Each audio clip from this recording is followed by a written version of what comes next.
Fam, you wouldn't show up to your game unprepared, so why you still wilding out down there? That's why I had to collab with Manscaped. It's all about precision, confidence, and staying ready for whatever's coming your way, if you get what I mean. When you feel clean, you move different. And on the Courtnee Edgar show, we keep it real, we keep it sharp, focused, and ready for anything.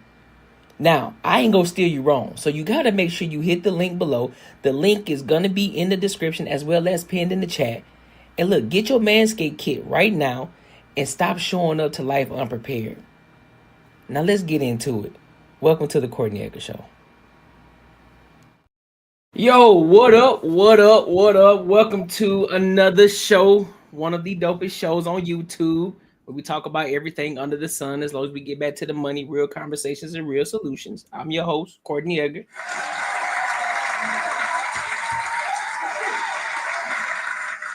Y'all know what it is. I got the gang with me tonight. You know, we got Ashley in the building. We got Raw. We got Macaroni. Tony. I don't know what Mark is at. I guess he'll show up whenever he get here. But how y'all feeling? Good. I had a good day today. I had a nice week last week. Yeah. How was your birthday? How was that It was joint? really good. Yeah, I had a good birthday.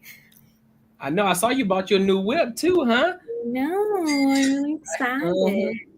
It's beautiful. I see you. Thank you. What kind of whip you had before that? A Nissan Sentra SR Turbo. Okay. Also, you like them fast joints, huh? You like the little fast. Yeah. This one's even better, so I'm enjoying it. So you trying to be Toretto, Fast and the Furious, huh?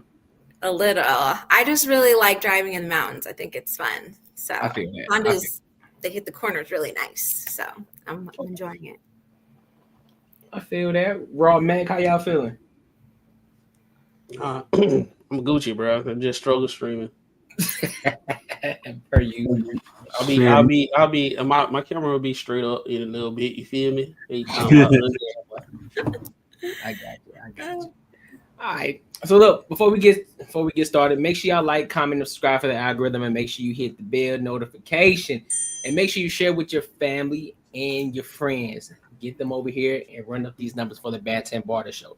That is the Banter and Barter Show. All right.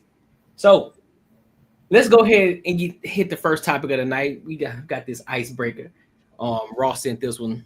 He sent this one over, and he thought it would be a great topic to talk about, and I thought so too. So before I ask, just keep in mind. Now, you know what? I ain't gonna ask that question because it's kind of self-explanatory. I'm just gonna play it. All right, yeah. So let's go ahead and get into it. Do you curse in front of your kids?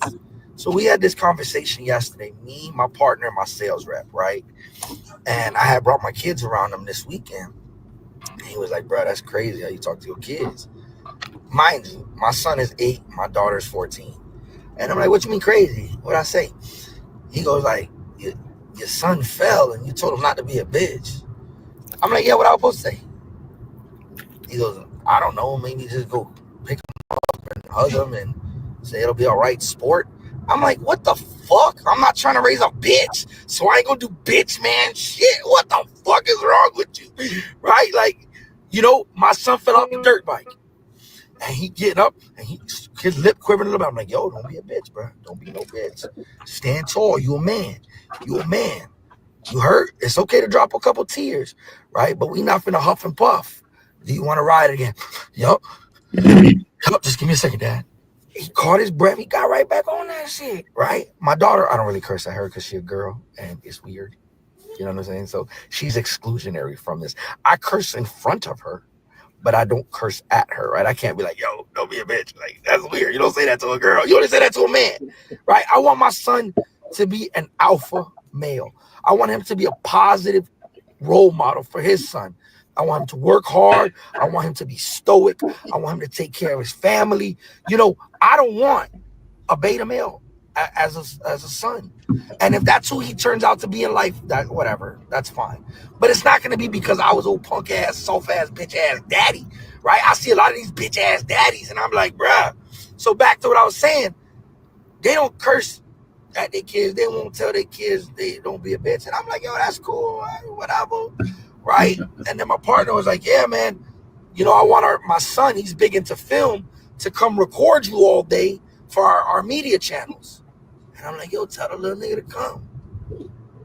He's like, nah, he's scared because you curse. I'm like, he's 14. What do you mean he's scared of curse words? Does he not go to high school? Do you know what these kids are doing at 14? You worried about me dropping the F-bomb sometime? Bruh, do you know what's going on in high school right now? Come on, brother. So I'm asking y'all, men, women, y'all raise little weak ass boys. Nah, no dice shit.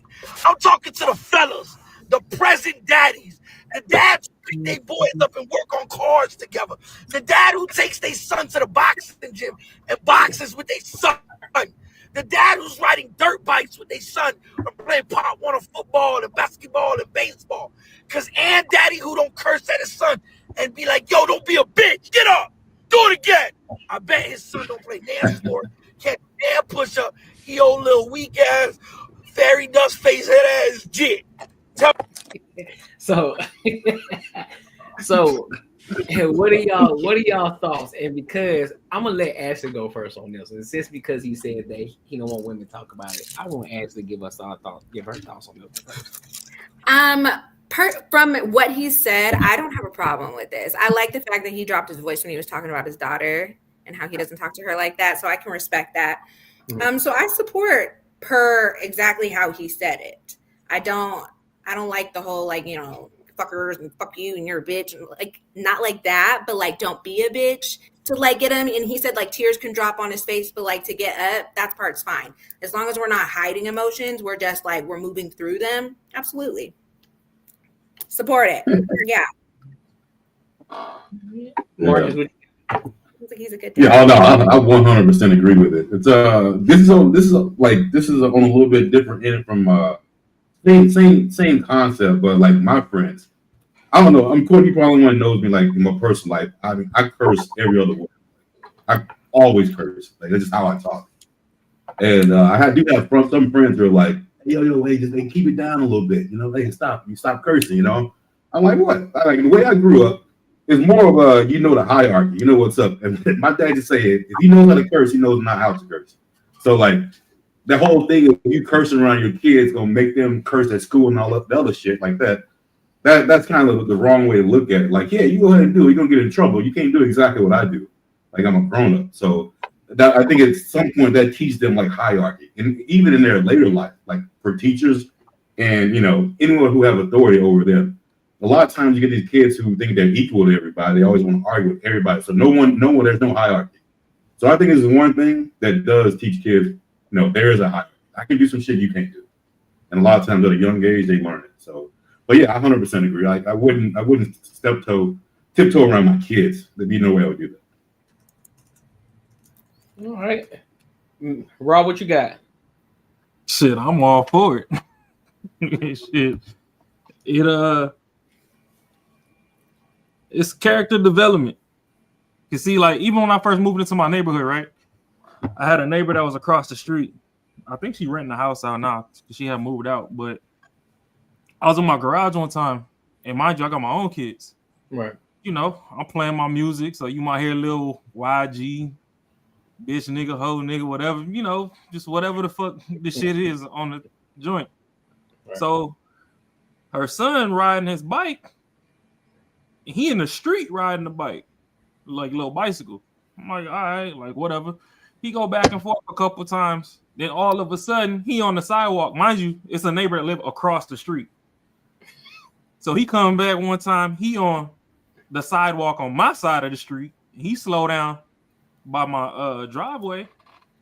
And he like, my mom said you need to turn that music down. It's not kid friendly.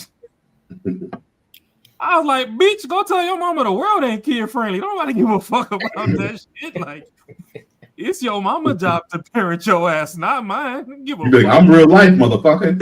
Like, I would have hit him with that heart. My mama told me to tell you. Listen here, man.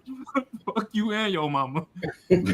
She only got you. At the time I had 3 kids. I got 3 kids in the crib. And it's kind of like what Marcus said, you know, you talk however the fuck you talk. Shit, my kids, they going to bed right now. I'm sure they could probably hear me a little bit. Yeah. But they know better than when they step outside this house. I bet not ever hear you using none of these words in traffic until you hit a certain metric. When you hit a certain age, then hey, and it's the same way because when I was a kid, my mama Jamaican, so I damn sure couldn't use no damn words. But when it was time to go outside and play, you know, once you 3 blocks away from home, you know the echo can't travel that far. She can't hear your voice no more. Shit. As a kid, motherfuckers were sailors outside. You just cleaned it back up once you made it back to your street and hope don't ever nothing slip while you in the house. You better not ever play the video game and think your mom at the grocery store still and you over there letting shit fly while you streaming playing Halo or something. Boy, oh boy. That's a fact. You better know how to cut that mic off when she kick that door in because it's up. I would say the only part I disagree with is the fact that him cursing around his daughter. Shit, Well, I don't. It's weird. I don't curse at her. Yeah, I think he was. I think that's what. I think his wording was he was trying to say "at" because he's like, you know, it's weird calling Nah, her. I'll say some shit like, "Hey, you pissing me off right now." I was like, "Hey, Yeah. you pissing me the fuck off right now. So you better get out of my face." Yeah, he was saying he doesn't talk to her like that. He said it'd be weird. You still got manners. You got me fucked up. No. Yeah, I'll still, hey, you pissing me the fuck off right now. You better get out of my face because you're doing too much right now, little girl. So yeah, I gotta give a little bit too. You know what I'm saying, on both sides. But all in all, I do agree with him. You know, I don't see it as being an issue. I don't see it as traumatizing the kid or anything like that. It does build character at the end of the day, and them understanding like, listen, one thing is for certain, 2 things for sure. I better not hear you say it around me, and you better not be saying it out there in school or anywhere else. Just because I'm saying it, that don't mean you get to say it. You understand me? I personally am just a smidge different. I will let my kids curse, but only in the house. Oh well. That's fair though. I mean, to be honest, I don't even think that's a problem. You know what I'm saying? Just because you already cursing in the house with them. So if you giving them a little bit of room, say, hey, God damn it. You know, there's certain words I wouldn't let you, like if you say God damn it or some shit like that, like all right, cool, you got it. I'm not about to let you out here call your brother a cunt, but don't go overboard with it. You got restrictions on the curse word? You can let them curse, let them go at it. Hey, listen, bro, give them. I agree with it. I don't do it just because of where I'm from. You know, like I said, you and I from the South, bro. So we know you and I already understand that aspect of it. But I understand negotiation because I don't see anything wrong with it either, though. Yeah. I mean, hey, to each his own, man. Shit. I mean, you gotta do what you gotta do. But they still learn respect. Like, obviously, don't be cussing out, people unless they deserve it.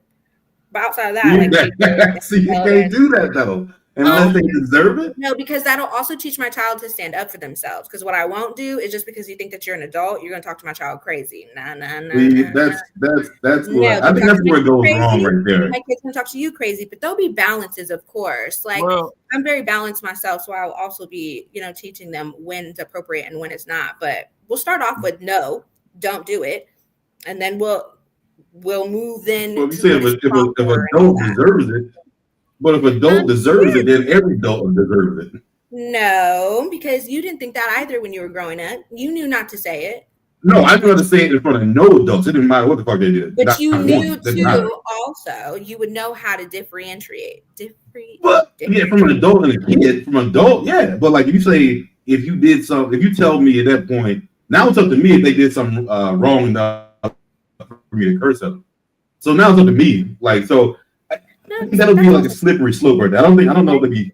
Let's not act like kids aren't smart. Like they know. I'm not asking my 3-year-old to go out and cuss a grandma out. That's not what I'm saying. Well, but if you're 10 years old and somebody disrespects you, yep. Someone tries to grab you in the street, grab you at the grocery store. If you don't start yelling out a whole bunch of F's and hoes, absolutely. Okay, that's different. If someone tries, they know the difference, and that's what I mean. If someone trying to steal you, that's okay. Someone trying to steal you. if someone says, "Hey, you little fucking punk boy, pull your pants up," see, your kid might think that's okay. That's for me. I would think that's not okay. Like, personally. Well, yeah, see, I don't think so either. That's ignore and move along because they're probably a crackhead. Like, to be Or honest, somebody old as shit. I want to say it was like 2-3 weeks ago. My daughter, she got in trouble at school, low key, because she has a best friend. What, she in like the 3rd, 4th grade. She has a best friend that she's had since kindergarten, and like no matter what, even in the summertime, they'll hang out, whatever.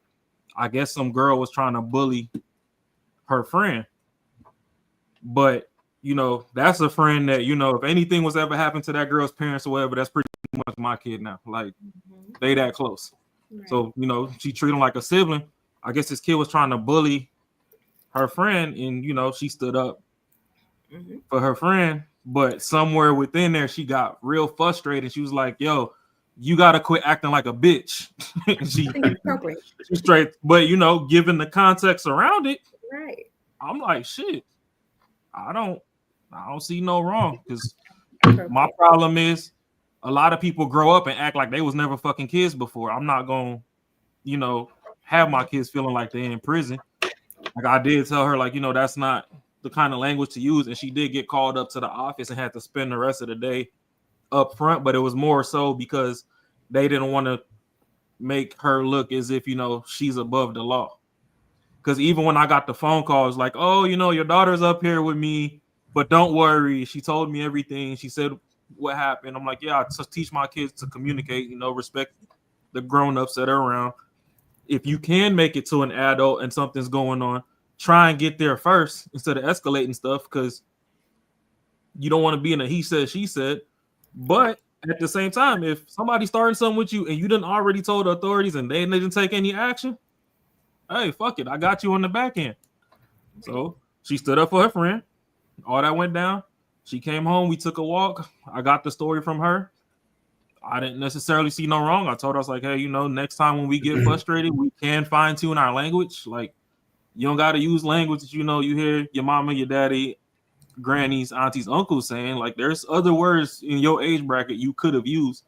But at the same time, in the heat of the moment, I understand where you was coming from with that. So I'm not going to be the one to punish you. I don't really see it as a punishable offense. Don't sit there and watch your people get bullied.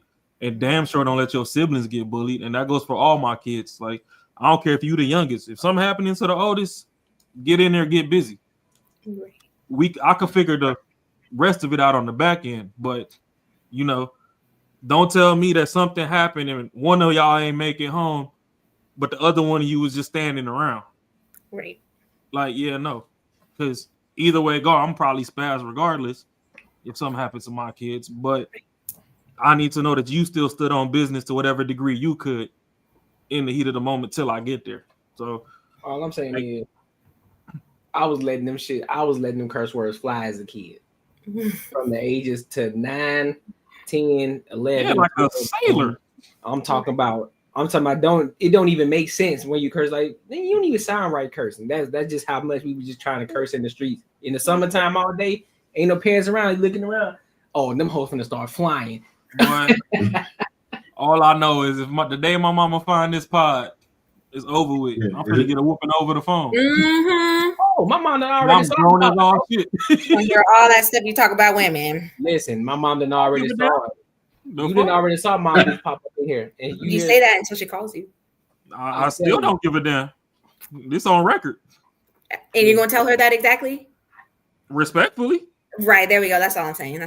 It'll be a respectfully. That's all. Yeah, no, I'll say it respectfully, but I don't give a damn. Oh yeah. My mom told you to when come I was down. a kid, you told me to stay in a child's place. I got grown man bills now. I say whatever the fuck I want.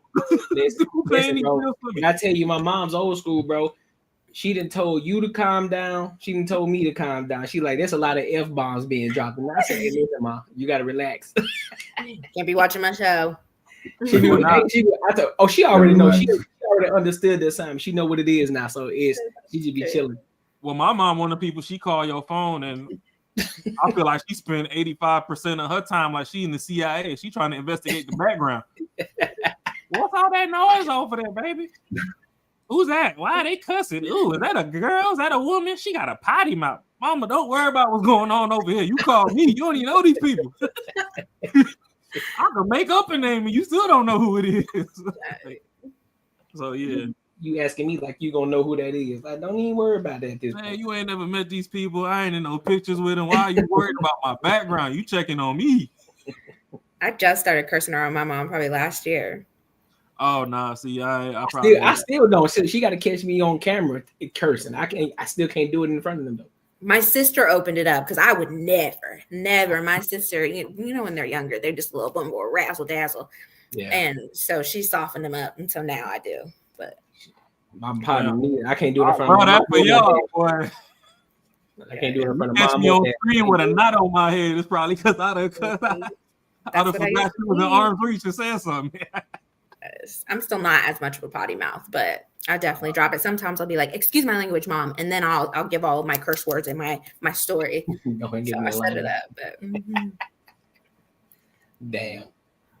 Any final thoughts on this one? Yeah, I mean, shit. Just if you a parent, teach your kids a healthy dose of boundaries. Like, don't alienate them. The world is fucked. You don't know what they learn when you're not around. So, what the whole point of being a parent is, curating a controlled environment to where you can control the variables so that you can teach. Hiding shit from them, that's not really teaching. You preparing to crash out at that point. Right. Because the minute they get some freedom, it's a wrap. That's a fact.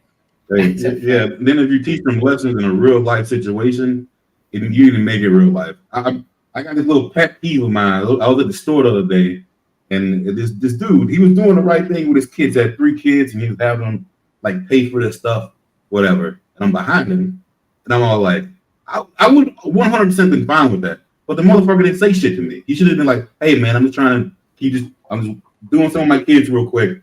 Hey," I'm like, "Cool, man, go ahead." And the thing that pissed me off, he didn't say shit. Like I'm on his time. I'm like, all right. So I'm like, yeah, if you're gonna teach your kids a good lesson, you teach them a good lesson, but also you gotta realize other people around you too. If you're taking a long time, say, "Hey, I'm sorry." You gotta teach the whole thing, man. So for that, I can respect that because you're teaching the kids. The shit that be pissing me off be like, maybe you in a rush or something. It's always like the gas station.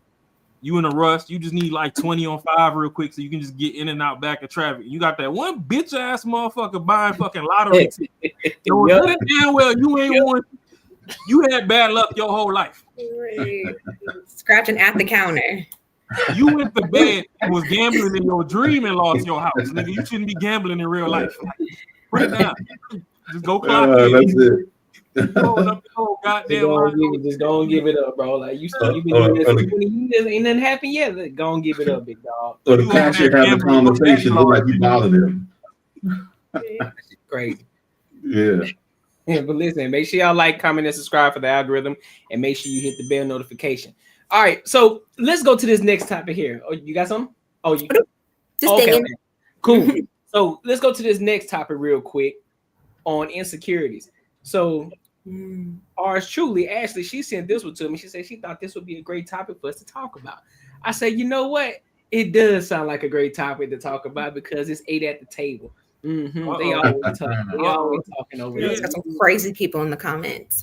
Yeah, there is. So I'm gonna play. I think it's like 3 different scenes that's on here. So I'm gonna play them and then we'll give our thoughts. If you got anything to say in between, you can just tell me to pause it. But other than that, we'll let it try to play through and then we'll give our thoughts. All right. Let's rock out. Me on your insecure BS? What do you mean? Oh, why you ain't call me and check up on me? That was the first strike. Then the second strike is. Oh, we talking. All right, keep going. Then the second strike is. Outside. Call for what? I'm letting you be with your people because it's like you can't win with men. It's like she always. Wait, hold on. She broke all of me. No, I'm not. Is it just me? She wearing blackface. Yo. Hey, bro. Hey, no, I for real, bro. Like she got done up, man. Now we need to sit on the panel and you try down black women. Don't be doing it, Marcus. Hey, I swear, right now she look like a white girl like this guy painted black. That's crazy. Lighting. That's nasty work. If you look at it, you see exactly what I'm talking about. She need to fire her fucking makeup artist. That's wild. Let me keep playing it, bro. Yeah, girl, I'm not about to ruin what you got going on. When you're done being where you're at, hit me up. That's it. All right, so boom.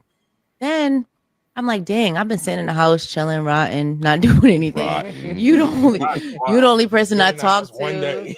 No, it's not 1 day 4 because hours. remember, I'm a mom, so I'm a full-time mom. So, dude, this is my day without my kid. Okay. And if you're the person I'm dealing with, yeah, you do all the right things, but if we're not spending any time, then all the monetary and all the things you do doesn't really matter if we're not dating because that is fucking crazy. right. So if you're out hanging out with you calling me on boys or whatever you're doing, I don't know if you're doing anything good or bad. It's not my, like I'm not here to say you are doing something. I'm just here to say if you know that I don't have my kid today, you should, figure that out. Yeah, but you didn't. And guess what? I wasn't even mad. But what I did get mad is after you got upset with me for not checking on you. One, that's gay. I'm sorry. Ooh, sorry. Sorry. I didn't mean to say that. Okay, boom. You said that. And then you call me again an hour or something later. And in my mind, I'm just like, you know what? Let me at least go get me a lemon drop. Let me go take myself out to eat because I do that regularly. Whether I'm dating someone or not, I take good care of myself. So let me take myself out by myself. Let me go ahead and take you. Clearly, you must be still in the city doing what you're doing. So let me go take myself out. You're FaceTime me now. You're mad because I'm about to leave the crib. I wasn't even out the crib yet. So now you're mad because I'm about to leave the boys' crib. You're starting an argument with me. That's the wrong time. Dude, did you actually do that to spite him though? No, no, I literally was like, I didn't eat yet. He was probably waiting on him to get his act together. Be like, yo, I'm about to come pick you up. Thank you. No. That's what I mean. Like you were looking forward to him doing something because it was your day off. It would have been nice, but you didn't do that. But I also have my own bread and I also spoil myself regardless. So now the time is ticking and I got to go get my stuffed chicken from Roof Chris. Hey guys, if you enjoyed that. All right. So what are your thoughts on that? Anybody can take the ring off. Take. Go ahead, Ashley. I mean, yeah, I don't. But what was she saying? What did he do that was insecure? Was he? Let me go back. Let me play the first. Let me go. Or you calling me on your insecure BS? What do you mean?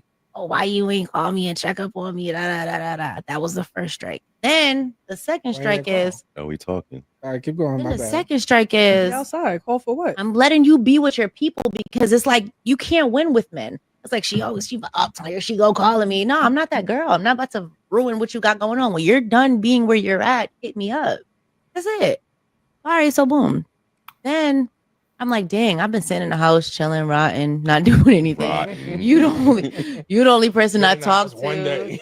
No, it's not 1 4 day hours. because remember, I'm a mom, so I'm a full-time mom. So, dude, this is my day without my kid. Okay. And if you're the person I'm dealing with, yeah, you do all the right things, but if we're not spending any time, then all the monetary and all the things you do doesn't really matter if we're not dating because that is fucking crazy. Right. So if you're out hanging out with you calling me.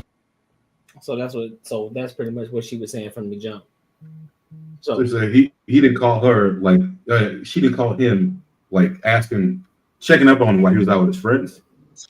Yeah. Yes. I mean, and he doesn't like that. It's got to be a I don't know. It's got to be a backstory to that, but if that's what it is, then yeah, that's hella insecure. I would say it's probably a thing where they got in a fight or something earlier and shit was rocky. Then it was probably like, yo, you haven't called me all day. I mean, that kind of seems more realistic, but yeah, if a motherfucker's being like, yo, like if you out with your friends and you worry about like your girl calling you, then yeah, that's really insecure and that's definitely something that dynamic ain't working right. Something ain't right that you need to figure out. There's people in the comments that were like, yeah, I want her to call and blah, blah, blah, blah. I'm like, what's wrong with y'all? Yeah, I'm on her side on that aspect of it because I mean, if I'm out, I don't need what you calling me for. Right. Why you hitting out? If I reach out to you and say, hey, what you got going on? Just checking up on you, like, hey, you good over there? You straight? You need anything before I come to the crib? Because I'm about to leave or whatever. That's something different. But you hitting me up like, nah, you already know where I'm at. I'm kicking it. So if you need anything, just let me know. So Yeah, that's some weird shit. I don't agree with that. Y'all can hear me? Yeah, you can hear you, bro. You froze it, but we can hear you. You froze his Yeah, head. I can see I'm frozen. I don't know what's going on with my camera, but hey, it'll probably kick in later on. Yeah. What you got? I mean, I'll put it like this. I'm trying to practice something. I'm only talking about what was said, not what I assume. So I don't need when my wife, she do not bother me while I'm kicking it with friends at all. She know where I'm at. I'm kicking it. I don't bother her. And both of us are mature enough to be like, hey, when you with your friends, you with your friends. I'm with my friends. That give us time to miss each other when we get back to the crib and we talk about our day. Like that, I would say that would be like the prime example of like insecure. Like if I'm kicking it with my homeboys and I'm worrying about my girl calling me, like why you ain't call me while I'm out having fun? That's crazy. Yeah. That will be like a real deal red flag for like say if the roles were reversed and I'm kicking it. Oh, she kicking with her friends, and she get home, she mad, and like what? Somebody beat you up or something? Like y'all got into it with somebody? Like no, you ain't called me while I was with my friends all day. What? Like what you mean? I want you to enjoy your time. I'm letting you do your thing because you know when you with your friends, it's different when you kicking it with your girl and you with your friends, and then when you with your friends without your girl. I ain't saying you out doing no crazy stuff. It's just a different vibe. Yeah. But I will ask this. But I didn't get it mixed up though. Didn't she also say that she was kind of waiting for him? Yeah, it was her day off, and so she was hoping that they would hang out. But he was busy, so she made plans because he was busy, and then he got upset with her for making plans, even though he already had plans.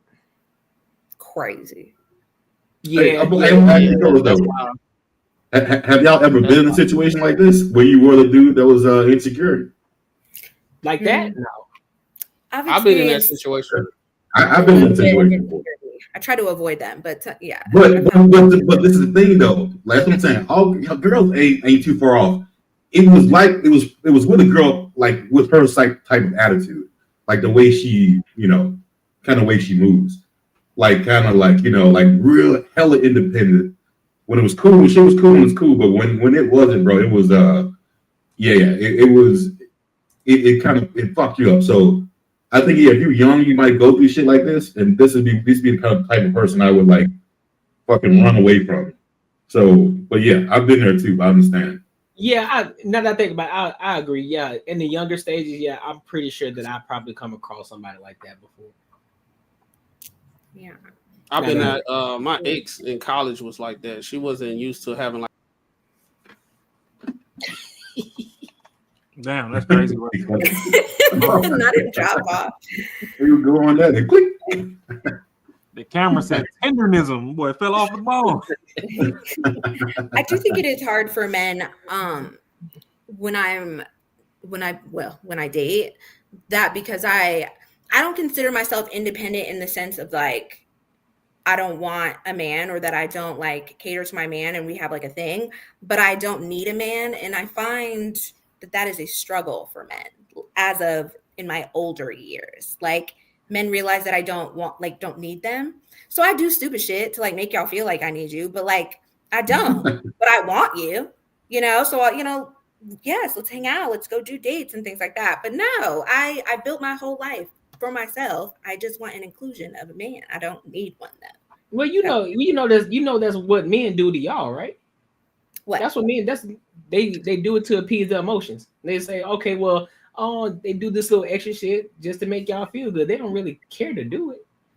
So it works the same way with y'all. So and that's what I'm saying. I agree with you. You know what I'm saying? Just to make them stroke the ego a little bit, like, oh, damn, she really fucking with me like that. So they're gonna give him a little ounce of a little pep in his step. Now he gonna want to do some more shit for you just because it's reciprocal energy. You know what I mean? Absolutely. So I get that. But I would say if she told the truth, I would say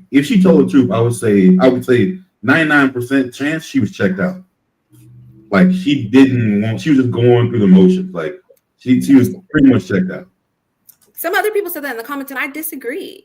I think he already had plans. It was her only night out without her having her kids. Why would she sit at home and do nothing? That doesn't mean she's checked out. That means she's going to go and do something. Her man is busy. She still wants to do something. It's her only night. So she's going to take herself through with Chris. I don't see that's being checked out. He's busy. No, what if it was like, hey, I'm being like just 30 minutes late? I mean, you're doing something, and she's like, I don't know. That just it just doesn't. I'm on the same road as macaroni. Like I got to look into it a little bit deeper. That just doesn't make any sense to me, really. I'm just saying. Like to say, like, yo, you had plans. His plans were probably like, yo, I'll be there a little bit later. I'm doing something right now. And then she's like, fuck it, I'm doing my thing. I don't know. She would have said that though, I don't because necessarily she know. called and got upset that she was busy. I don't know what the plans were and all this other stuff that she going down. I mean, we could throw assumptions in the sky all day. Yeah. My thing is, if that's your only day off, sucks to suck. Women don't like the way men move sometimes. I might have forgotten that that's your day off because sometimes you lock in at work, you don't know what day of the week it is. And I know women do that stuff too, but you know, it could have been like a fight came up or a game or something, and somebody just tossed you an extra ticket off GP, whatever. So it was some plans that came up out of nowhere. So she knew that was her day off that morning. She should have just been like, hey, you know, I'm finna go run around until you got some time for me or whatever. But just so you know, just send out a little reminder, just so you know, it is my day off and I'm kid free. I mean, she could have sent out a little smoke signal like that. Hey, I mean, them kid free or just be 100% transparent. Listen, I'm off and I just want to spend some time with you today. If you got a little time, that little small communication right there goes along with like, oh damn, she really want to fuck with me. Bet I'll make some room for it. But if she just throwing it out there as a suggestion and hoping that he just take the bait, like, nah, tell me what you want, and guess what? I'll make adjustments for it. I mean, it's simple as that. Especially if she kid free, because boy, it's gonna be a you feel me? let me know what you want. I think that's why it sounds like it wasn't like their first or second date. The whole point too is why did he get mad when she said that she was going out? Yeah, that's crazy word. Yeah, I don't understand that one. I don't understand. I don't know. I ain't never been tender over nobody. Yeah.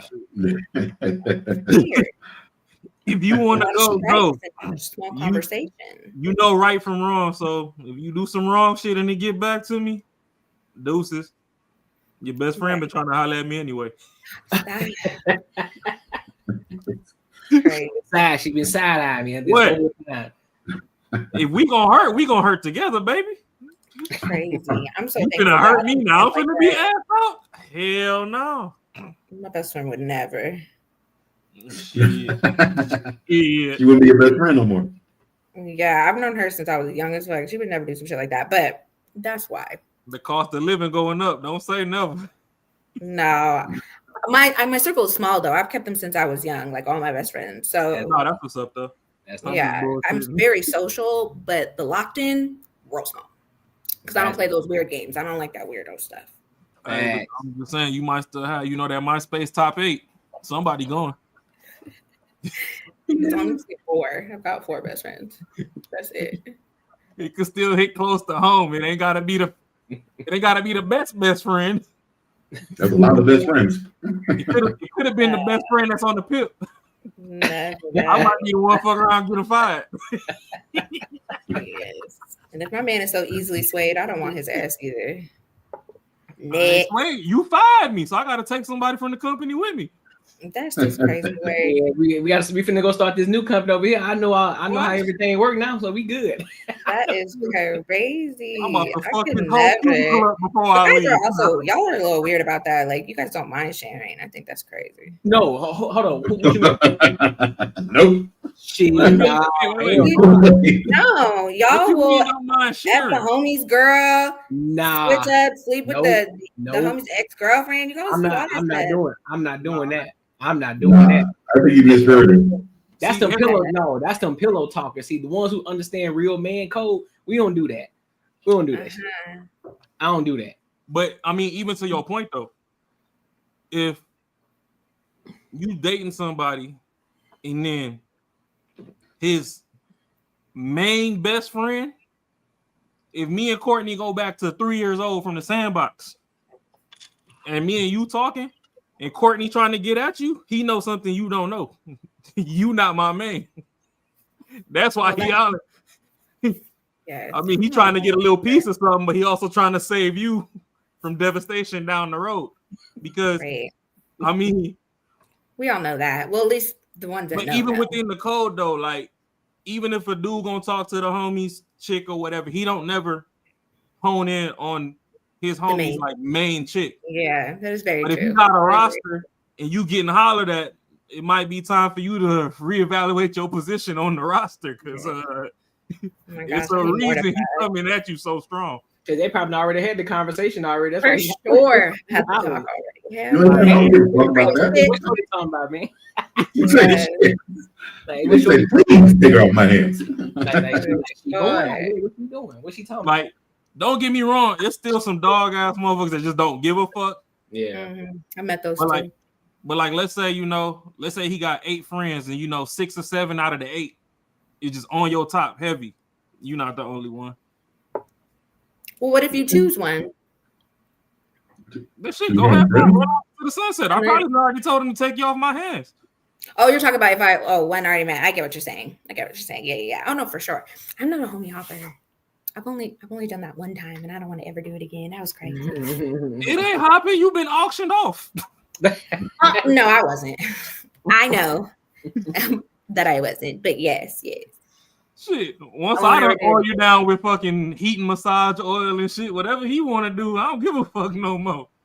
I'll keep it cordial. No. He ended up dying, so it worked out. Okay. Yeah, dog like that. Let me go ahead and sip this yak. I wonder again.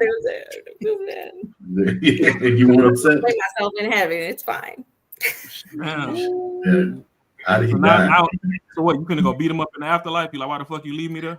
You supposed to be no, and more just like, look, I know they probably look bad up there, but so sorry, and then move on. Yeah, that's rough. I think once in your life, sure. I didn't do it again. But hey, all jokes aside, condolences though. It's okay. Thank you. For sure. I don't think she really cared. No, I definitely did. That was my best friend. So I mean, whether she cared or not, I mean, she still lost a person that she invested some time into. So I mean, I'm a joke a lot. Yeah, I'm gonna be hard on these hoes online, but hey, depending on how close you could get to me, I might take care of you. You might be the little tax exemption. Type shit. Type shit. I mean, it's a podcast. We gotta speak in general. So shit, I'm hard on these hoes, but okay. It's a couple exemptions if you meet the metrics. So, well, make sure you like, comment, subscribe for the algorithm, and make sure you hit the bell notification. So let's move this train a little bit to the left a little bit. So I think Marcus sent this one.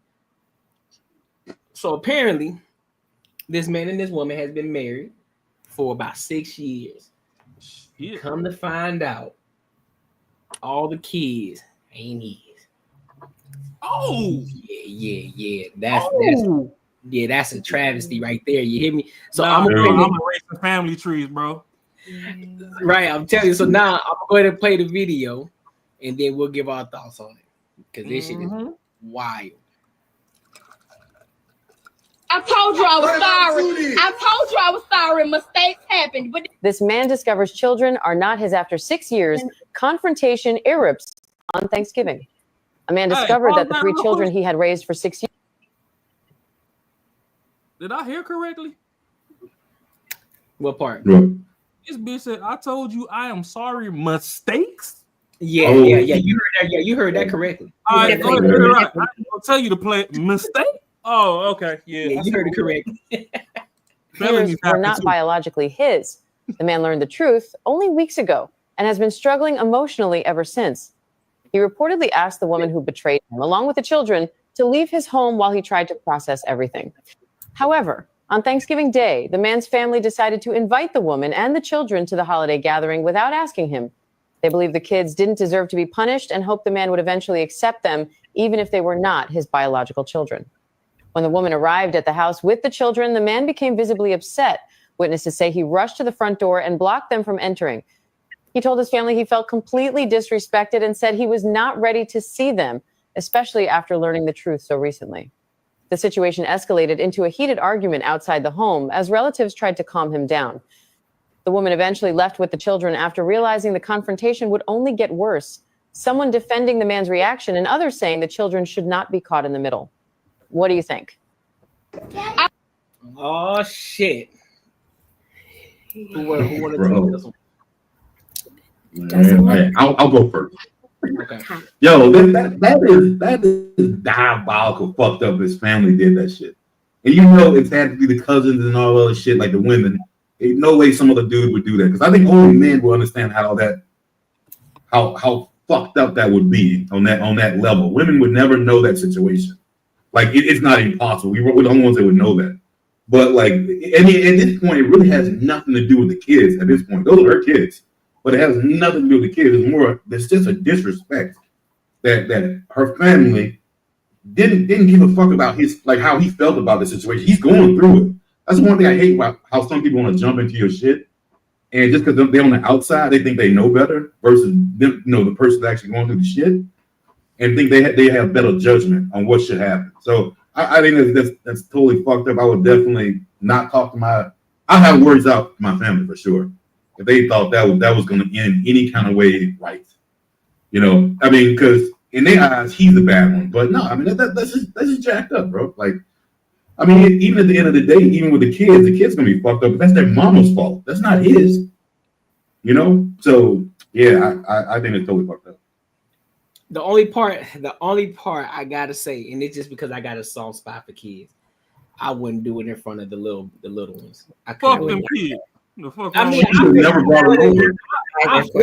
I feel it, but that's just a soft spot. I got a soft spot for the little ones, bro. That's what I'm saying. That's any kid though. You know what I'm saying? That's traumatic. That's some stuff they remember. Give a damn. Listen, once I'm chilling, you know what I'm saying? Listen, do your thing, but understand, once everybody's out this door, we catching phase. Nah, I'm flipping. I'm not in front of the kids. I'm not doing that in front of the kids. No, I get it, but she should have known that wasn't. I don't care about the older. That woman should have known that wasn't gonna go well. I'm talking about for the two little ones. That's who I care. Damn. It's the only two little ones.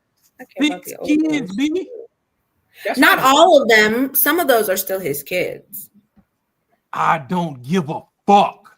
I I understand the frustration. Valid. Absolutely. But that conversation, number one, they should have told him, like, you can either leave and these kids come or you can stay. They should have said that the kids are coming no matter what. That, I think, would have been appropriate because they've been around for 6 years. You want to know the soft spot I signed up for? That's messed up. They better not be some ass. Don't make me mad. That pink middle part. I knew it. And when you tell me that some shit came about that pink middle while I was with you and it ain't mine, fuck all them niggas. But some of those are your kids. I don't give a fuck. Now you don't care about any of the kids. See, that's why I find unfair. Some of those kids are they don't deserve that. I would have had to go in the house while I cussed her out. They deserve it because it's a life lesson for them too. Why? Give me about 2-3 weeks for me to calm down. And the one that is mine, where that paperwork show that you mine, we can go out to Applebee's and sit and have a talk. But in the heat of the moment, fuck all y'all, because all y'all got me fucked up. Nah. I don't know who knew, who didn't. Nah, hell no. I could never. Nah, I ain't taking that out. I ain't taking it out on the two. I'm not taking it out on them, but just like he did. All of you y'all just got took 2-3 weeks to see them, and then you're only gonna have dinner with the ones that are yours. That's crazy. So the last time they saw you was when you were cussing them out. Fuck all of them. No, I got another clip that I couldn't find this week, so I'm gonna send it in next week on some extra shit.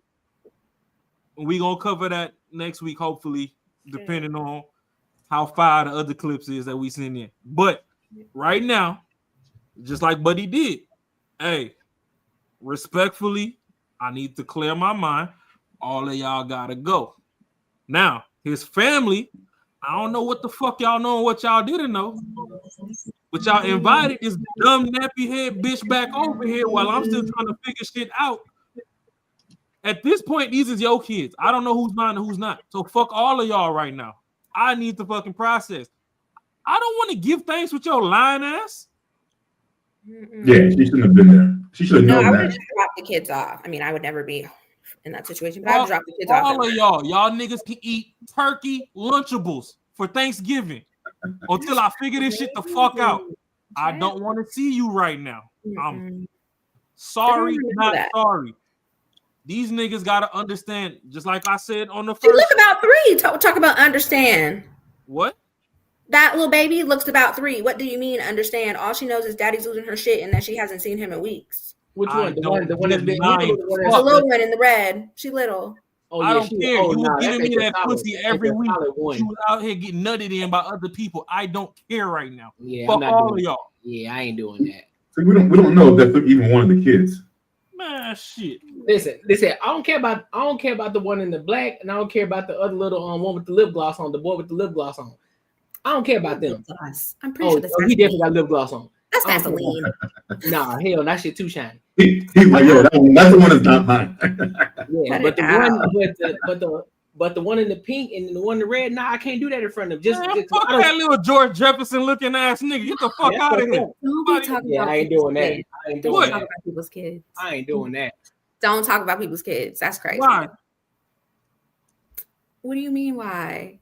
You have kids of your own. Don't be talking about people's kids when you have kids of your own. Listen, I disagree on that. I never lied to my kids' mom, and she ain't lied to me. I be clowning. Now you're out here blaming.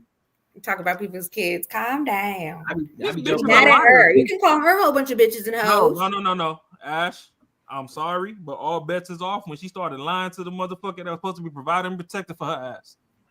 But that's to her. She drugged them kids into this. Look at that little nappy head. She should have put a do-rag on that nigga. Put a beanie on. Look at all that nigga got a 6 head. That nigga listen to Drake from the womb. Bro, that's a girl. That's a girl. That's even worse. Cut it out. She looks just fine. But hey, women would never understand this situation though, because this is something you could never understand though. I completely understand the anger and the frustration. You can't understand. See, they can't, because they can't. It can't be the situation that when they're raising someone else's kid, not knowing it ain't theirs. They can never be in that situation. Right, because we birthed them. Right. I can understand anger. I'm not saying that he's right not valid now in his anger. that as a kid, whether you mind or not, when you grow up, your mama's the example of how fucked up women are. I don't give a fuck if you hungry right now. Go eat that turkey motherfucking Lunchable. I might pack you a to-go plate. And if I get over it before that food spoil, you can have it. But for now, get the fuck out of here because I don't know why these dumbass bitches invited you. And I got to talk to they dumbass because why are we related if y'all so fucking stupid? Get the fuck out. No. I would definitely be mad at the family for sure. I'd be mad at the family too, but I would just remove myself. Inviting her here. So that means some of y'all fucking knew this shit before. Sure. They should have said something then. It should have been no tomato. We know Granny sit there with the walker like, ooh, that baby don't walk like my baby. Like, something wrong. I don't think that's mine. And she done pulled her to the side like, hey, was you out there cheating? Like, oh, look, it was an act. Then Granny over there like, bitch, you know it wasn't no accident. You was over there with your legs on his shoulders. So no, fuck all y'all niggas right now. Get the fuck out. Let me figure my shit out. Then once I regroup, because that's what men have to do. If men are the leaders, sometimes we got to go to our think tank. Let me regroup. Then I could come back and be like, hey, I know I traumatized the fuck out of you, but hey, you know, sometimes bitches is hoes and they trifling. Your mama fucking out here on some freaknik shit. And you gonna tell him? That's crazy. What? I handle that. Yeah, I ain't gonna lie to you. I'll handle that situation mad different. Right. That's on y'all. Y'all can fucking be over there and act all fucking extra virtuous. Fuck y'all, nigga. Life is raw.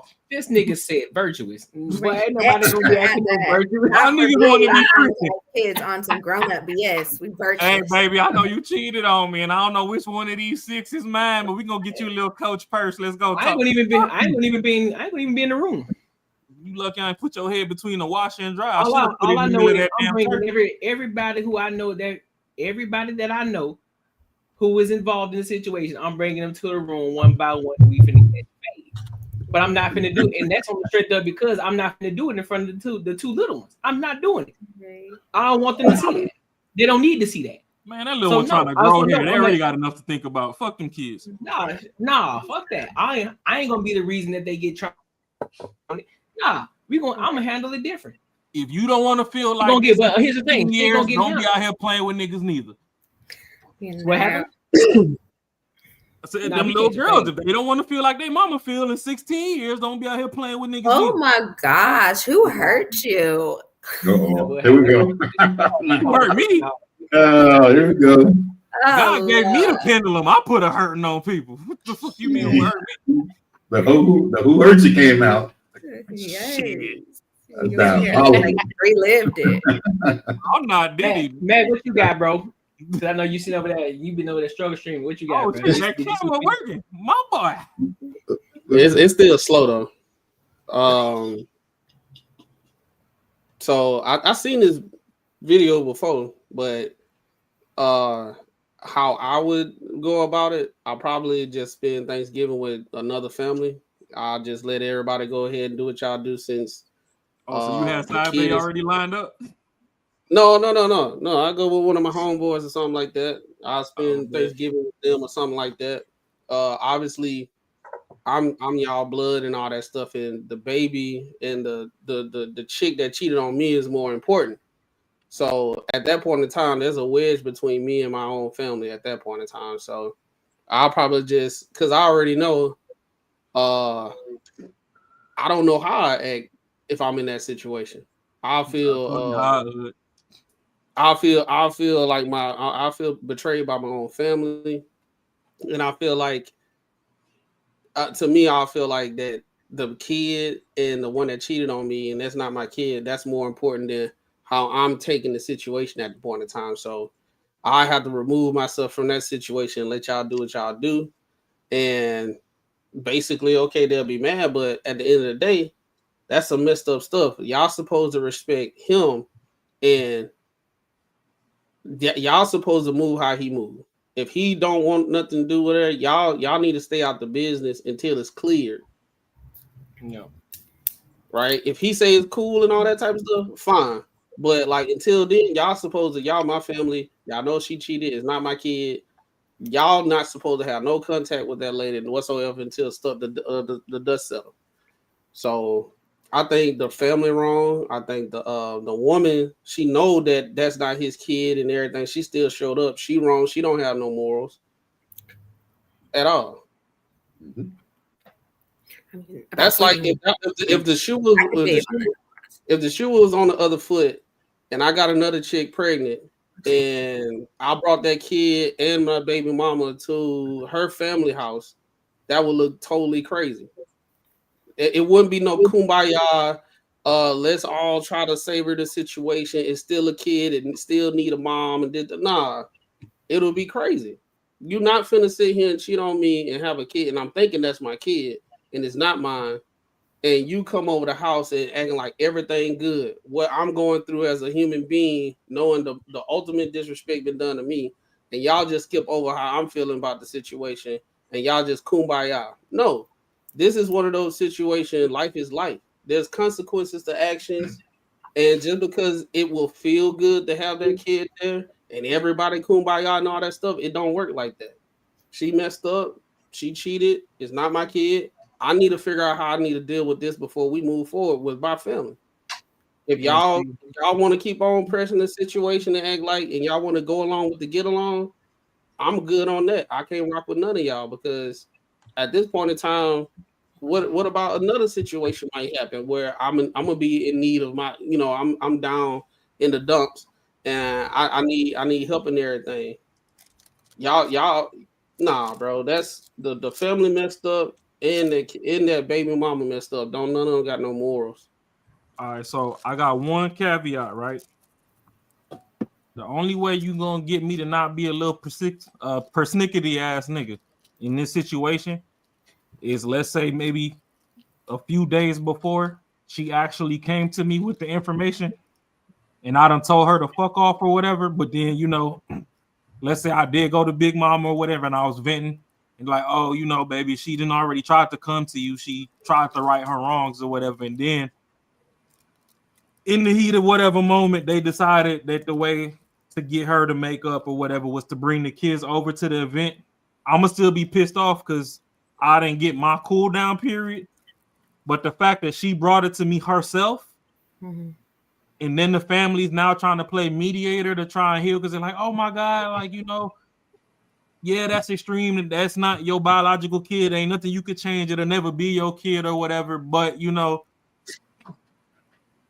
outside of that, like, give her some leeway to learn. Like, if she do it again type shit, then, jump off the bridge. But whatever they got to do to mediate, because it's a delicate area. But if she brought it to me herself, my thing is, if I'm rocking out with a shorty, shouldn't nobody bring me information about you that you ain't brought me to yourself.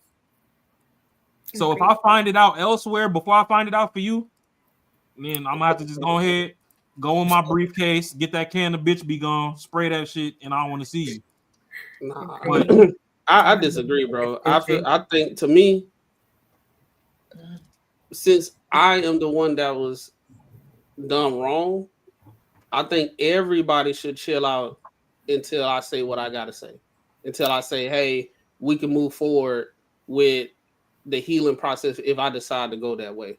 But if I'm not over it and I'm still feeling how I'm feeling and all that type of stuff and everything, and y'all trying to force it and y'all trying to make me conform to be good with it and try to be understanding, I think that's real insensitive. Because if I did something wrong to the woman, like say the baby situation was the issue. Say I did her wrong, I cheated with her, and I gave her STD. It's curable, but still it's an STD. She will be pissed. I don't think the family will be like, well, hey, let's go ahead and fellowship and everything, and force her to be okay with the deception and her having a STD. They would look at that situation. The woman would feel like, yo, this dude gave me an STD. He was cheating on me.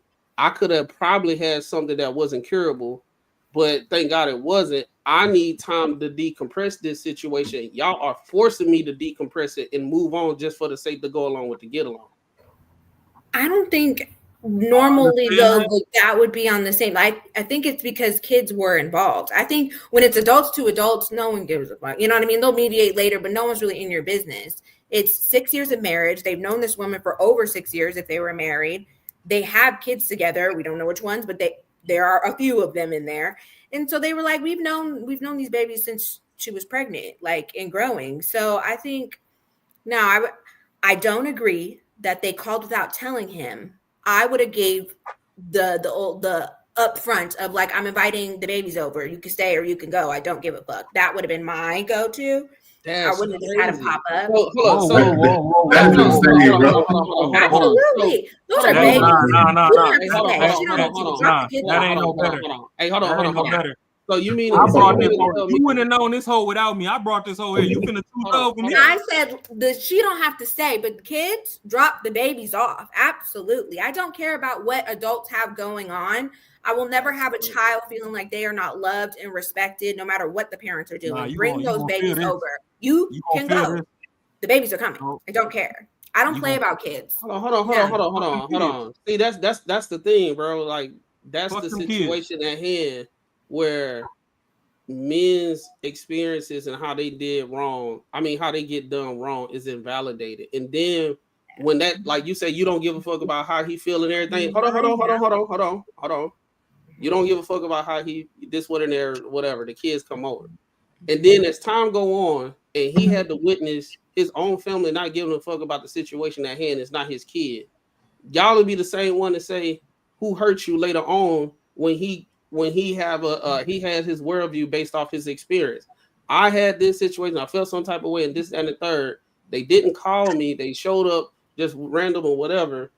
And now you wonder the reason why I have this kind of scope on how women are in the general sense, right? Because then it'll be who hurt you. I'm like, well, a woman, she had a baby, it's not mine, right? It's not my kid. My family turned their back on me and just invited like everything good to go.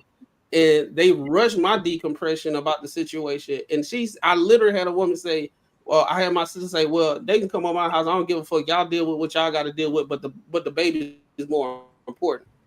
I'll be like, all right, I see what's going on. Because at the end of the day, that's still not okay. 6 years, that's cool.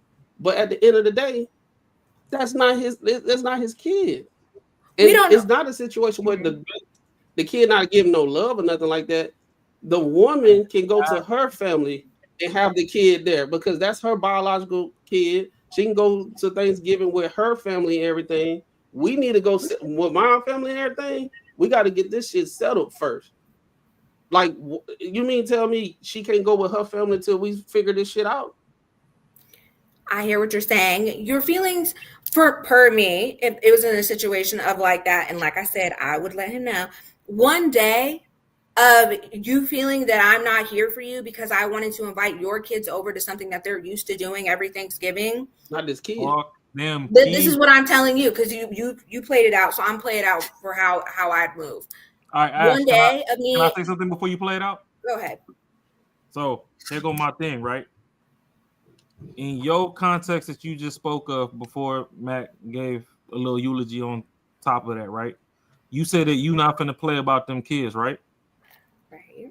Do you know why men get hurt so much when they get cheated on by a woman that they believe in? Because we don't play about our bitch neither. Right.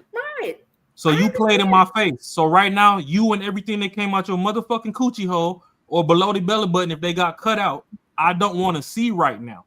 I get it. My family disrespected me by not taking care of my well wishes and bringing you around.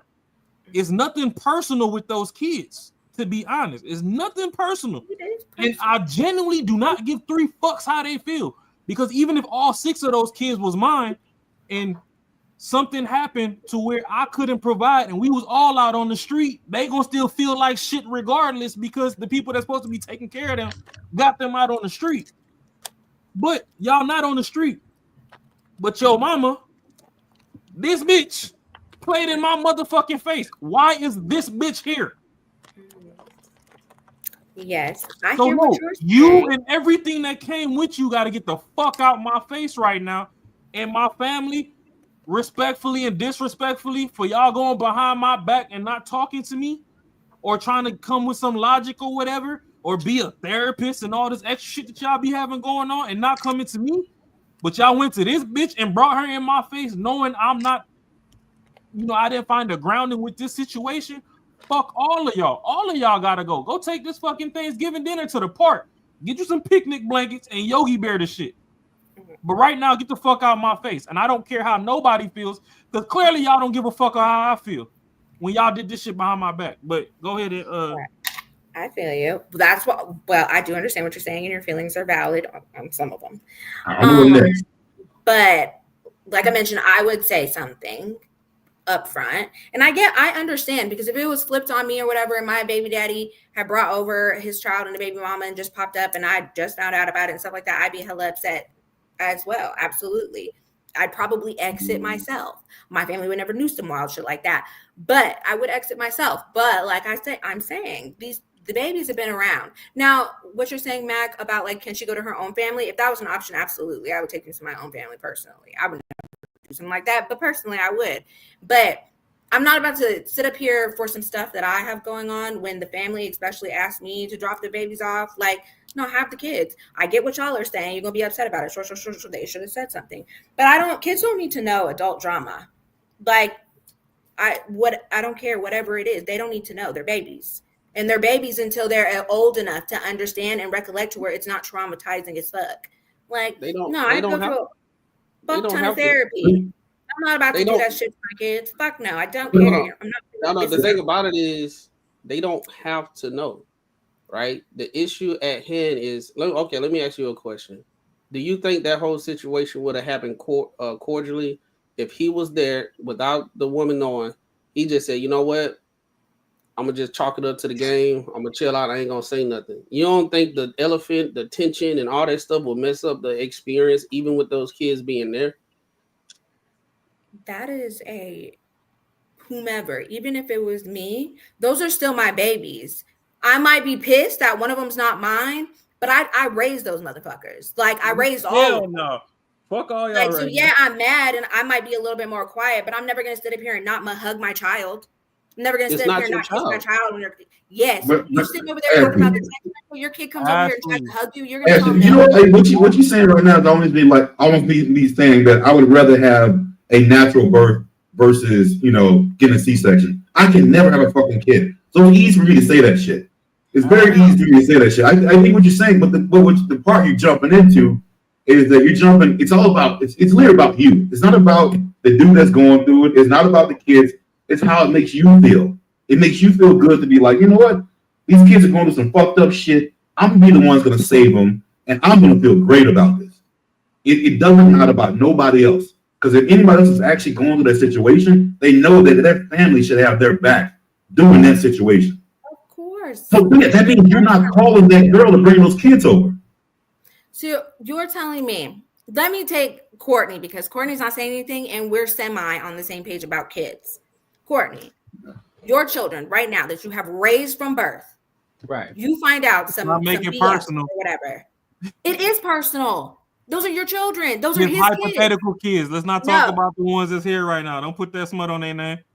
Oh, well, I would never do it like that. I'm just saying, in his situation, those are the kids that you fucking raised. You're gonna sit up here and say, sure. At least I don't want to push that. Anyway, you're gonna say that you're gonna deny your child a hug, a kiss, and I love you. Nah, you're gonna deny them that because you're mad at your mom. I'm not gonna deny them because it's not their fault. The biggest thing is, first and foremost, I'm not gonna, and that's just me. I can't speak for what Mac could do, what Marcus would do, what Raw do, but I know how I am. I know the kind of guy that I am. I'm not gonna spaz out right there like that. I'm not. But what I am gonna do, I'm gonna remove myself. I'm gonna remove myself from the situation. I'm like, nah, because I know I can get it up there, but I know I don't want to. So, and plus, because I do see the two little ones there, I'm like, nah, they don't need to see me like that. So I'm gonna remove myself completely from the situation. Then what I am gonna do, I'm gonna take that mom and remove her from the kids too, and we gonna have a fucking talk. We gonna have a conversation. Then I'm gonna go out. Then I'm gonna get off on her ass. Right. And then I'm gonna tell her, hey, listen, you and the kids, y'all gotta go. Y'all gotta go. Do it peacefully, do it quietly, but you gotta go because I don't want to make no scene. I don't take the kids, say you got somewhere to go, and go. I don't need to see y'all right now. Listen, I got some things to figure out. Y'all gotta go. Simple as that, and keep it pushing. But I'm not making a scene like that. But I think that'll be a good way to do it if you just found out. But if you went to your safe places, your family's, your house, I'm imagining you found this shit out before then, maybe a week before, whatever. Now you're going to your safe place. You're going to your family's house. People are supposed to fucking love you. So then now they're bringing the drama over that you're getting away from. Like it's his decision how he handles it. Yeah, like maybe he didn't want to act that way in front of the kids. Maybe he didn't want to, but you put it in front of him, and he's like, "Yo, this is what I did not want." But here's the thing: once that happens, though, once I handle that situation with her and the kids, like, listen, go get their food, whatever, but y'all got to go. Once that happens, you don't get a plate. The fuck? Yeah, fuck all that. Once they get a plate, whatever. Listen. 9 times out of 10, I ain't the one who fucking cooked it, so I ain't gonna say that. It is what it is. Damn kids. This is my family's house. You're all disrespecting me right now. Hold up. You just said that's your family's house, so you ain't got no credence of what your parents do at their own house. Just like nobody should have credence of what you do at your own house. So and I'm gonna tell all of them right now that that's what I'm y'all going in the house. Fucked up. I get that's what I'm going back in. But that's what I'm going back in though. After they leave, after those kids leave, I'm going back in. I'm wreaking havoc on every fucking body who was involved. And they're gonna catch hell. But that's I'm not gonna spaz out like that. But no, check this out. Even if Shorty gotta go to the driveway for a little bit so I can slam this door and get my folks together. You not getting the plate right now off the rip, bitch. Go outside. You over here worried about food. Just petty as hell. Petty. Yes. You can't even feed your own damn kid. There are 3 top tier petty New York City niggas that you know in your lifetime. That is unbiasedly raw, 50 Cent, and Donald Trump. You are absolutely fucking correct. Mm-hmm. I'm gonna tell you one thing. Hold on, Mac. I got you right now. Hold on. And now, as far as them kids, I'm not going out of my way to show none of them niggas love. Now, if that door open and that kid bombs towards me and comes and hugs my leg or something, I'm not gonna kick him off me. But I'm gonna be taking steps backwards. Like, y'all need to get these little motherfuckers. I need to decompress. That's crazy. You want to talk to your kids like No, that? it's not that. See, it's not that crazy. I understand you're mad. I get that. It's not Those are that your crazy, babies. but I don't know who's Actually known the not. lie. I think he does know which one is his and which one isn't. No, It but just be here like one of goes- them's not yours and you don't know. Like I'm pretty sure but they already there had a goes- conversation. I don't give a fuck right now because I don't know who was in on it and who's not. I need to decompress. Y'all need to respect me in the heat of the moment as well. Right, I get it. So I think it wasn't brought to me before, and it's brought to me on this day. And then they invited after I was like, oh, they like, oh, hey, all right. Hypothetically, being that we don't have too many names to throw out, hypothetically, it's me and Ashley, and she had a kid on me, and we was already 4 deep. In the last 2 ain't mine type shit. No, I'm just saying we don't know where. No, I'm just saying, but yeah, we don't know where they fell or whatever. But and then I go to my people and they like, oh snap, it's Thanksgiving, whoopty whoopty whoop. Where's Ashley? I'm like, I ain't trying to talk about it right now. She did some fucked up shit. Like, I just told her to go be with her peoples. And like, oh hell no, like we know her since Lil Man. You got a junior with her. Like, she gotta be over here. Then they hit you up behind my back and you pull up. Oh fuck no. But I would also let you know. I'm not the type to do some shit like that either. Like I'm gonna text you and tell you like your family give me that. Like I said, and this is stamped in stone. I'm petty personally.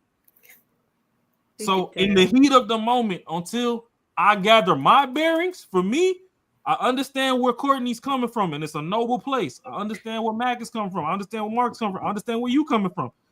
I'm not disregarding anything y'all got going on. But my toxic ass project hood growing up, bouncing place to place ass nigga that struggled to find stability my damn self. And I thought we was stable and we was locked in. And now you hit me with this curveball. I need all of y'all respectfully to back the fuck up from anywhere that I'm at. Yeah.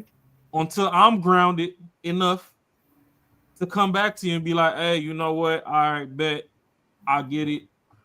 We took a break, whatever it was, and you fucked around and got pregnant. I don't really like it. I'm gonna tell you right now. I already thought this little nigga was weird. Now you confirmed it wasn't mine. I'm gonna still be here. It's gonna take time for him to grow on me now that I know that he for sure ain't mine. But that was your last. That was your last strike. I can appreciate how crazy you are, but you still got a little grace in you. I think because from my understanding, when I saw the video, I'm not going to say he was the most calmest person in the beginning, but I don't think he was doing too much in the beginning until I think what it was. And I think sometimes when we watch videos, we like to go at it as far as you're thinking about all the different options or variables that you could take within the situation instead of being in the moment and going through it in real time. I think in real time, he was like, I'm going to 1, 2, 3, my base is free, which is my family, to get away from this stuff until I figure it out. The family went behind his back in real time. He's collected information. It's like, yo, damn, even my own family kind of messed over me. And they didn't tell me they invited her. And as he's trying to navigate through the conversation, he said, look, I ain't trying to do this, X, Y, Z, blah, blah, blah. The family started attacking him. And then I think that in real time, he really, really got real frustrated. Like, I can't even believe my own family is making me out like I'm the one that's tripping when it's not my kid. So it's one of those situations. It's unfortunate that the kids are there. Now, I will say, right, we trying to put it on the man to calm down and don't do this in front of the child. I will put the more onus on the family and the mom because they should have known that this probably could happen. You literally threw the kids into the situation when it's not the best environment right now. You literally did that, right? And the thing about it is we can sit here and say, well, I probably would have hit them up before and everything. We're talking about what happened in the video. Right. We're talking about what happened in the video. So in real time, the family, the cousin, the baby mama is not his kid or whatever. They put those kids in the environment when it was no understanding established. So they would have to take the onus. He is the victim in this situation. right? Yeah, And he's a victim for sure, but he still control his reaction though. Exactly. I mean, you are in control of your own body. Here's the thing. Here's the thing. At the end of the day, here's the thing though. Go ahead, get your stress off. Because this is where it comes in. I 100% agree with you. I put the onus on everybody except the guy. But I still got to react. I'm still gonna have a reaction though at the end of the day, and I choose the way I react to that situation. So I can either do what he did in the moment of that situation, or I can fucking leave. I get that. But here's the thing. I get that. And I'm not saying that's not an option. He could have handled it a different way or whatever. I get that. Right. But for me, from what I'm looking at the situation, everybody is not built the same. Everybody was raised a different way. And understandably, we probably don't even understand his upbringing. If I can sit here and look at his family and what they had just did, I could imagine in those households, this is not the first time it got like that. In those families, and that's why they argue in front of the kids all the time. That's why. No, I get what Courtnee. I understand. Yeah. We heard you say what you would do. That's what I'm saying. But I'm coming from a standpoint of trying to understand how he was, the reason why he did it. Yeah, he could have controlled his whatever, blah, blah, blah. But at the end of the day, right, we can sit here and say what I would do and everything. But that individual, him as a person, as these things are rolling in real time, I would not even put the blame on him for how he reacted, because at the end of the day, in real time, the dust wasn't settled. It was a toxic situation already. The family knew it was toxic. The baby mama knew it was toxic, but how they wanted to have a good time and a good Thanksgiving overcompensated what needs to be happening as an adult. The addressing of the situation as an adult, they didn't address it like adults. All of them didn't do it. And the guy that's the victim, we sitting here like, bro, you should have handled that a different way, when everybody was against him. Sometimes, and I've seen it in real time. That's why I gotta be fair. I done seen things in real time. But hold up, that's why I gotta be fair, because I would do the same thing in a situation when it's about a woman. I would say, look, this is how short we say this shit all the time. When there are women in situations like Shorty, you putting yourself in certain situations, you wearing certain type of clothes, even though we can blame it on. We know, like, look, we know these are crazy. It's some crazy ass niggas out here in this world. So we trying to tell you, in order to minimize that situation, you got to be responsible for the things that you do and how you respond. So the type of clothes that you wear. So therefore, this is the same thing that I'm doing in this situation. Now, again, I'm not saying that's just like me saying, well, basically what you say, you're taking the onus away from the men. No, I'm not, because we already know it's crazy niggas out here. But there's preventative measures too, right? But in this situation, everybody, the mom, the parents, whoever else was involved in that situation, they all are wrong. My only thing is I put myself in his shoes and how I would react in that situation. I'm not saying he's right or wrong in the situation, but again, there are still many different avenues and ways that you can handle that situation. And I say that based off of the fact of how I look at the two little kids, I wouldn't react like that. And again, that's just my personal opinion on that situation. That's what I'm saying. I get that. I'm not discounting what you would do. That's not the situation that's not what I'm talking about at all. I'm just saying I could understand the reason why he reacted if I was to place myself in that situation in real time. And I have seen people. We don't know if he has some PTSD or whatever. We don't know. But what I'm saying is, oftentimes I'm trying to like look at things from a different lens. Is sometimes we look at videos and everything, and we always try to shame the person, or say he could have did things a lot better. Like say for a quarterback, right? He's in the field. We on top level view. We can tell this person opening everything, and he should have passed it to this person and everything. But from where he was at, he probably didn't see it. He didn't read it how we could see it. So what I'm saying is, within his situation, I'm not going to say he overacted. He could have handled it a whole bunch of different ways. But what I'm saying is, in that point in time, I can understand how, in that point in time, he felt like everybody was against him and he was frustrated as a human being. I done seen people have anxiety attacks. I done seen certain things can trigger anxiety attacks and all that type of stuff. And maybe within all that BS that he went through his family, that probably was the best he could have did that shit. With how toxic that family is. So let me ask you a question, bro. So take it to basketball, right? I like talking about basketball. LeBron trash. Calm down, bro. So take into consideration, right? So hooping, right?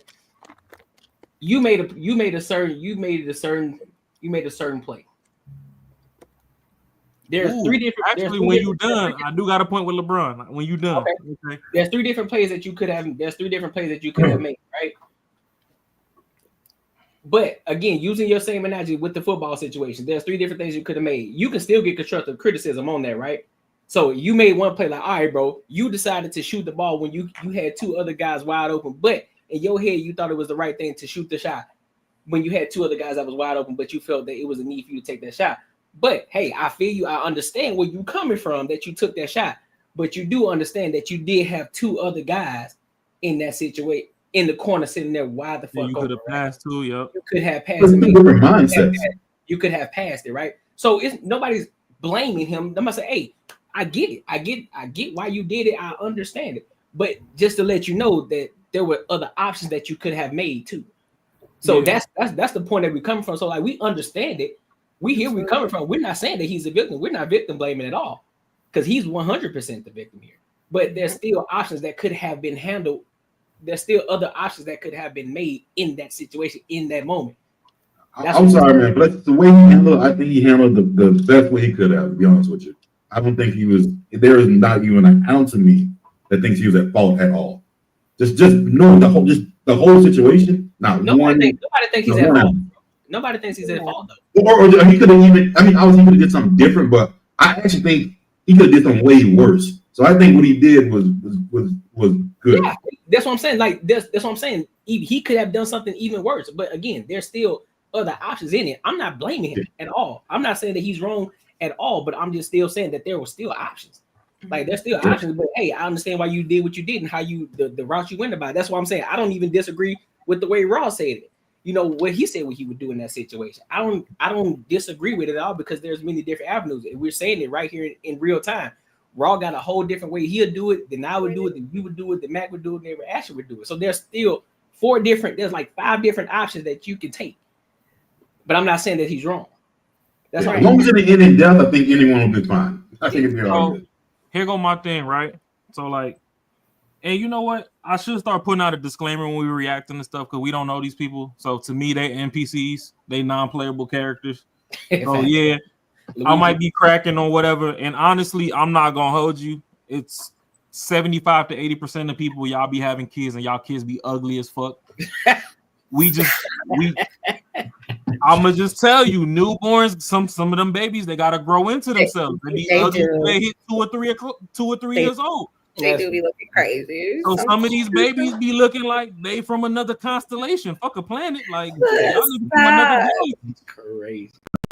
So it's no disrespect to anybody personally. So if you ever trip up and come across Banter and Barter, I do hope that you like, comment, subscribe. You can holler at me in the comments, and we could go back and forth or whatever. It's no disrespect to you. But if you got a baby alien, I'm gonna just say you got a baby alien in the heat of the moment. That's my observation. But when we bring it back to the basketball, you wild as hell. When we bring it back to the basketball, right? It's just like us fans. Like, don't get me wrong. I never really cared to be a fan of teams in modern sports, no matter what the sport is, because I already knew behind the scenes before shit started getting leaked on all these gambling rings and all that. I made my own observations to realize, like, okay, some of this shit is rigged. Like, some of this don't really make sense. Like, don't get me wrong. Katrina hit New Orleans. That was cool. The Saints was on a hell of a tier. But I kind of feel like, you know, y'all needed to get y'all city spirits built back up, and that's why y'all won the Super Bowl. Like, that's just me. Like it, love it, hate it. It is what it is. So I've seen certain areas go into certain depressions, and sometimes your team win just so it can bring the spirits back up. That's just my observation. Way before all this gambling and mob ties and all that. Whoop-de-doo. We can get into the Jordan and LeBron. Okay, Jordan quit because of XYZ, whoop-de-doo. And it goes to the same thing with LeBron. It's like, okay, we thought he was going to be the Cavaliers' hometown hero. Then he up and left and went to the Heat. I'm not going to hold you. I was a LeBron fan, and I still am. Don't get me wrong. My ranking system, I still probably put him up there in the top of the top, but it's like, I'm going to still get some jokes off just because he's super brolic compared to all the other players. Like, yeah, Kobe and Jordan were some lean people in comparison to Bron. Yeah. So just like some stuff that he does is just kind of like, really, bro, like, I respect you. You outball me. I ain't ever going to say I could fucking outball you on the court. But it's just some things I feel like, should have never been tied to your name. But at the end of the day, it came out after he went to Miami that, it was a player on the team trying to holler at his mama or, allegedly. Oh, Delonte West? Yeah, so, so it's like even in that situation, y'all want me to be the king of the Cavaliers, king of Cleveland, but how am I supposed to stay? How y'all gonna tell me how to feel about me catching somebody in my mama DMs that I play with? I gotta see you in the gym every day. So that's kind of where this come back to it. It's like, yo, I need to separate myself from Shorty so I get my bearings. That's like me saying, hey, bro, I'm trying to figure out, I don't want to do team practices no more. I want to practice by myself. You let me come in, 2 hours early into the gym. I'll get my practice out the way. Then text me when y'all cleaning up and leaving, and I'll come get another 2 hours in.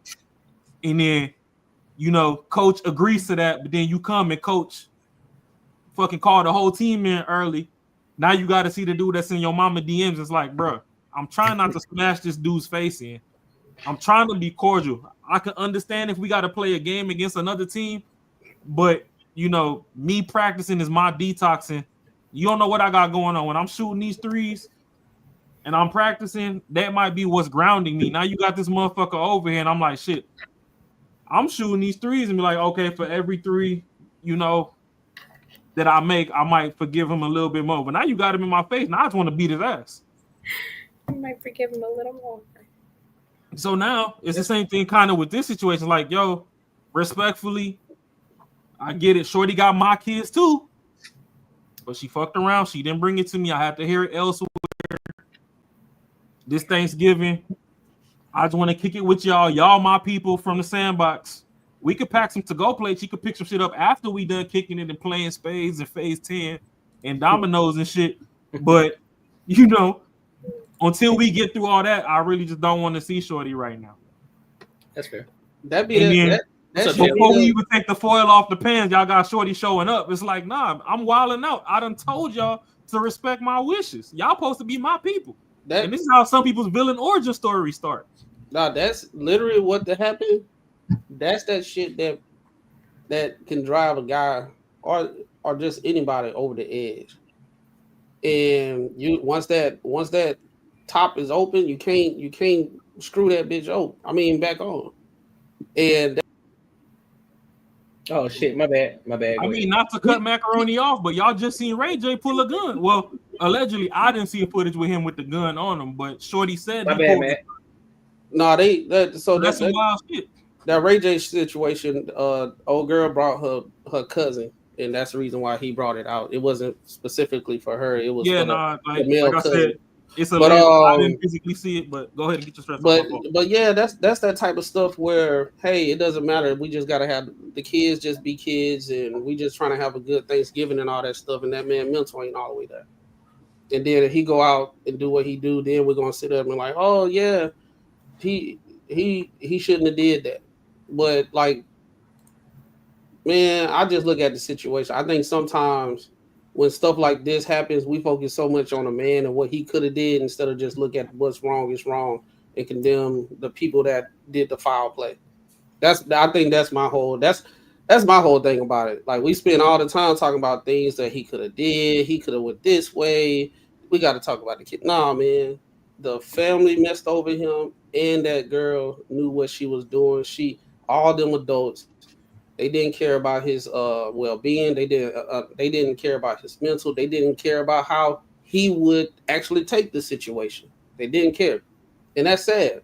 And that's where we at, to the point where we supposed to be having a community, and we supposed to be helping each other out and lifting as we climb and all that type of stuff. And your family stab you, your blood family stab you in the back. And That's this is crazy. why I understand Ashley and Kay when they come up here and be like, "Oh, y'all need to go to therapy." Thank you, because I was thinking it. I said,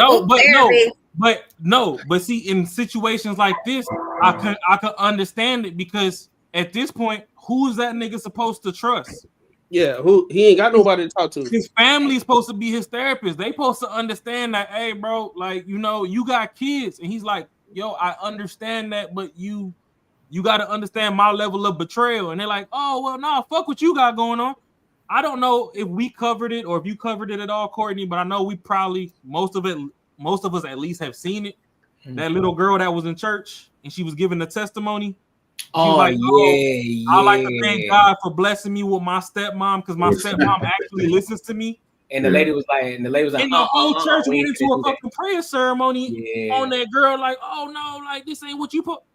Mm-hmm. So now, if she shut down and she start her villain origin story and she become a hoe and all this, and she trying to find love elsewhere, what the fuck do you expect? Mm-hmm.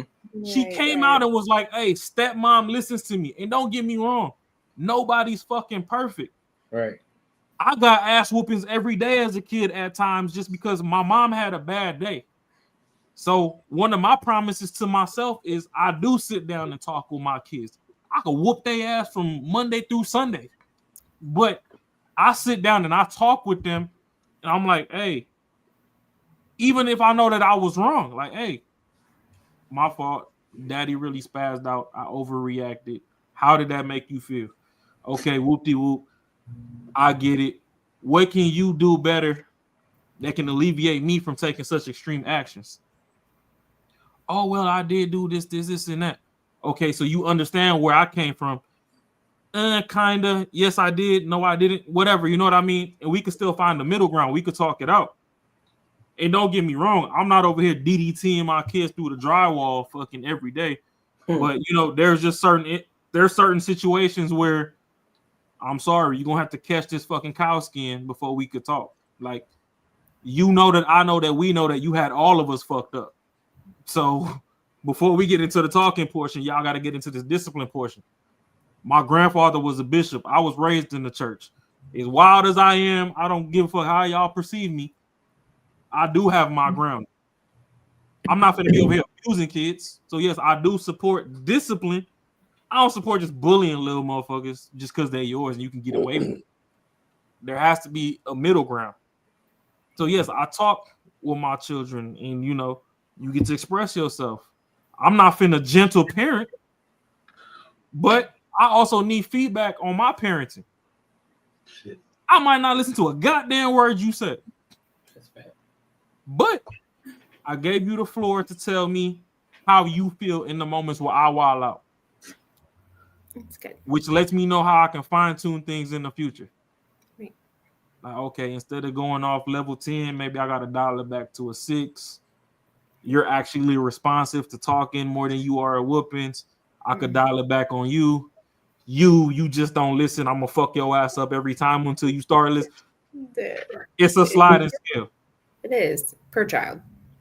So this kind of thing, I just feel personally, to me, it's disrespectful that the entire family, because you got to understand, like, if me and you going out, Ashley, and we start having kids or whatever, I put my life on the line for you. Right? You wilding out. But I put my life on the line for you and all that, right?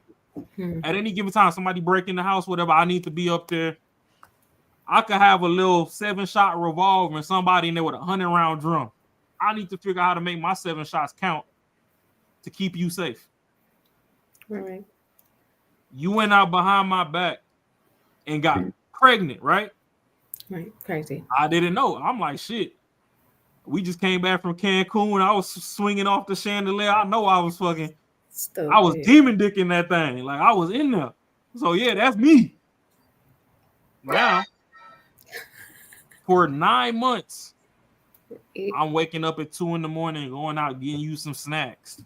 Your back hurt. I'm rubbing you down with the Tiger Balm. We don't even use Vicks no more. I got the Tiger Balm. You know, I'm doing all this other stuff. It come to the hospital. It's complications. I'm getting traumatized now because, you know, instead of a vaginal birth, you getting a C-section. I'm watching these motherfuckers cut into you. I'm like, oh no, please don't kill my baby. I don't know this little kid, but I know Shorty. Shorty, give me 5 top. Don't take her from me, Lord. Like, I'm gonna add my comedic element to it. I know, we get it. You know what I mean? It's very true. In the back of your mind, you knew that even if it was one night, you went to Miami on a girls trip, and on that last night, you just couldn't hold the guard up no more. That nigga was so fine on South Beach, you let him crack. I get it. But you was sitting up in my face for 9 months, and you had that kid. Absolutely. Fast forward 2 years, 5 years, whenever I finally find out, you not even the one that brought it to me. Well, that part's crazy. So you ain't even bring it to me. I know, that is nuts. You was like, hey, you know what? I did, you know, 3 years ago, I went to Miami with the girls. I was wilding out. I ain't gonna lie, this nigga was so fine. I just don't know what came up. I don't care how you bring it out. I just want you to tell me, because I'm trusting that I'm gonna protect you at all times. I wasn't there on the girls trip. I couldn't protect you from that nigga. You took fucking 10 shots of Henny. You couldn't protect yourself no more. It got blurry. Nigga look like Idris Elba or whatever the fuck floats your boat. Hey, 1 + 1 was 2 that night, and it was on the cracking. But we dragged this on for years. Now I finally find out. It's crazy. It's no disrespect to the kids we already have, but now I'm just like, okay, that's blurry. So what else? Right. That's where it gets real persnickety with it. So I gotta dissect everything that ever happened. What you say? What's the truth and what's a lie? Huh? For what? Persnickety. Oh, okay. Persnickety. Hey, don't think because I'm a hood nigga, I don't know big words, man. I ain't say that. I was just trying to figure out what you. I'm trying to figure out what you said. On banter and barter, we gonna get folks' vocabulary up. I said persnickety. Proclivity. Mac got the proclivity, I got the persnickety. You know how I feel it, you know what I'm saying? Dude, hey, I just realized something, man. Matt, fucking unbiased, you 100% fucking speak woman language for sure. Like you go detail to detail to detail to detail to detail to detail. I never like pinpoint that shit. That's why I really like understand your ass. I'm been like, yo, you cheated on me with some hot ass nigga. That's why I'm pissed. Detail.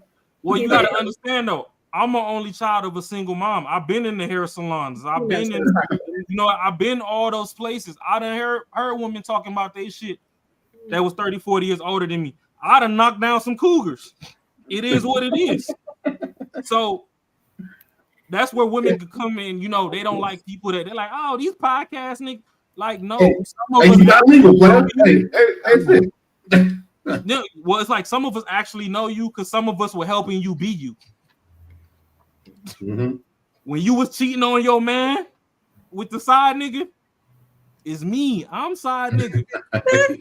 I was swiping your language. Like I speak your language. I was swiping your card at Applebee's, getting that 2 for $20, and then we hit the ATM and you gave me $300. Like, it's me. Geez, you know what I'm saying? But no, like to reel it back in though, it's just like, you did all that. Now I don't know what was real, what was fake. Right. You gotta process it. Time to detox.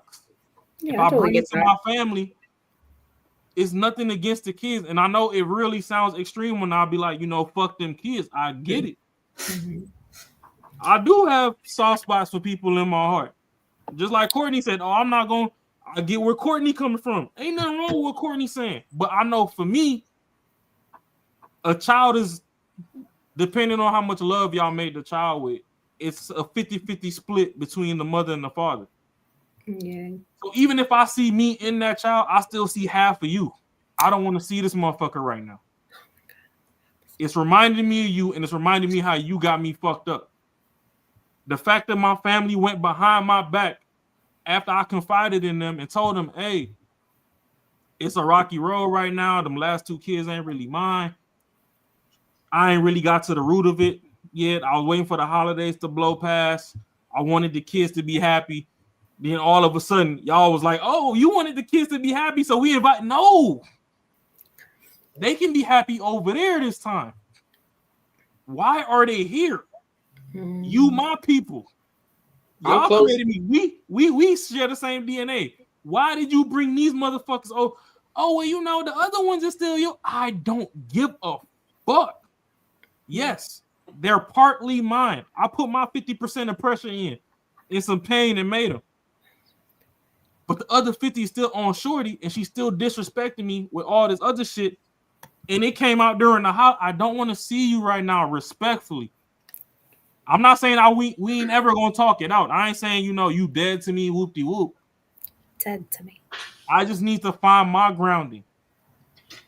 I brought it to my family. I personally, as a man, I don't believe in therapy. I believe you should have a community around you that you could go confide in. Hey, Courtney, let me holler at you, bro. What time you get off work? Oh, I'm gonna call you back. I'm gonna call you around 7. I get off at 6, but I gotta go get some food for my kids and put them in bed, and we'll do. Then I'll hit you. Boom, hit you. Hey, bro. So tell me why me and Ashley have 4 kids and she stepped out and that 5th one ain't mine, but the 6th one is. Oh, nigga, word.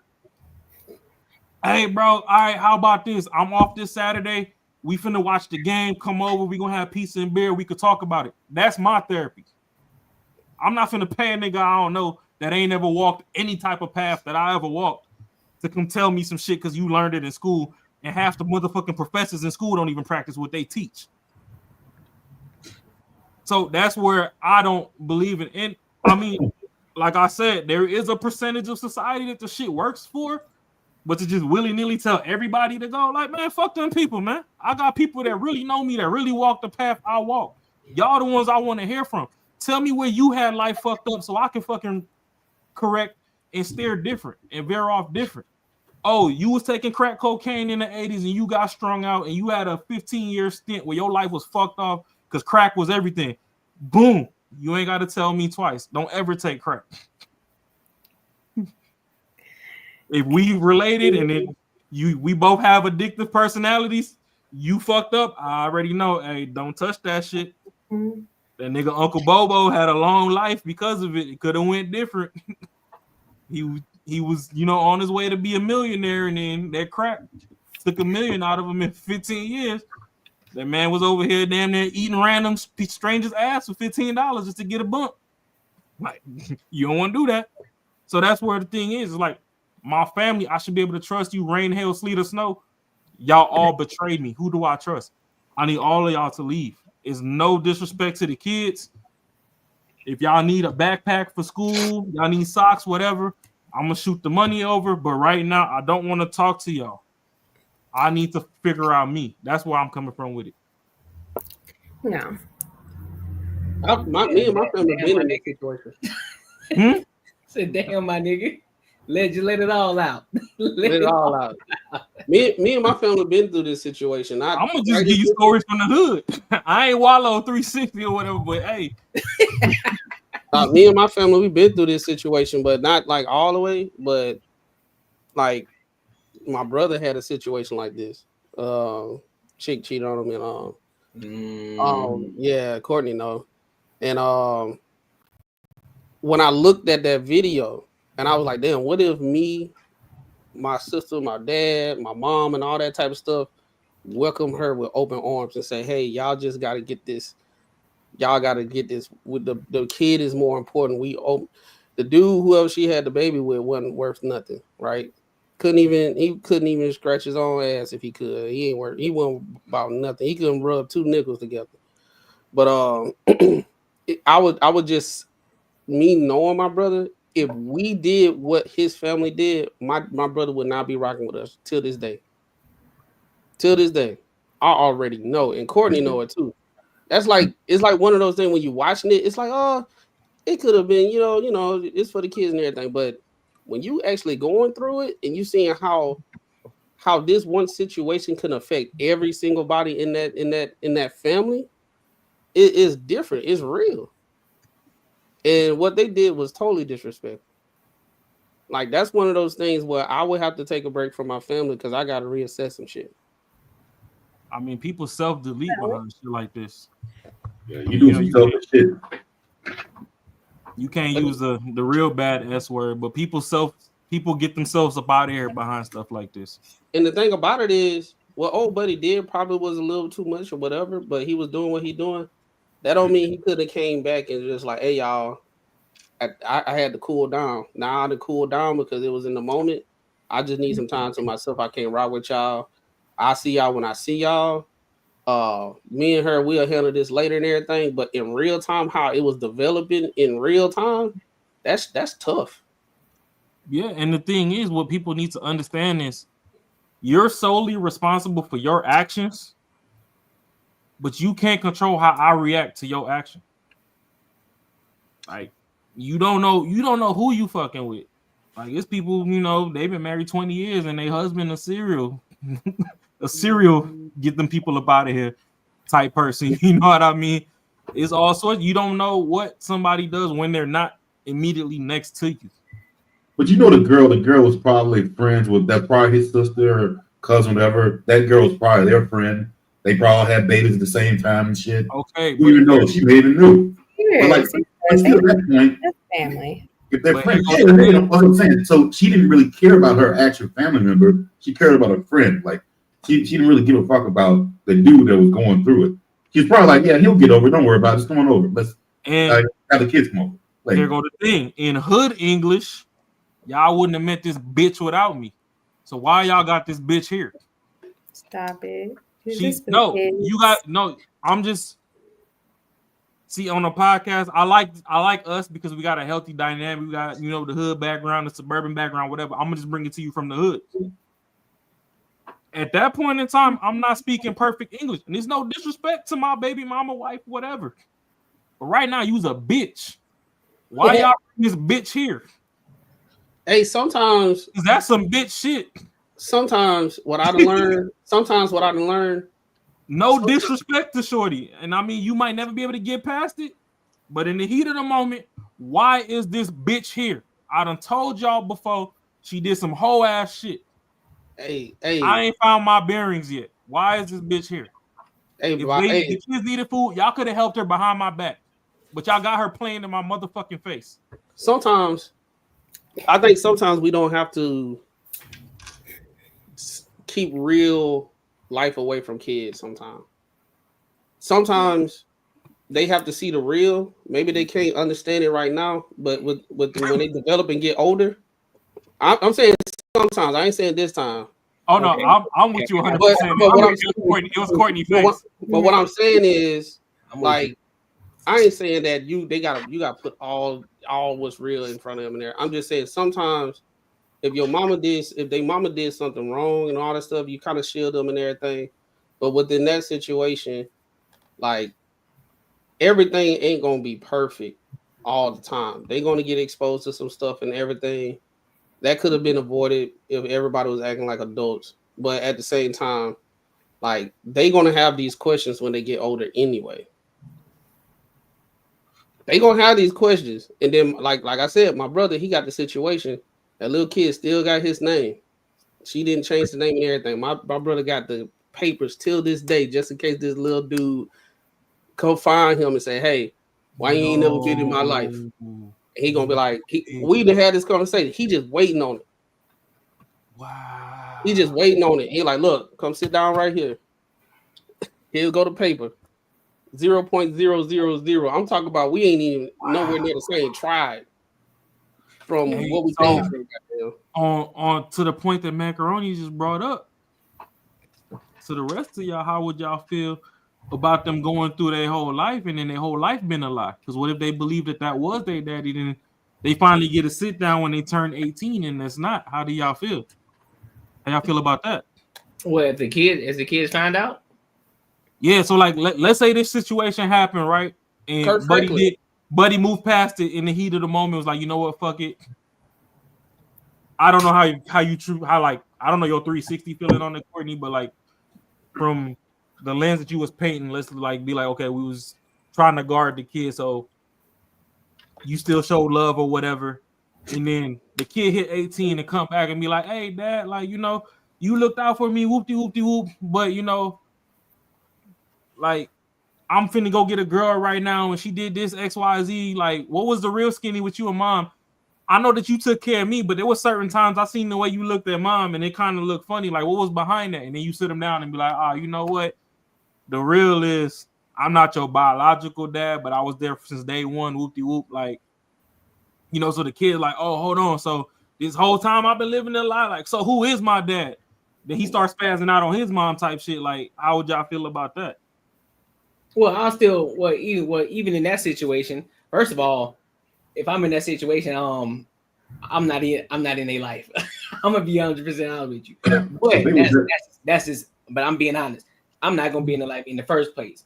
But just to play on your point on the hypothetically speaking, I'm gonna give them the real. I'm gonna say, listen, we didn't have that. We had. There was a situation that happened that popped off, and I'm just gonna give them everything. But a 1-year-old, and I think the little girl like 4, like 4 years old. You know what I'm saying? It ain't the time to have that conversation with them yet, because they won't understand that yet. Now, when they get a little older, and then they still start to ask questions like, all right, Pete, let me sit you down. Let me let you know what the real shit is, and then we're gonna have that conversation. To interject, I feel like the 4-year-old is old enough, because I mean, you don't want.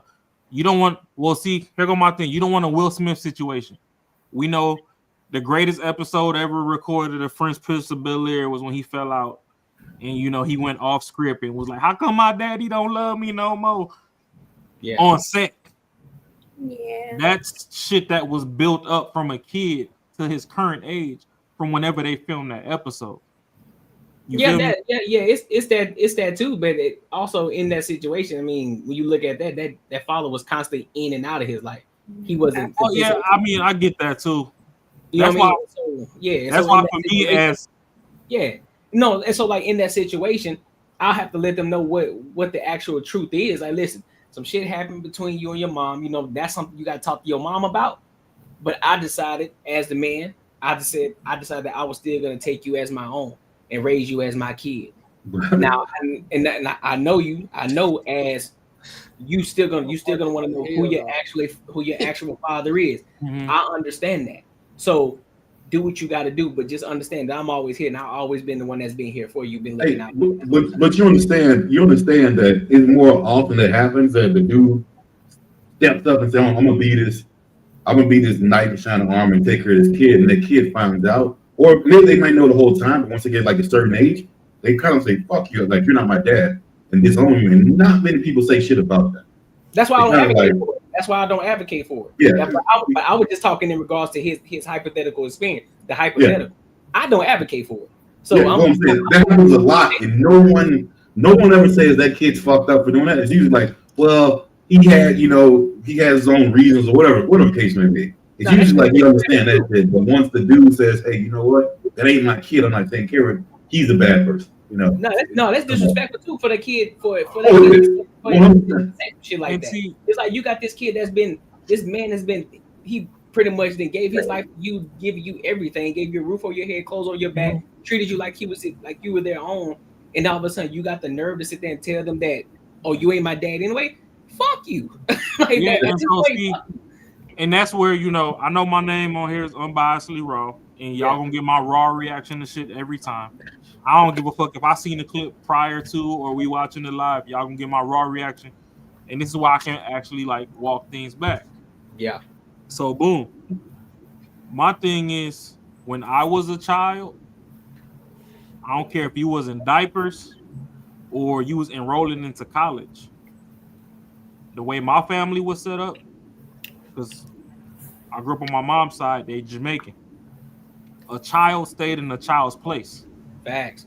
So the thing is, it ain't matter what fucking age you were. Obviously, there's one that she holding on the hip. That motherfucker can't go nowhere. But shit, if you could walk or crawl, get your bitch ass the fuck up out of here right now, because some real shit going on.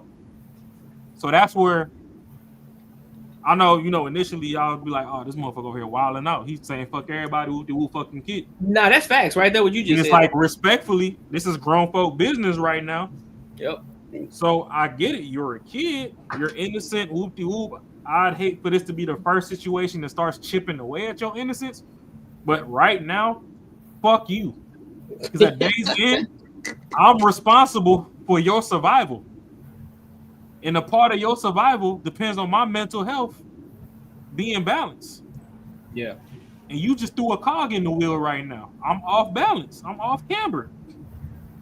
You telling me all this formula I done bought, all the times I done got cussed out at the store because, my paycheck came through, but my car's still declining because it's a fucking, discrepancy with the bank. And y'all telling me I ain't got no money, but I'm checking my app and I got money, or the food stamp card declined, or the WIC ain't come through the day it was supposed to because it was the holidays and I ain't know. And this motherfucker at home crying.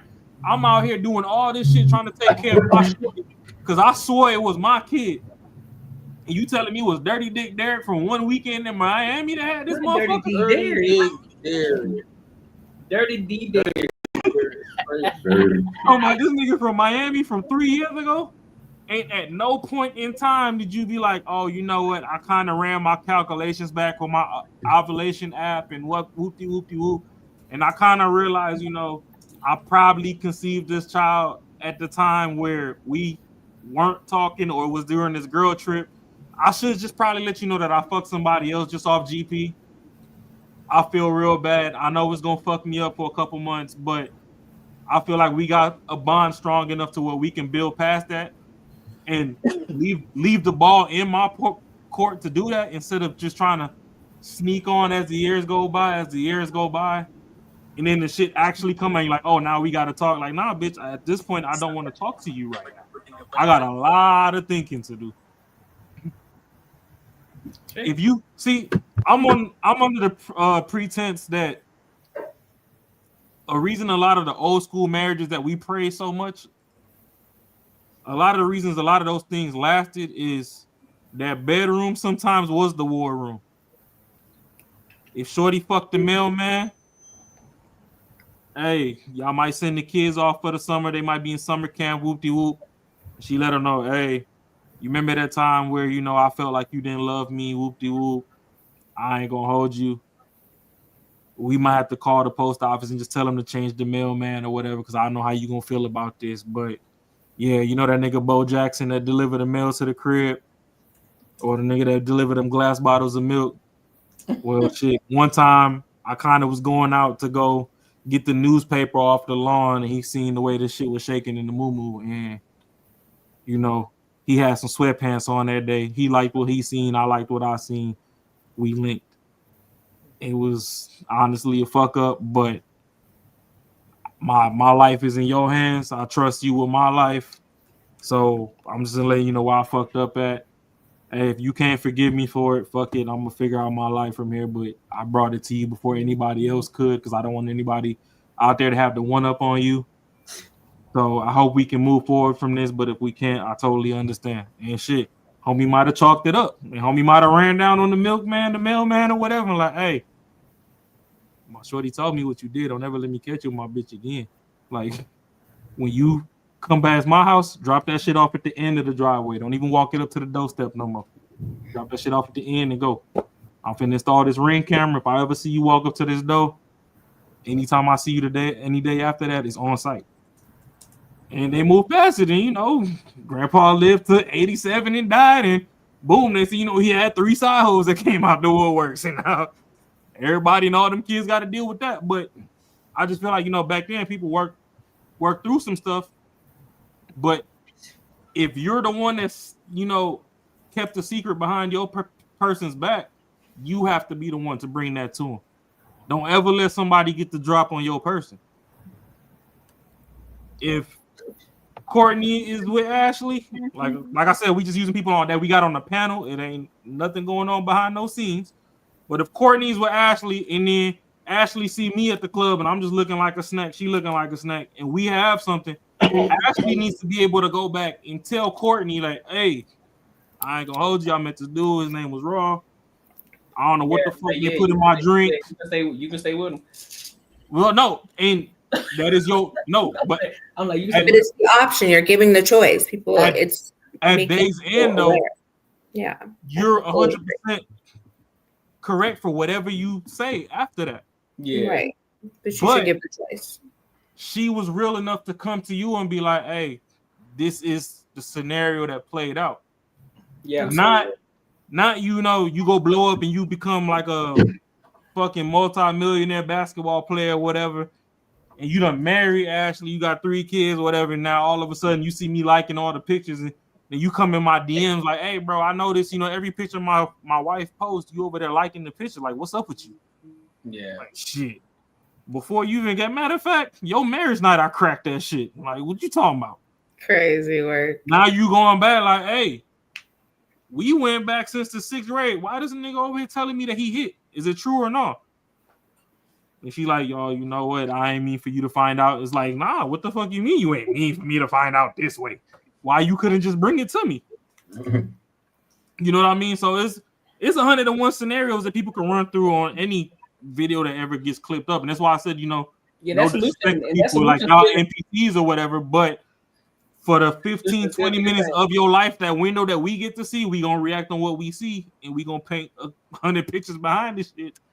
And I just know for me, everybody disrespecting me, so I don't want to see nobody, kids included, until I find my grounding. If Courtney still hug the kids and then he like, hey, shorty, come here, let me holler at you. Go ahead and make you 7 plates, 1 for you, 1 for the 6 kids. But y'all got 20 minutes. I'm finna go. I know I'm already fresh or whatever, but I'm just gonna take another cold shower. You got till my shower is done to get the fuck out of here. However, anybody handles it, that's on them. I know for me, I'm crashing out off rip. Everybody I ever fucking loved, trusted, and believed in, and fucking turned their back on me in the heat of the moment. Y'all all gotta go. Or, I mean, I could take an honorable exit. The difference between me exiting and her exiting, if I exit, delete my number. I don't want to know none of y'all. All right. If she go, we can rebound from this. Let's go to the next topic, big dog. If I leave, all bets are off. Delete my number. We not blood no more. Facts. That's just that. All right, make sure y'all like, comment, and subscribe for the algorithm, and make sure y'all hit the bell notification. So let's go to this last one though. Let's go to this last topic. This one here is a little longer in the sense, but I kind of skipped ahead a little bit. So this woman actually crashes out on the door. So I haven't seen the entire thing. But I'm just going based off of the title. So I'm gonna play it and then we'll give our thoughts on it. Oh shit, let me take this shit off you first. There we go. I knew I wasn't tripping. I knew I did that. There we go. Program? Not all right. So all right. Let me go back. Something better. So you kind of want a man to fit into your program. Let's start from the beginning. All right, here we go. I'm single. You want to know why I'm single? Yeah, why you're single? I think it's hard to find a partner when I have such a concrete Hold on, Courtney. I want to live my life. Is this freezy? Nah, that's not freezy, bro. Nah. That's smooth. Oh, okay. In part to find a person to collaborate with me to help that manifest. Right. So you kind of want a man to fit into your program. In a nutshell. That's why it's really hard. Oh, maybe. Yeah, we don't want to feel. We're gonna get back to that. Yeah, we don't want to fit one of those lives, but in your status. I mean, I got to see something better though. Like maybe I could switch the program, but I have to see something better. And the majority of the time, the average man doesn't show me better than what I can do for myself. Oh, we're gonna walk this back soon. Okay, and why are you single? Pretty much the same reason. We're not gonna ask him why he's single. I know he just ladies first. Oh. Even when you're right, you're wrong. But pretty much the same reason. You can't find a man to fit in your program? Not all right. So, all right. I guess not the same reason. I just feel like a lot of these people are not being honest with themselves. It's like, if you can't be honest with yourself, how are you supposed to be honest with me? And it's like I'm coming across it a lot, and I'm big on integrity. So it's like, Okay, so you find some lying ass men out here. In this game, your heroes will die.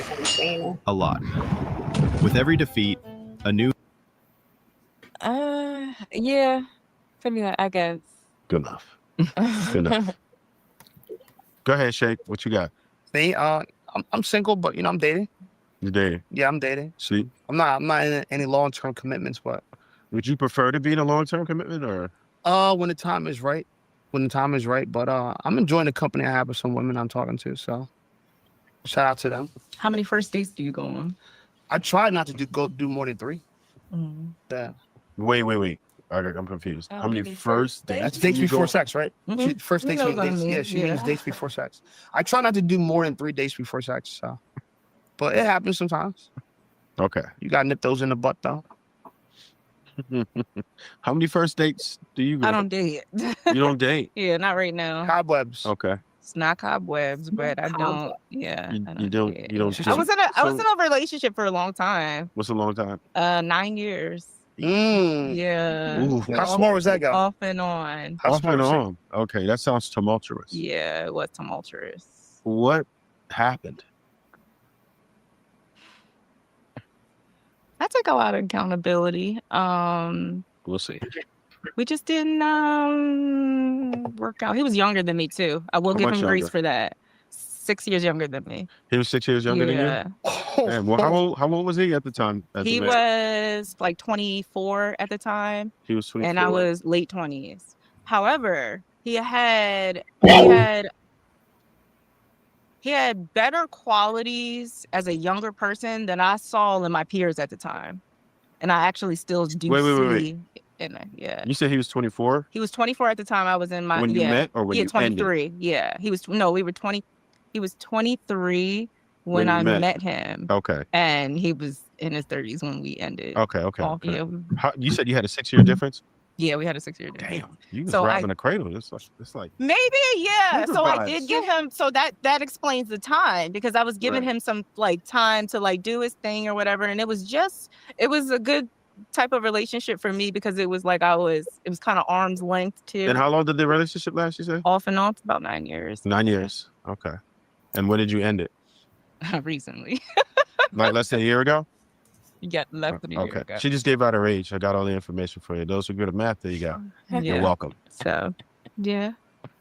But all right. So I get that part of it. So you said you take accountability, and Yeah. you're saying it was the age gap.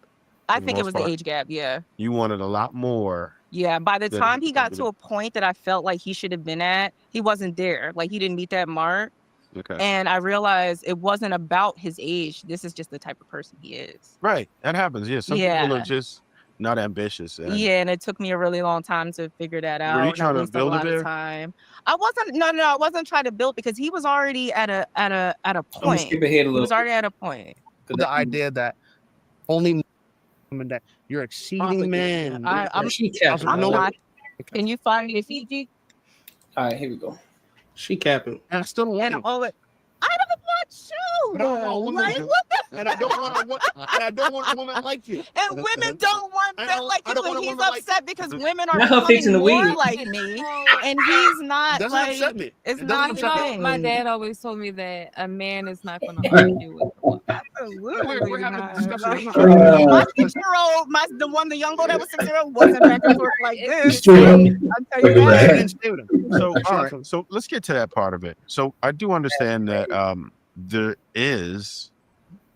I'll never forget you. White niggas. I know You're the reason why I I'm don't going to date. forget you. I'm going to You're forget. the reason why I Trust don't me. date. This is going to be a race out of my mind. Do you see this? This is the reason why I don't date. Are you saying that men like this? Masculine men. I earn more money than him. He's a YouTuber. He's not in. He's almost 40. And he's a YouTuber. Like, come on now. You don't know what I earn. You're a YouTuber. Have you seen my channel? And the millions of views that I got? Doesn't matter. Can you find me a Fiji? I can fly Fly to myself to Fiji. Fiji I tomorrow. just came back to Africa from Africa. Boy, bye. And yes, we got Fiji money. What are you talking about? You don't know me. When I know you. I've seen you 1,000 times. Like I know you. So you've seen my content before? No. What are you talking about? What are you talking about?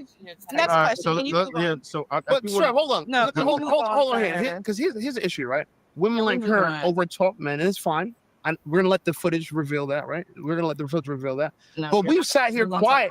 We We sat quiet while she went on long rants. Go ahead. And I tried to interject at time, but I was like, I'm no. not that. I'm actually a softie. Okay, he's so soft. He's okay, foaming at the mouth over soft. I'm not even a hard girl, and he can't take me. I think you're hard. I think you're hard.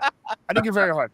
I think you're very hard. But I understand you. You know why I understand you? Because I listen to you. And what I've heard from what you said is that you like men that are. You don't understand. You like men. We cut from such a different cloth, nigga. You do not understand me. Just be quiet for 1 second, right? So let me talk. 1 second. I'm only quiet for people I respect. I respect men. I will be quiet for you. If you wanna. So this is what I'll do. Let's give him 1 minute and then if you need a rebuttal or something. Yes, is that okay? No, I'm answering it. I talk to men I respect. Okay. Anyway, so I understand women like you, right? There's a lot of propaganda telling women that you're exceeding men. I'm talking about lived experience. He's talking about propaganda. That's what I'm saying. He's a young boy in his mind. So like I'm a grown woman with lived experience in real life. He keeps telling me propaganda. I'm telling him my real experiences. He's telling me that how I'm feeling and how I'm internalizing it is propaganda. He's a child. I get it. So just give him a minute. We only gonna give him 1 minute, and then I'm gonna give you your time to rebuttal. All right, and we won't allow him to interrupt you either. All right, got you. Okay. So I understand women like you, right? You've been sold this reality that it's not true, and it's fine. It's fine. You sold the idea that only men benefit from marriage, but we tried to make the point to you earlier on that women actually, the only way they could get divorced, last time I checked, is if they were married, and most women, most of the wealthiest women in the world became wealthy through divorce. That is true. So I've never heard of a man become a billionaire through divorce, but we've heard of women that became billionaires through divorce. White women become billionaires through divorce. What are you talking about? Like this is not our conversation. John, you can just forget it. Go ahead. This is not our conversation. So you can go ahead. Like, what is he talking about? We're talking about relationships amongst us, right? Okay. Like he's putting in statistics and scenarios that he's not even a part of. Like, what are you pulling That was out my fault. I these- brought that. Oh, okay, yeah. I don't understand what you part of. We're talking. I was about, going that direction. We're talking about real people. That's why I don't like talking to YouTubers. I'm a real person. You wanna I pay pause real quick? taxes. I'm an everyday average person. So, just before we get into some more of this, I don't understand if women see what's going on, but from a man's perspective, and I get it, she's not dating any of the men that are up there. But when we say that men don't like combative women, this is what we're talking about. Like, I don't care if you a vet, if you went to war, whatever. Her ass ain't went to no fucking war. Whatever. No, but I'm just saying though, like whatever you had to do for your personal survival don't mean jack fucking shit to me when I'm in the building. Sit the fuck down, cross your legs like Cam Newton, shut the fuck up, and just enjoy the vibe. I can already tell what happened, and I didn't even need to see the middle. Like I already know why she feels that way, and I didn't even need to see it. It's because I'm similar in the sense of when I hear men speak and I think that you're dumb, especially when the rhetoric comes out of your mouth that I feel like is just immature or childish or you're just not mature, I stop listening. And I can tell already that that's what happened. He was saying stupid shit. And so she stopped listening. And so that's why. Now, her interrupting as many times as she did, sure, she could shush a little bit. But her not giving a fuck what he's talking about, absolutely. I do that to men all the time. Not talking over, but in the sense if I stop listening, fuck yeah. I'm not listening to somebody who doesn't get it and who's immature and dumb as fuck. Like, move along. So especially when in trying the to heat talk of your about my moment, life. in the heat of your moment that a man calls you masculine, would you agree at that point? I'm masculine because I don't want to listen to a man. You're saying that what he's saying is so stupid. You're just gonna talk over him. You're just gonna let your dick hang because your dick bigger than his, and you don't feel like that's masculine. You're asking me, do I find myself to be masculine if I don't listen to a man? No. Yeah, if you're quiet, just don't say I'm nothing. saying what you're saying right now. Because she didn't want to hear him, that makes her masculine. No, she her kept talking. over talking. Like you can disagree with what he's saying and everything, but her over talking, and even when the host, you're not even being respectful to the host to say, "Hey," the host said, "All right, you have your 1 minute. We're gonna give him 1 minute, and then you can have your 1 minute." Three words in, she hear a key word. She interrupt and then start doing innuendos, insults, and all that stuff just because she find him dumb and stupid, whatever. But at the same time, he never threw a shot at her. He was just saying, We don't know that. Yes, he did. There's a reason why we got to this point. You just didn't see the middle. Yes, he did. "Nah." I saw the whole thing. She threw it first. Either way of how it works out. I just find it interesting though, just because a woman talks over a man, all of a sudden she's masculine. Well, me personally, I don't think a woman is masculine if she overtalks. I think she just immature and rude. To me, I don't define masculine by overtalking. She's rude, immature, and if you were to prescribe him as stupid or dumb or whatever, that's fine. But she's joining the circus as well because I can respect that for sure. She's saying the dumb, stupid shit too because she contradicted herself through the whole time. She said she been in a relationship for 9 years. She only been on the market for a couple months, but yet she said she dated hundreds of guys. She done dated. Then she said she don't date. Then Buddy made a couple of slights, but in the beginning she was throwing slights at him, and he was just kind of like, okay, I see what type of time we on. So both of them. What did he say to get her to do that? He in the beginning, it would just say he's just said some stuff in general that she didn't like. So there's a reason why where she is. But the whole thing about it is just because I say something in general and you just don't like it, and I didn't personally take a shot at you. If you don't like it, you don't have to do a shot at me. That means you have impulse control issues. But we were just talking about boy who cussed those people out, and we were saying, "Oh, that's totally fine." How he reacted, he was the victim. But then when she does it in a calmer scenario, are you comparing that to something? Are you serious? Hold on. No way. Hold on. We didn't talk about he didn't have impulse control. We were, but hold on. What I said, like, okay, I'm gonna say it again. He was speaking in general about relationships. It wasn't talking to her. Yeah, he wasn't talking to her. She took offense and started throwing shots at him. That's totally different from a woman got a baby on you and your whole family stab you in the back and you're trying to control your emotion through a real life situation. That's two totally different. They just have a conversation. Going by scenarios. Got it. Okay. Yeah, she don't know him. He don't know her. They just having general conversation. The host is saying, "Hey, let's conduct ourselves like adults," and she can't. That part I totally get, and I do think that at some point she should have stopped talking for sure. It was getting excessive, but I also understand how we got here, and I didn't need to watch what happened to get here. But the thing is, what you said, why people say that women are masculine, like if they overtalk someone, a man, because the way they overtalk is almost like you're about to fight. If it was a dude, it's almost like chest about to pop out, and like the next couple minutes, probably choking each other. It's not like I've had a girl dismiss me and talk was kind of feminine, and it's more kind of like, all right, man, whatever. Like if someone doesn't talk to you, you can't argue with them. You can just argue with yourself. Like, so if most feminine women, if they just don't want to listen to you, they just won't say shit. Hey, I'm about to choke her right now. Finger snares. Yeah, I agree. I agree with you on that. On the aspect of the masculinity part, Clem. I think what masculinity actually represents is being able to have that emotional resilience, right?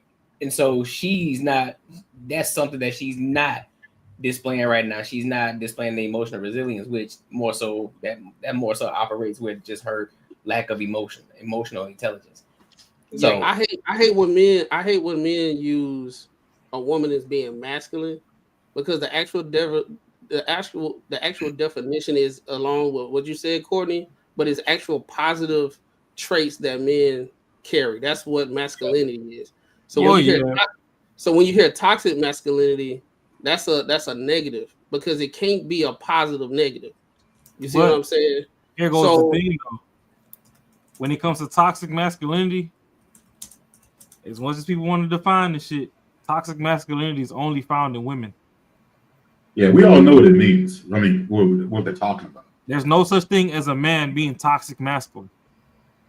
Yeah, because it's positive traits that men carry. So it's positive. So if you hear toxic masculinity, it can't be a positive toxicity because that's moot Right, at that point in time.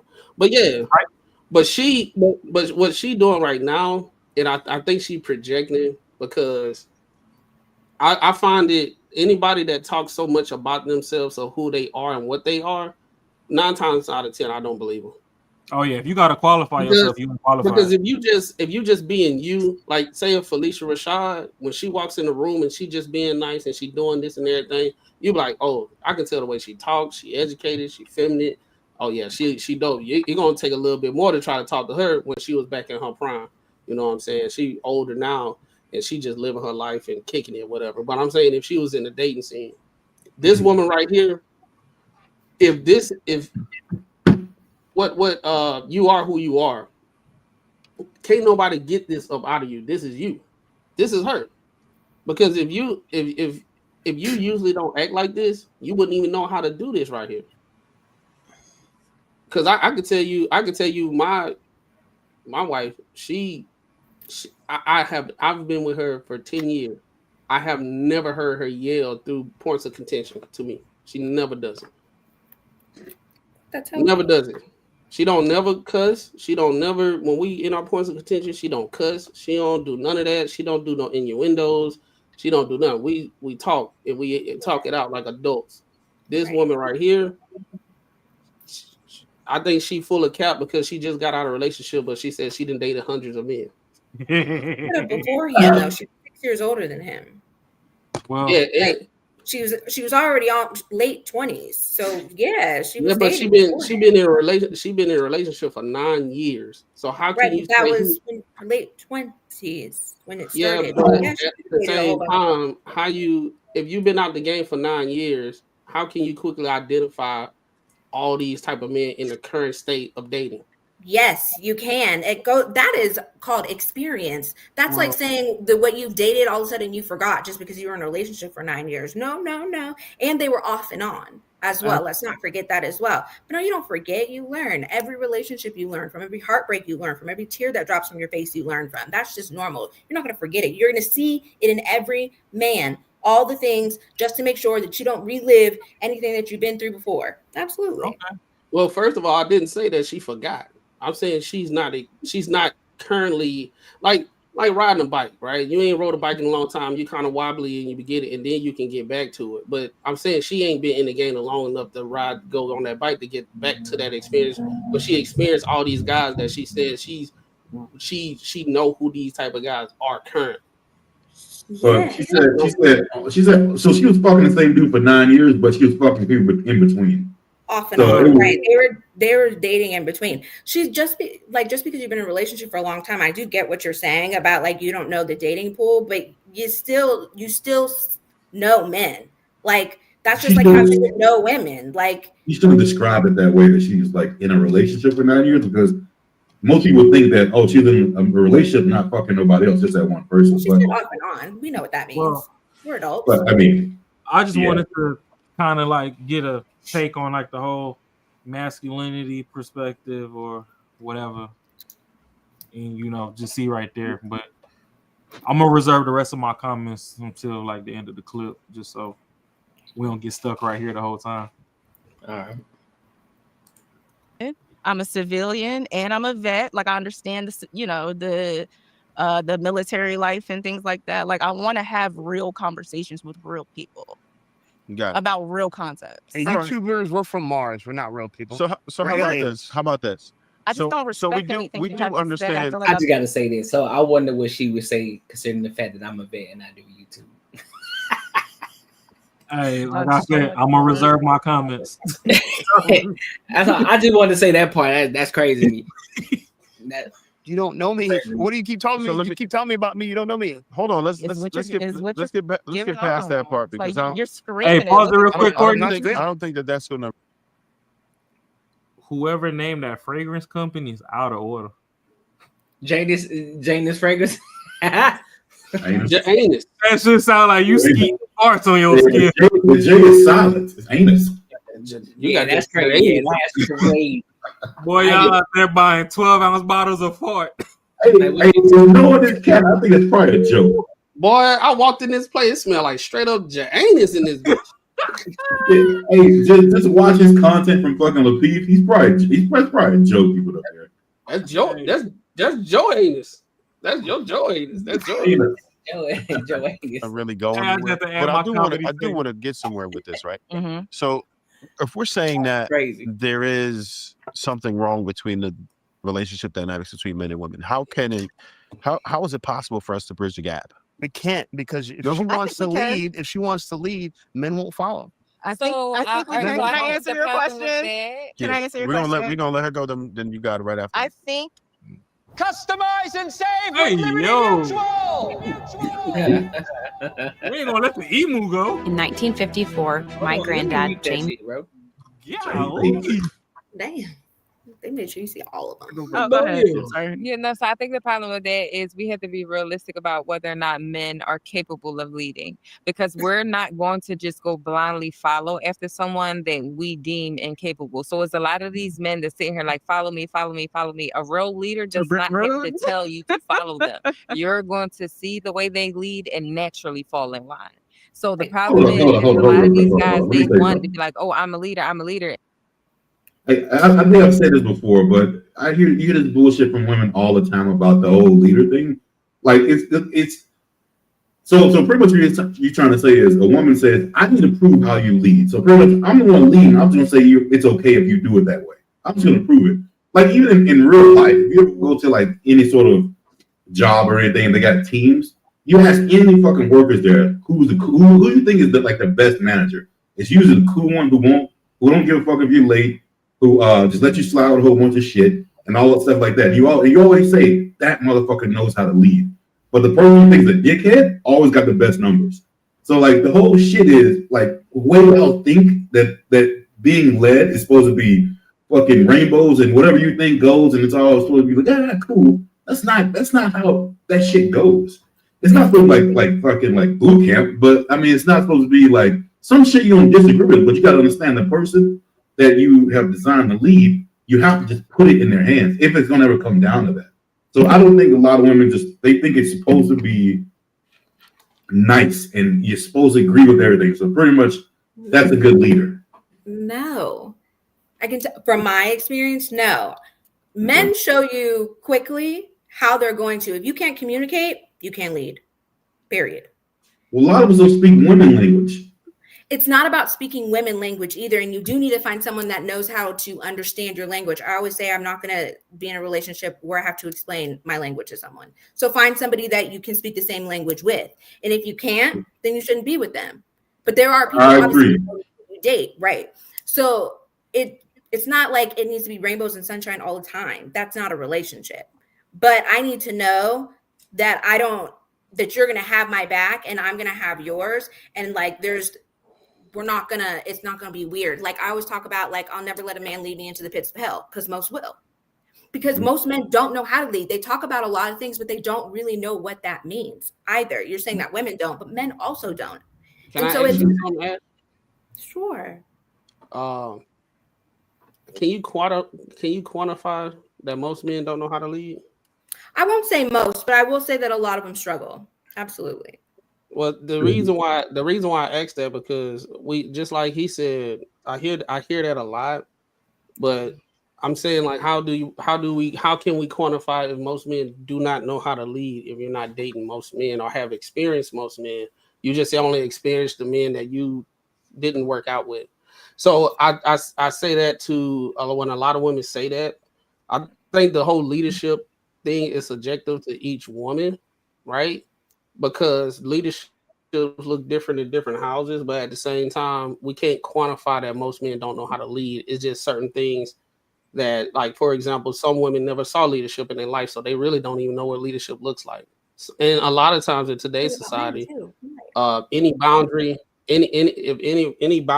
or any rule that is set or any expectations from a man is frowned upon, and then what tends to happen is we're doing stuff that I don't like. So, for example, your dad had your best interest, and he told you not to do a lot of things, right? Because he had your best interest at heart. So a lot of times men have that same kind of fatherly instinct, and they try to do the same, but because they're not my dad, it's seen as control and all that type of stuff a lot of times. Well, I think too that But just depends at on the the same, relationship.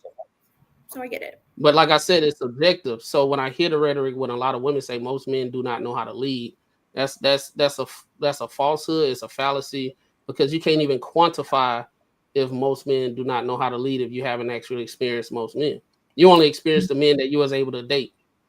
Right. And if it's a collective group of women that are saying that for the men that they've dated and the women that the men that they've dated, so you're going to go person by person. And if collectively, as a whole, women are saying that about all the men that they dated per slot, why would we not come to the conclusion from what we've experienced and as a collective, a lot of men don't know how to lead. Because I got it, bro. I got it. Because the reason why is everybody date as when they get going through this thing called life, and you find that one person you actually get with, you actually marry or whatever.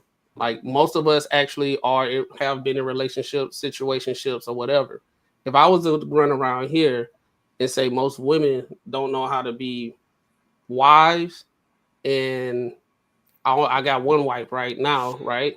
I know there's a lot of women that could be wives. They just haven't got to that point yet. They haven't found a person.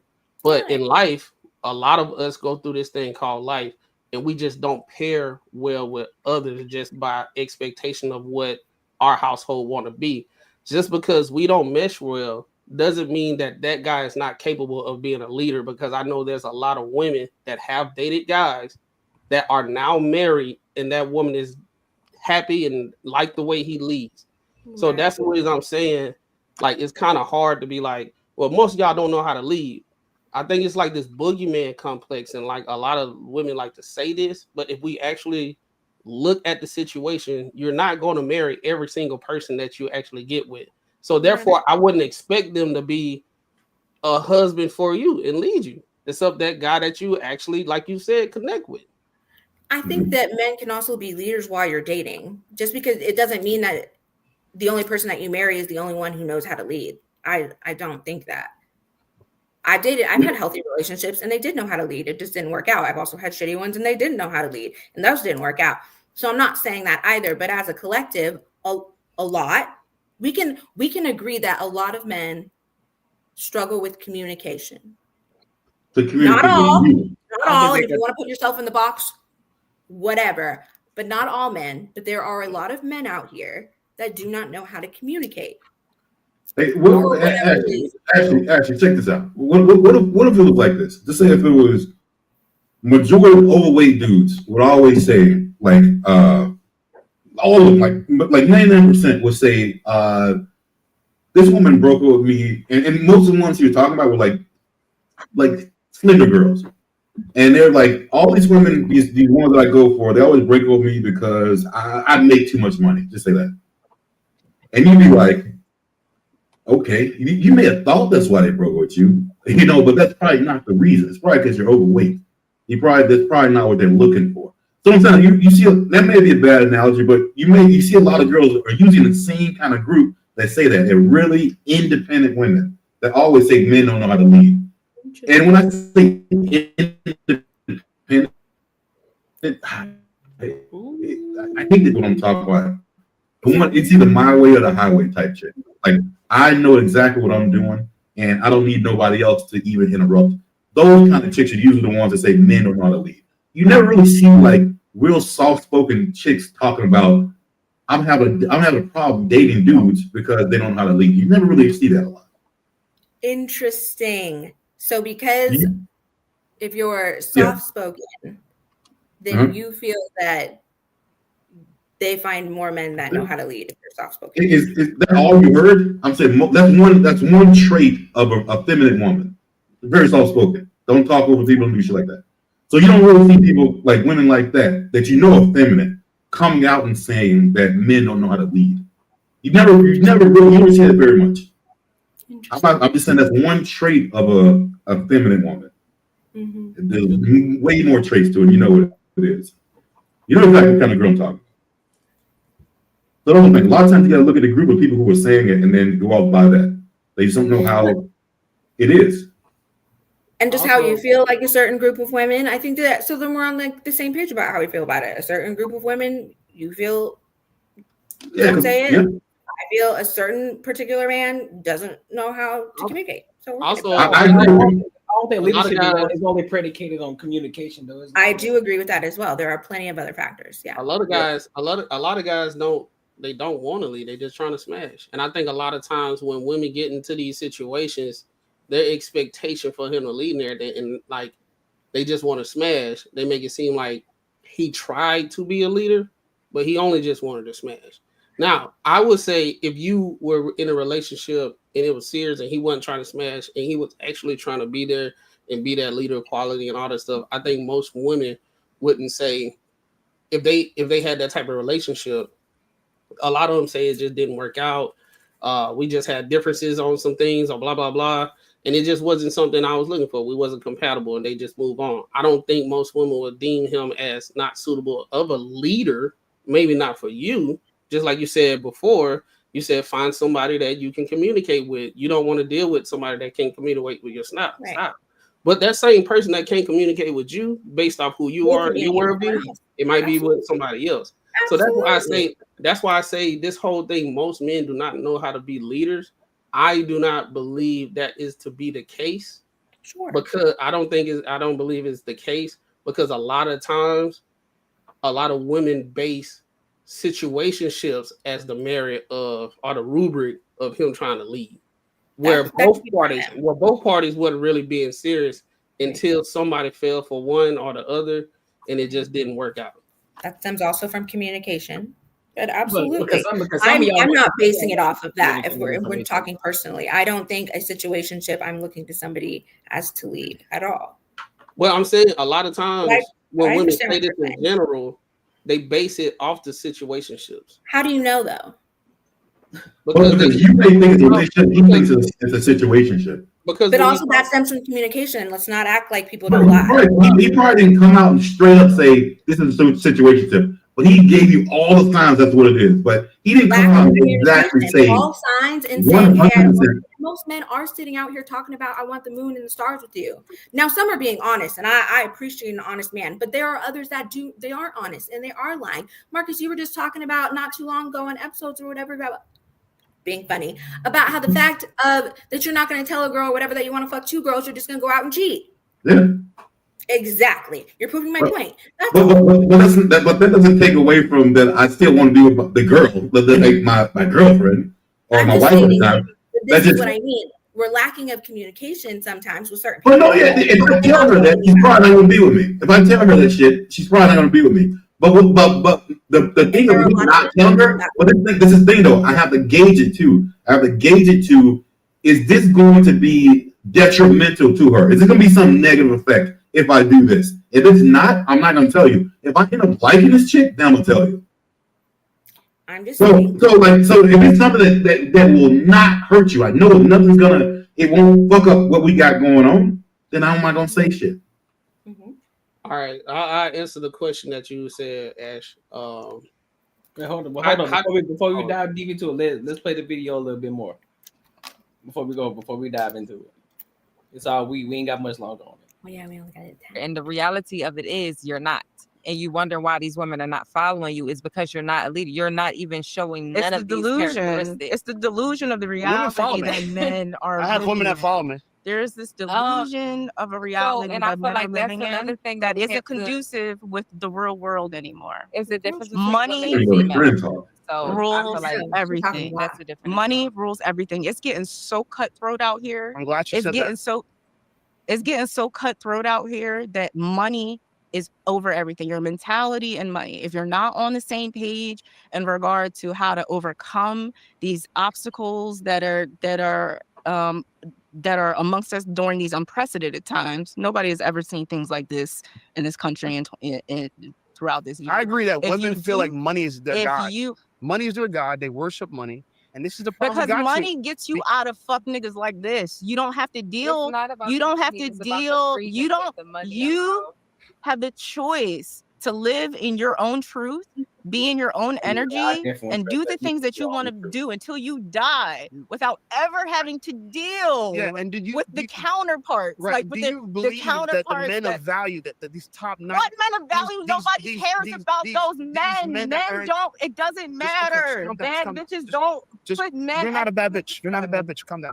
But do you believe the men that make more than enough? You're a coward. You're a coward. I know gangsters. No, listen. I want you to understand something because I told you this before. I know gangsters. What does that mean? And I'm looking you in your eye right now. You're not. I'm not a gangster. Thorough nigga, no. I'm And not a you're gangster. not a gangster. You're also a coward. Why are you and upset? you don't like Why are you upset? women because I don't. Women. Because no, I you love don't. black women, And you're dark-skinned so women. insecure. I love dark-skinned black women. You're inadequate. I love dark-skinned black women. Extremely But I don't like inadequate. masculine women. I'm not masculine. I like I'm telling you dark-skinned the black truth. women. You're a Why child. do you keep pointing You're a at me? child. Okay. You're a child. You're allowed to say that. You're a child. The point I'm trying to make You're is, a child. where's the 9 men that make This is about a $90,000 relationship. You're a child. that want to date this? I have Who wants this in their household? Who wants to come home to this? whatever. Who wants to come home to this? Thank you. All right, wait. Thank All right, you. okay, time out. Who wants to come home to this? How about we get back? Let's get back on topic. I don't want to take And it's not I don't just wanna- I don't black. wanna- And I think beautiful women, I think black women are objectively the most beautiful women on the planet. He's a But pander. when they He behave knows. like this- He knows what to say. He knows what he's doing. A white tactic. He's doing a white boy tactic. Let me tell you something. How he's doing a white boy tactic. I'm about to get in my politics right now. Let me tell you how he's doing a white boy tactic, right? Because he's telling you he loves all the superficial things about black women, right? But he doesn't understand, like when black women. What did Malcolm X say? The black woman is the most disrespected and unprotected woman in this country, Yes, I right? remember that And when speech. we internalize that and we do that like that and whatever, a real nigga would have compassion about how black women represent themselves in the tight game that they run, right? A fuck nigga from the Caribbeans will ostracize you, will ostracise you and make you feel like, oh, you're angry, you're this, you're that. No, I'm not that. I'm probably telling you something. And before you air this out, you're gonna, because I didn't know that I was gonna be in the presence of someone She like knows this. that we That's fucked what I up told shit. you before I got here. I don't like these fucking type of niggas. I told you that. I caused you to behave. I'm going to Grenada. I'm moving. That's what Grenada. It's called Grenada. I'm gonna say Grenada because I don't fucking believe anything you fucking That's say absolutely anymore. fine. But she believes Before you- that men of value this might want not this. She believes men of value want this. Nigga, look. First of all, you smell funny, right? I smell funny. You do. You Why smell you funny, say- and the nigga that I fucking fuck with, you can never touch. Even the fucking white What is boy, in that you cup? lame-ass nigga. Are you fucking serious? Get the fuck out of here. Get the fuck out of here. Like every American achievement, GMC Love truck is this. the result of dedication. Now, I ain't gonna hold you. Ooh. Ooh. I would like that. I make $350,000. Represent yourself like so they represent like yourself like a professional woman. Sit down and have a conversation. But you keep antagonizing. You gotta. Her friend said she's antagonizing her. She's allowed to call me a child. She called me a fuck nigga, a child. All right, listen. Can you? You're blocking the camera. She's allowed to call me a fuck nigga, a child. You're talking about a camera. You're allowed to call me a fuck. Hold on, answer me first. She's allowed to call me a fuck nigga and child, bitch ass nigga. I know gangsters. After you was antagonizing Not coming back. No. You're still beautiful. You. Her friend is literally saying the shit she did was okay because he provoked her. Yeah, shut that fuck. Look, and she laughed. But Damn, what do y'all that's thought? crazy. It is funny. It is funny. I like when that ass go in front of the camera. Hey, bro, I think that alcohol started hitting that thing. You saw she was stalking and she was about to take that coat off because it started getting hot. Yeah, that was the alcohol talking, but I would say that, man, you gotta be careful when you get on these panels and be drinking, man, because you'll watch that shit the next day and you be like, damn, I shouldn't have did all that. But I mean, how she feel. But I think, honestly, she went overboard off just having conversation. I think she could have said all that without being as rowdy in those exact words too. I don't think she should have changed her words. I think to appease the masses, she could have sat down and said that and had the calmest voice and said what she needed to say and still get the whole thing across, because what she's saying probably isn't wrong per her. I just think because she's rowdy, and we have a thing about women being rowdy, it looks bad. It looks bad because she's rowdy. It's not because it looks like she. It's a thing about black women being rowdy. She's literally yelling and calling him an N-word in front of everybody and all that type of stuff. And nobody is talking like that on the show except her.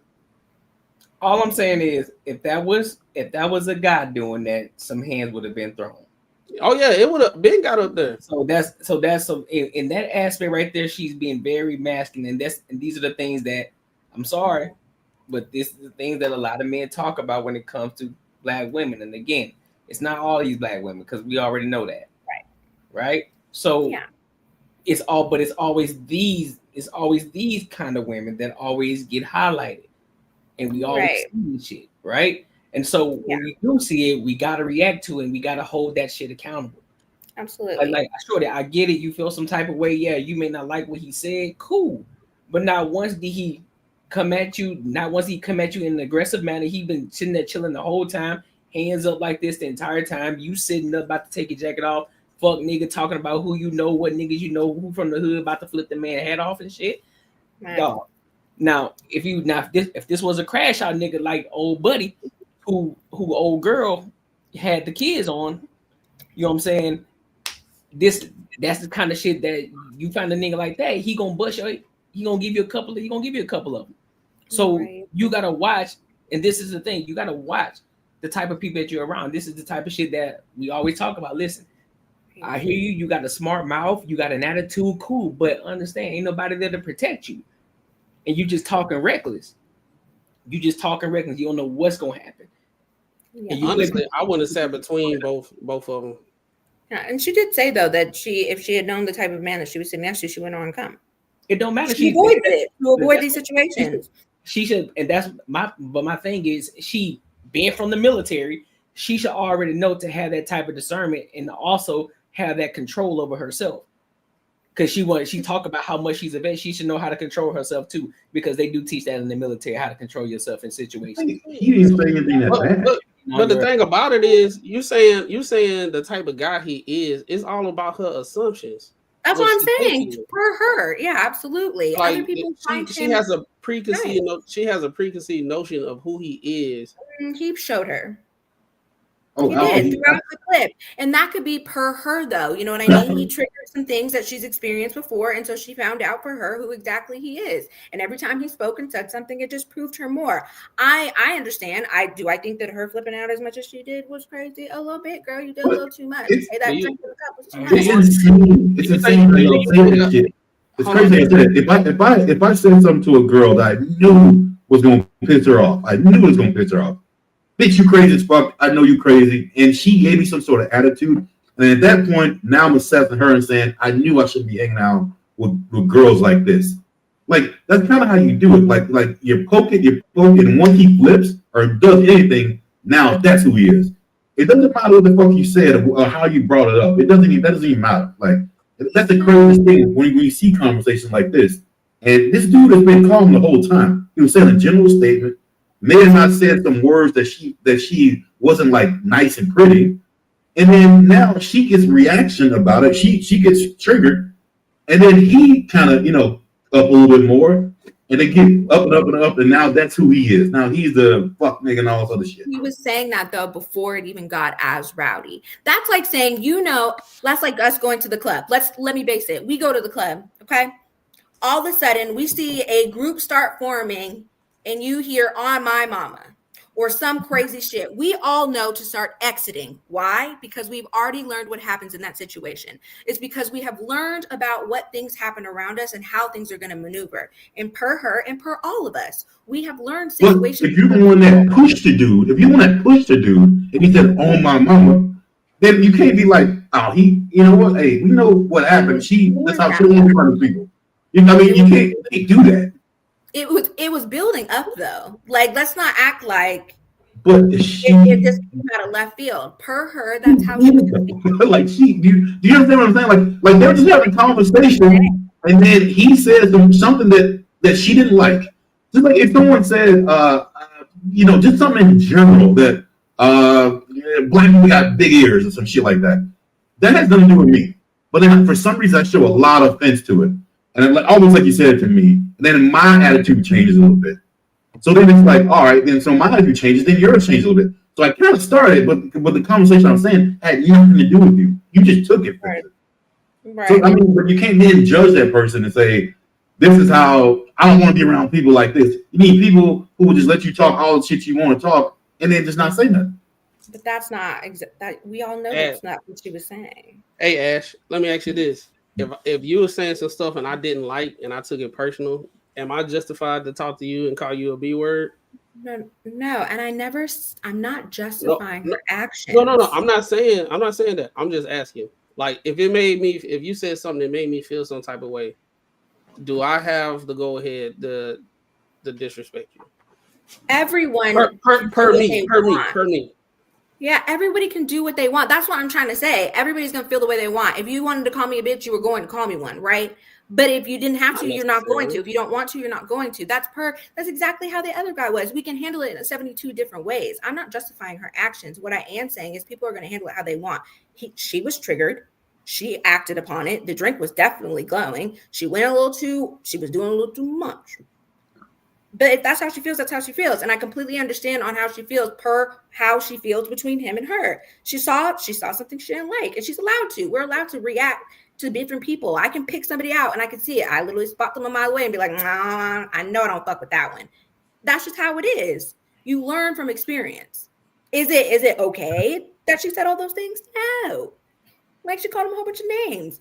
I don't think I just don't think men move that way, because if I was about to get in my car and I've been drinking a little bit, I'm a grown man, and my boy's like, bro, I don't think you should drink that. I don't think you should drive. And he takes my keys because I'm gonna fuck some shit up. Instead of him being like, you know what, bro, you're a grown man. Go ahead. Hey, do what you gotta do. Like, you know what I mean? Like that's not a friend. That's not cool. I can do whatever I go to do. I'm a grown man. That's my car. I pay for alcohol. I get all that shit. But to be a friend or want society to be good, you gotta pinpoint what's not good thing, what's just not good, and lead those people in the right way to say, hey, I know you can do this shit on your own, but that's probably not the best way to handle it. I agree. I agree with Courtney on this one, man. It's like, I think the whole premise of this video, I mean, you can take whatever you want to take. You can take whatever you want as disrespecting and everything, but I think the main thing is this was a good illustration of what a lot of men with sense are talking about when we warn like women, like, don't be just talking crazy to any guy. It's like what is called, Courtney, pre-active protection, proactive protection instead of reactive protection. Yep. Right. So I would see, like, if I was a dad and everything, and say my daughter, she described this guy right here, I would say, well, more than likely you probably just need to, before it get crazy, remove yourself from the situation, because you just don't know how it's going to go.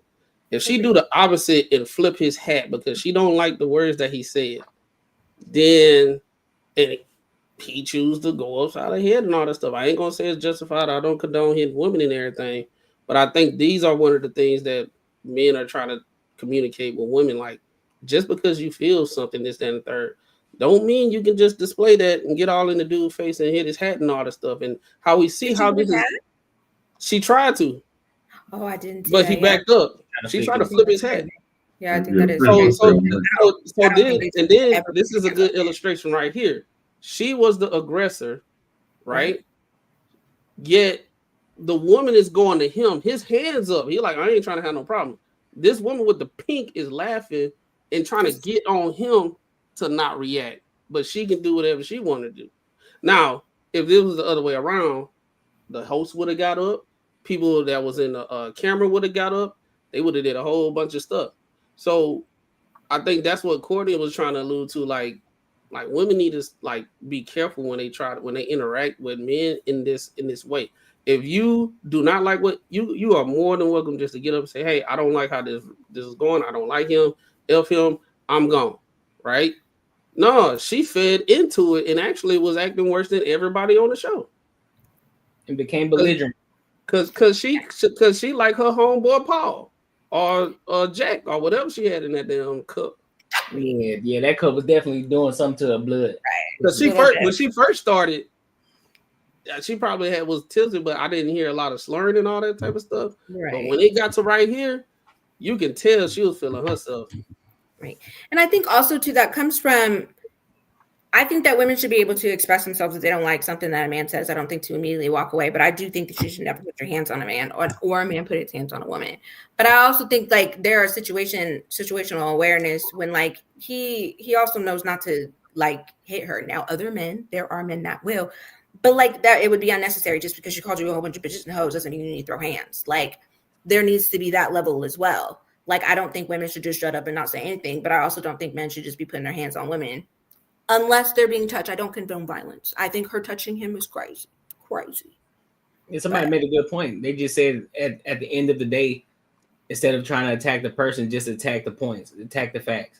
Well, if they said some shit, instead of going at him, like, oh well, you a tuber. I know niggas like you. You don't know me, bro. So attack the point that I made. Attack the argument. Why are you coming at me for? Because you don't know me from a can of paint. I don't know you from a can of paint, but you really displaying some shit right now that I've seen before, and I can pinpoint the shit that you're doing right now, and I can tell you who you are just based off of how you react. And yeah, and it goes both ways.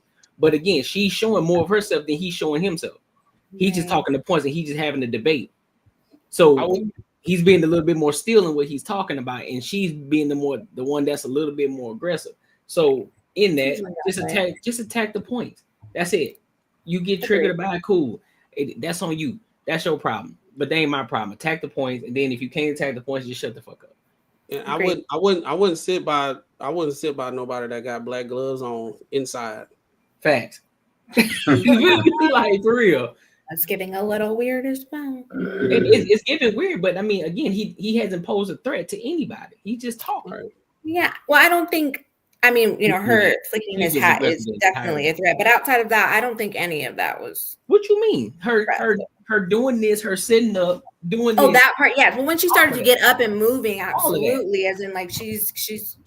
I think too, normal people in the sense of him of being like you can see when people are becoming belligerent. If you're a normal person, you're not gonna be as rowdy as they are. That's just kind of like normal human nature, if you understand what normal means. Like if the people on this panel, if a girl is getting rowdy with you like that, is your first instinct to go back and be also rowdy, or are you going to be calm? It depends on the situation.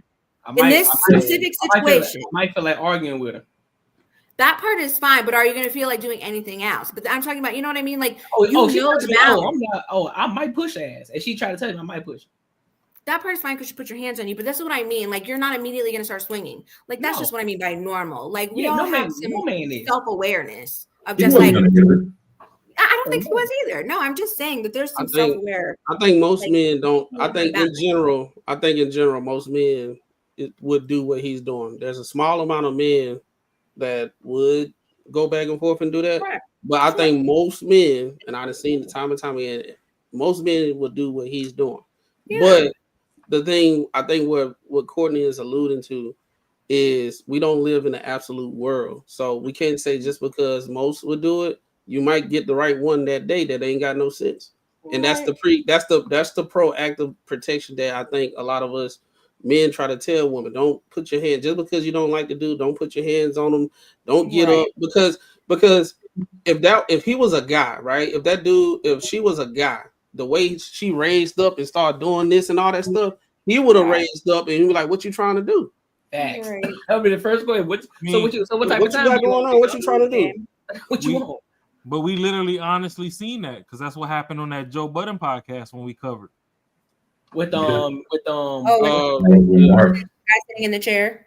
Yeah, Buddy stood up and then she was getting escalated, and the shorty that was in the room was like, hey. And then Joe was like, hey, don't do that shit on this floor or whatever. Like, y'all better take that shit way outside the building if y'all gonna do that.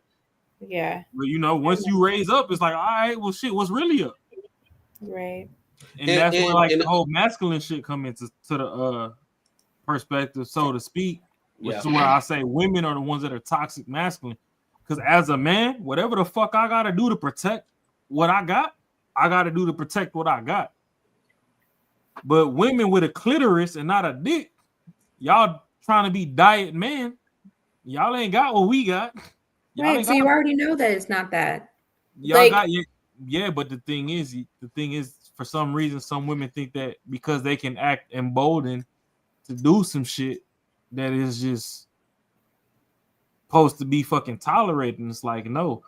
Because like another thing that I wanted to get at too, I mean, this is probably at the end of the clip, they probably finna fight or something. So my thing is, when Shorty was like, oh, well, you can't, I don't respect nobody that don't know how to lead. First of all, no disrespect to women, but toxic hood nigga gonna jump off the porch. Bitch, who the fuck are you to tell me that I don't know how to lead? Just because my leadership style don't match what the fuck you fucking was daydreaming about don't mean I don't know how to lead. Did you sit back long enough to realize what the fuck I got going on? Or just because the first 2 fucking bullet points ain't fit your fucking schematics, you just think that, oh, I don't know how to lead, so I'm not gonna listen at all. Let me run down the first 10 bullet points, and then you could come back and be like, hey, 6 out of 10, which is over a 50% clip, don't really add up. So this is why I'm acting the way I'm acting towards you. Nah, motherfuckers get 2 bullet points in out of 10 and be like, oh, you don't know how to...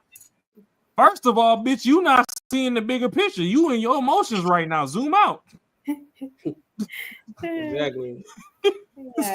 Because it's not working fast enough, then you disqualified. I need it right now. There are certain I'm not things on your timeline. Like that zoom will out. immediately disqualify you. There are others that are. I think all people have like immediate standards, like the things like that you're not going to move on. Foundational standards of just like these things I'm not budging on, and other things I'll compromise on. And so for him or for her, he probably hit some of the ones that she's like, no, I wouldn't budge on. So for her, he can't. But for probably the people that he's dating, I'm sure that they don't mind. He said the same thing about. He said that shit. I wouldn't be checking for you either. Right. They definitely just don't speak the same language for sure. But So. They wasn't trying to date each other though. I can understand. Like, I mean, every time he talked, he only got like 5 words in, so she don't even know who he is, all his points for real. She heard keywords and just went the fuck off. So, 3 words is all you need. So see, that's what talking about. That's what Rob talking about. He said the first 2 bullet points, it is over with. That's like you say 3 those words. are foundational things. If he faltered on foundation, You her. Not you're not gonna float everybody's boat, and that's okay. But you got to give him time. You got to give him time though. Because it's one of the things. If he said foundational things that he doesn't do, why would she give him time? Now I'm saying as a friend, just conversation, sure. Ash, I got a question. Okay. Are we building a garage or are we building a house? Depends on how you build it. It takes more than 2 slabs of foundation to build a house. Right, but it also takes a lot of work to build that house, and I need to know how you're gonna build it to get there. So if I only pour 2 slabs, that's enough to hold an RV in the garage. But did you tell me how you were gonna get there before you started pouring the slabs? I ain't gotta tell you the shit. Pass. I want communication. Hey, check this out. Everything needs to be communicated, but it needs to be open. When y'all go I'm not to gonna church, let you lead me blindly. And this is not you personally. This is the greater 80% of society. Okay. When all these women that gave the pussy to fucking 40 niggas and then they go into church and they trying to find the Lord, do they disqualify the Lord after the first 2 points? Or do they wait and find understanding into the bigger picture of what the fuck the Lord is telling y'all to do? The Lord is fine. I'm not wasting my time with men. So no, I'm if you're just not going to asking. show me up front, I don't want to hear it. I don't gotta show you nothing up front. I'm not telling you I can make you orgasm in 5 minutes. I ain't gotta pull the dick out and show you that shit. I'm showing you how I'm leading. I ain't gotta show you that up front. And that's okay. You gotta trust me and see the bigger picture. If you come to me and I got a 6-bedroom house in a G-Wagon, what the fuck else am I gotta show you up front for you to fucking realize that, hey, with or without you, this program is on a roll? Now I need to know, are you emotionally intelligent? Do you know how to communicate? There's a whole bunch of things. But other women, that's why people get married. Everybody finds their person. This is why I'm going to dive into my toxic hood nigga bag and be like, bitch, fuck your feelings. Shut the fuck up and let me lead. And I'm going to exit. Thanks so much. And that's okay. And I'm gonna Find be someone like, else to hey, bullshit that with. ass still fat. Marcus though. was Please just stop talking harder about when it quiet jiggle. women. But bye, bitch. Find a quiet one that doesn't care. I personally, you're gonna have to use your words over here. Yeah, but that's okay. So here go the thing though. So now when we be like, oh, we gotta train our bitch, y'all got a problem with training. Y'all got a problem with these keywords. I remember this, yeah. Exactly. I ain't trying to hit your triggers, but I'm just gonna bring it full circle. It's fine. I'm not triggered by that anymore. We already talked about it. And I love you for that.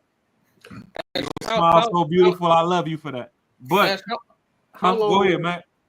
How long would it take for you to be with a guy that you will feel comfortable enough that he don't have to run every play by you? You just confident he gonna do it because he got proven track record. I don't think that there's a time frame. I just feel like, you know how when you know kids are mature enough to get a phone?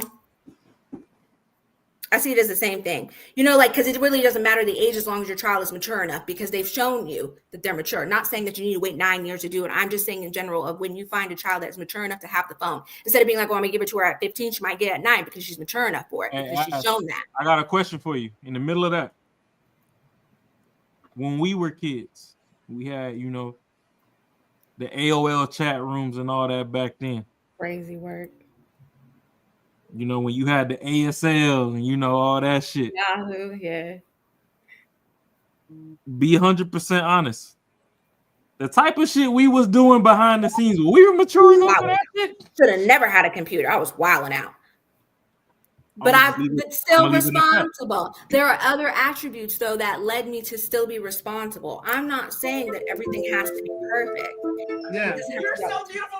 My bad. Go ahead. Yeah, so that's my thing. It's like a lot of these people ain't mature. The problem is, as a parent, a lot of parents just reach a breaking point at the anxiety because they want to control certain metrics, certain factors, and that's why you give your kid the phone.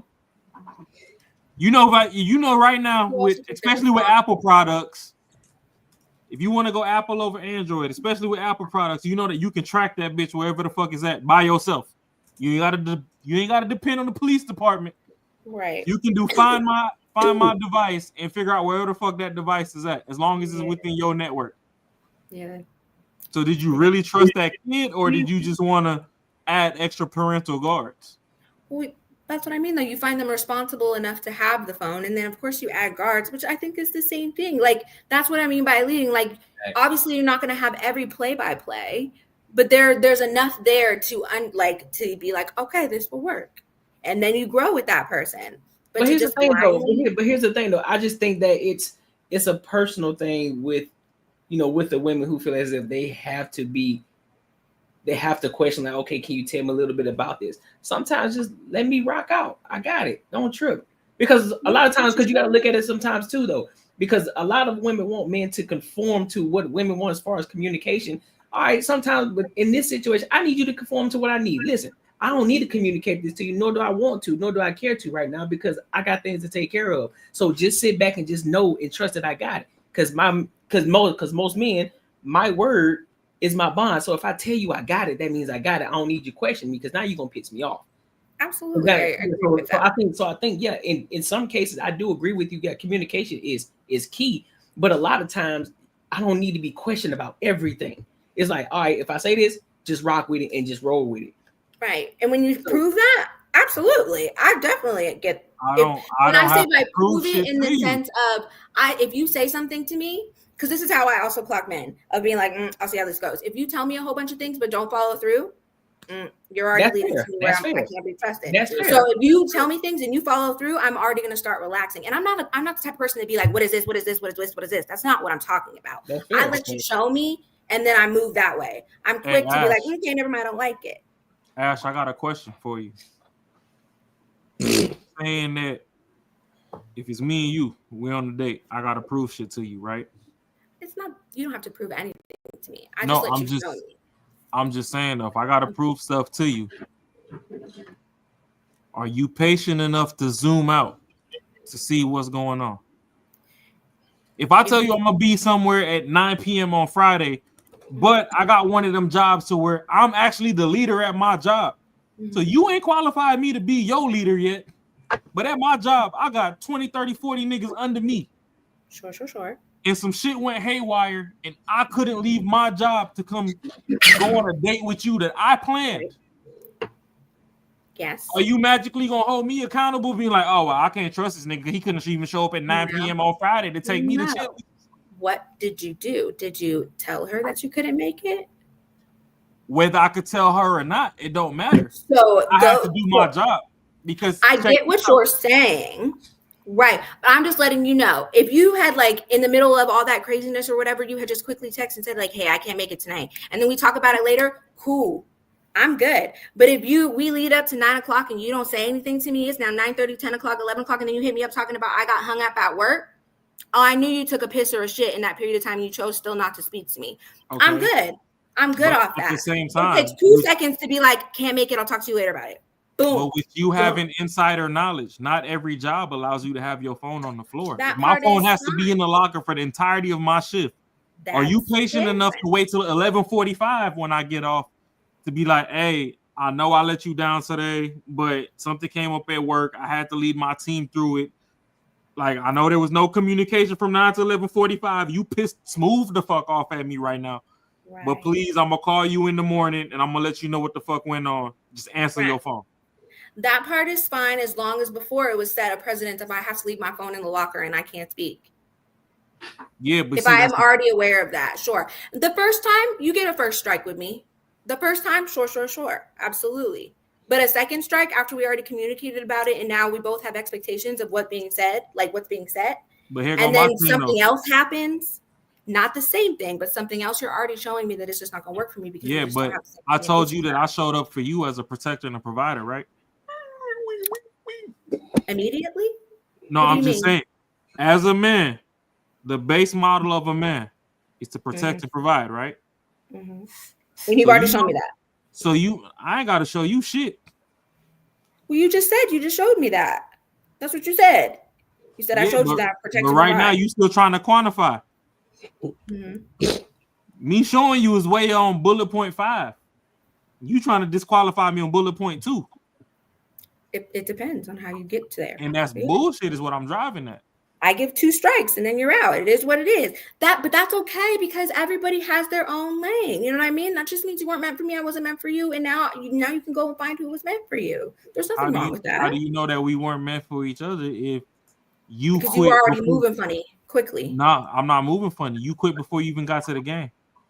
I'm not about to waste my time. I've already. You're not wasting your time. You're living in delusion. Many times. You're not wasting your time. You're living in delusion. One thing I know is you're not going to convince her to let it go. You're so comfortable living. You're not going to convince her. I'll just let it go.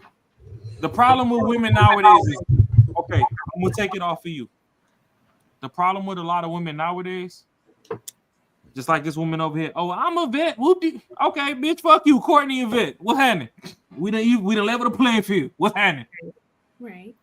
Y'all so stuck playing in fight mode that y'all can't wait to take flight.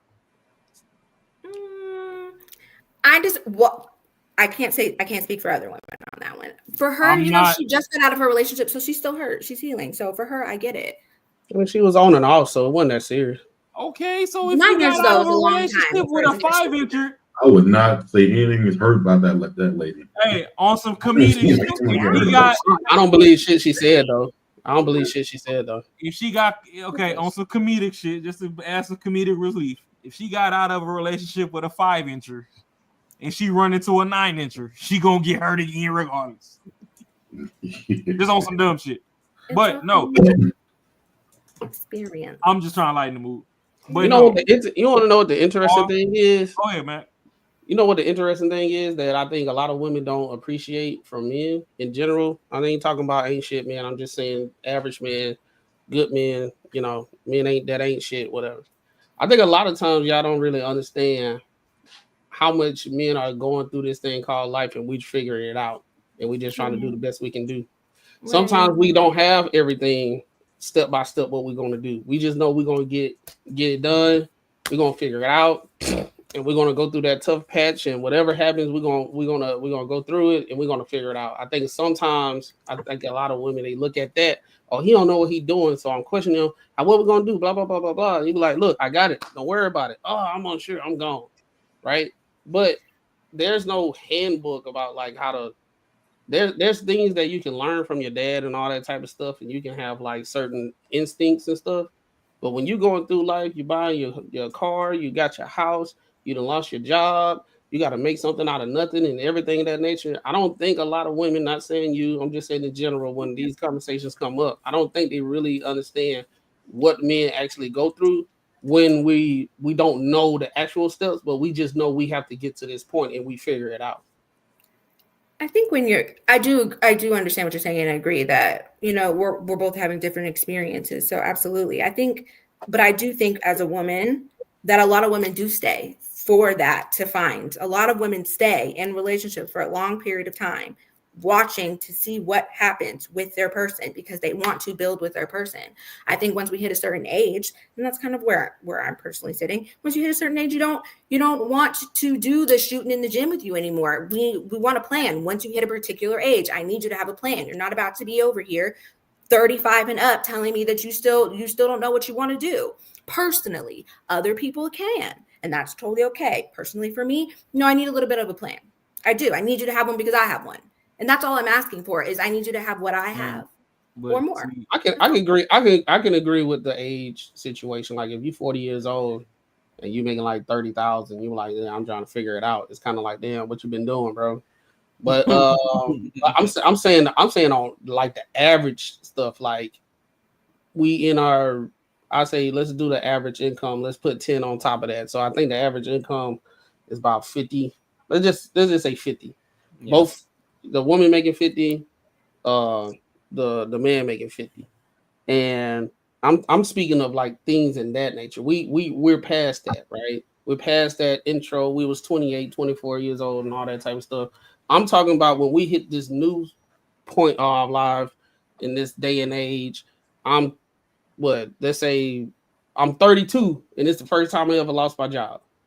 And they ain't give me no severance. And I got this woman with me and I was like paying majority of the bills.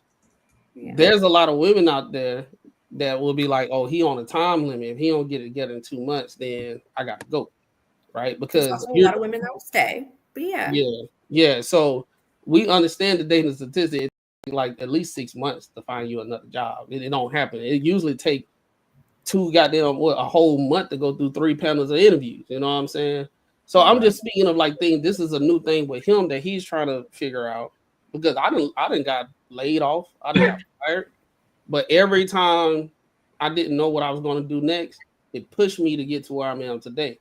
Right. So now I'm with a good company. I ain't gonna say who, but I'm pretty sure you probably see it every day and consume whatever about 2 times a day. No homo though. But this is the building block. What makes the men be the men that you see when they at the end of like when women say, "See, that's the type of man I want." It's him going through that thing, and then if you got a woman that now I understand there's some women they judgment is bad because there's a difference between potential and hope. You got a lot of hope. Follow the potential a lot. Hey, I ain't gonna hold you cooking with that one. I was a victim of that shit too, bro. They hope that he will get his act together. You know, he trying to be a rapper and all that stuff, and they hope everything gonna work out. But yeah. All right, they hope he gonna be just a decent human being in the world, corporate or whatever. We don't need to go the revenue, but yes, right. Well, they hope, but when you have the potential, it's like an everyday conversation. All right, babe, what you doing today? Well, I can't. You know that date that we talk about, I can't do it because couldn't find out I got to take the certification next 2 weeks or whatever. So I got to really lock in. I ain't gonna see you that much. I'm gonna try my best, but you know X, Y, and Z. That's potential because you see he's actually making actual steps to where he's trying to be. Hoping is he playing the game and everything. You be like, oh, I thought you were studying. I'll just do it next 2 weeks and everything, and then you hope he get his act together. And I think a lot of women conflate that and they go through their life and they be going through this hope and they say, well, I ain't got time for potential. It's two different things. Potential is you seeing the work, hoping is like he's fine. He lay it down in the bed and everything. This is all I want in a man. I just hope the finances. Hey, Ashley, I got a question when macaroni's done. I got a question. That's it. That's it. I just want to like all the women. That's the same as like how you guys see top tier and how you think it's one way and we think it's another. That's the same thing how we see potential. Ash, we see it one way. I got a question. I got a question. Yeah. Me and you go together, right? We've been going together a lot. Hey, you been I know. Y'all been going together. Y'all been going is- together a lot tonight, bro. No, but this is the thing though. I'm just trying to paint the picture without just making up imaginary names and everybody get lost in the story. Like, what the fuck going on? Me and you go together, right?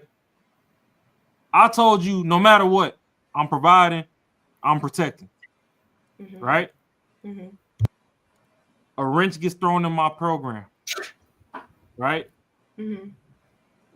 Sometimes as a men sometimes they also believe in their women. I mean, I know a lot of people on podcasts probably ain't gonna tell people this, but sometimes men do go to their woman to get grounded, to seek counsel.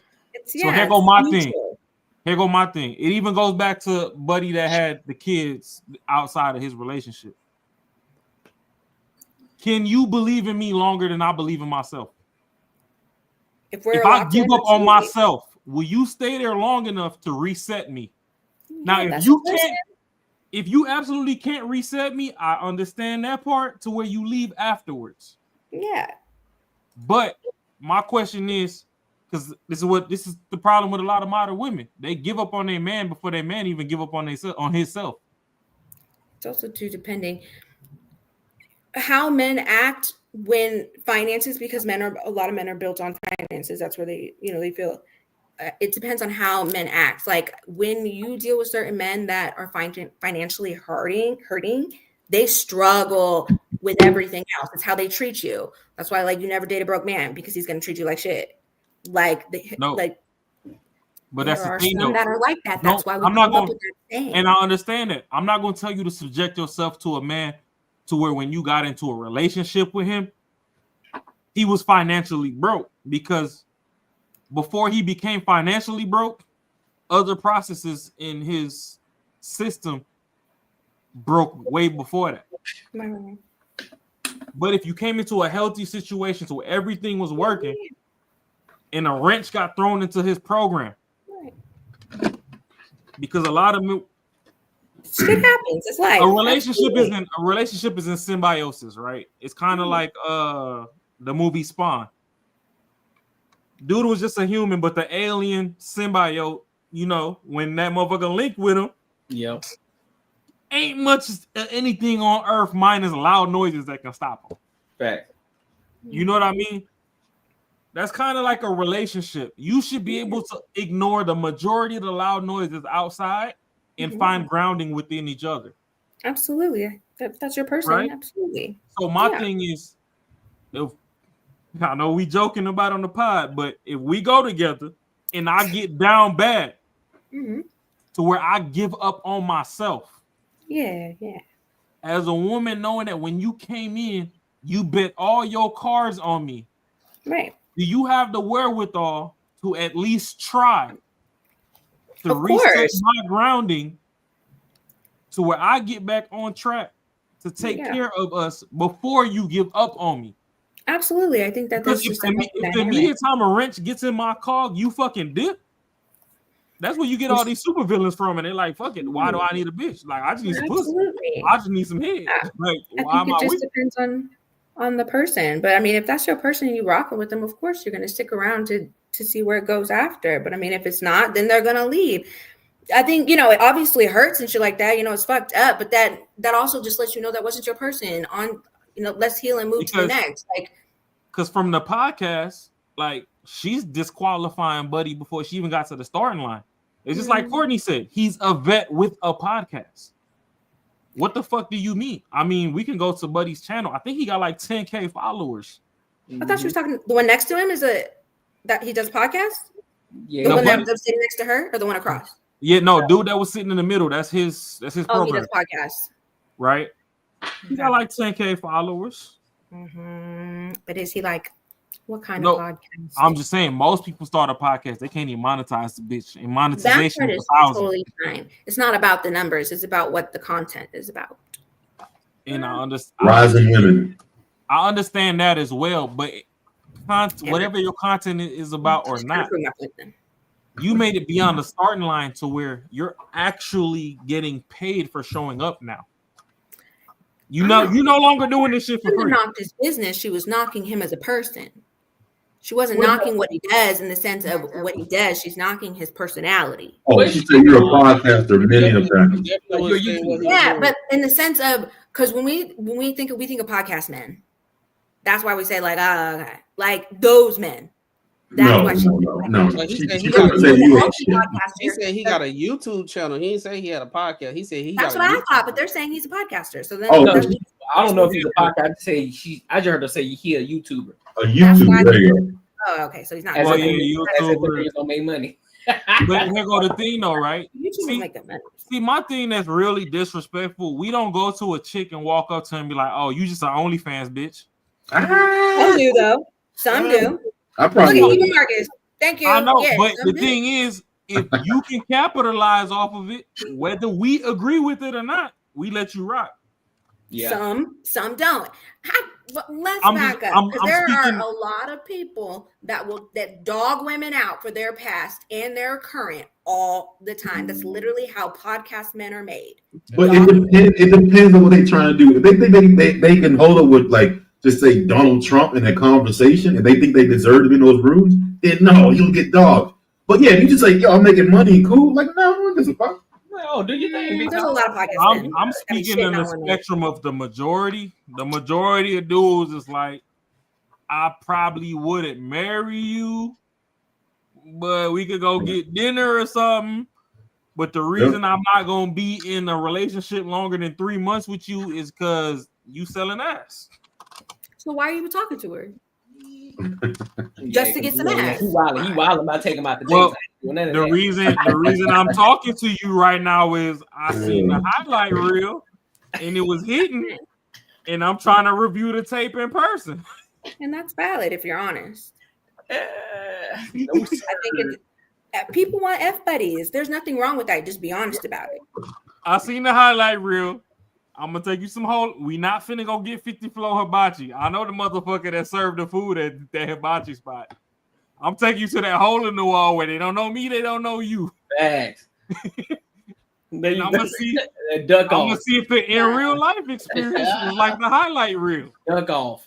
But I can't take you nowhere where anybody know us. But I get it. No, but I'm direct. It's a dog eat dog world, so it is what it is. But I'm just letting you know why some people will entertain you for a short period of time. I know why y'all do that shit. It's fine. Hey, the highlight reel look glorious. I might have to see about it. But yeah, I think she was wilding out. She did go a little extra. I understand her on how she feels about him that's just what she feels. I get it. The stuff that you've been through, you can see through men sometimes. But did she need to do all that? No, there was a little drink in her cup. He handled it well for what it was. My problem is a lot of women, they step into this lane to where they're shoulder to shoulder with men on a daily basis. And then they embolden themselves to thinking that, I'm not going to say that they're equal, but they do think that to varying degrees they can stand at damn near shoulder to shoulder with men on a daily basis. And it's like, no. At the end of the day, femininity is y'all chilling, y'all fucking shit, and y'all actually believe somebody that sets a lead. It's y'all superpower. That's what it is. And masculinity is somebody that knows how to create something out of nothing. Men don't have a fucking manuscript as to how to be a man. That's a day-by-day play. So sometimes I don't even know what the fuck I'm telling you to do, and you believe in me. But I just feel like, when I did 100 bullet points and I rounded it down to 80, this shit makes sense. So that's why you speak to your woman so she can help you round it out. That's the whole point of a team. Yeah. Tell her your 100 bullet points so she can help you narrow it down to 20, and now both of y'all know how to move to get it. But here's the thing, though. Sometimes all I need to do is give you the instruction and for you to execute.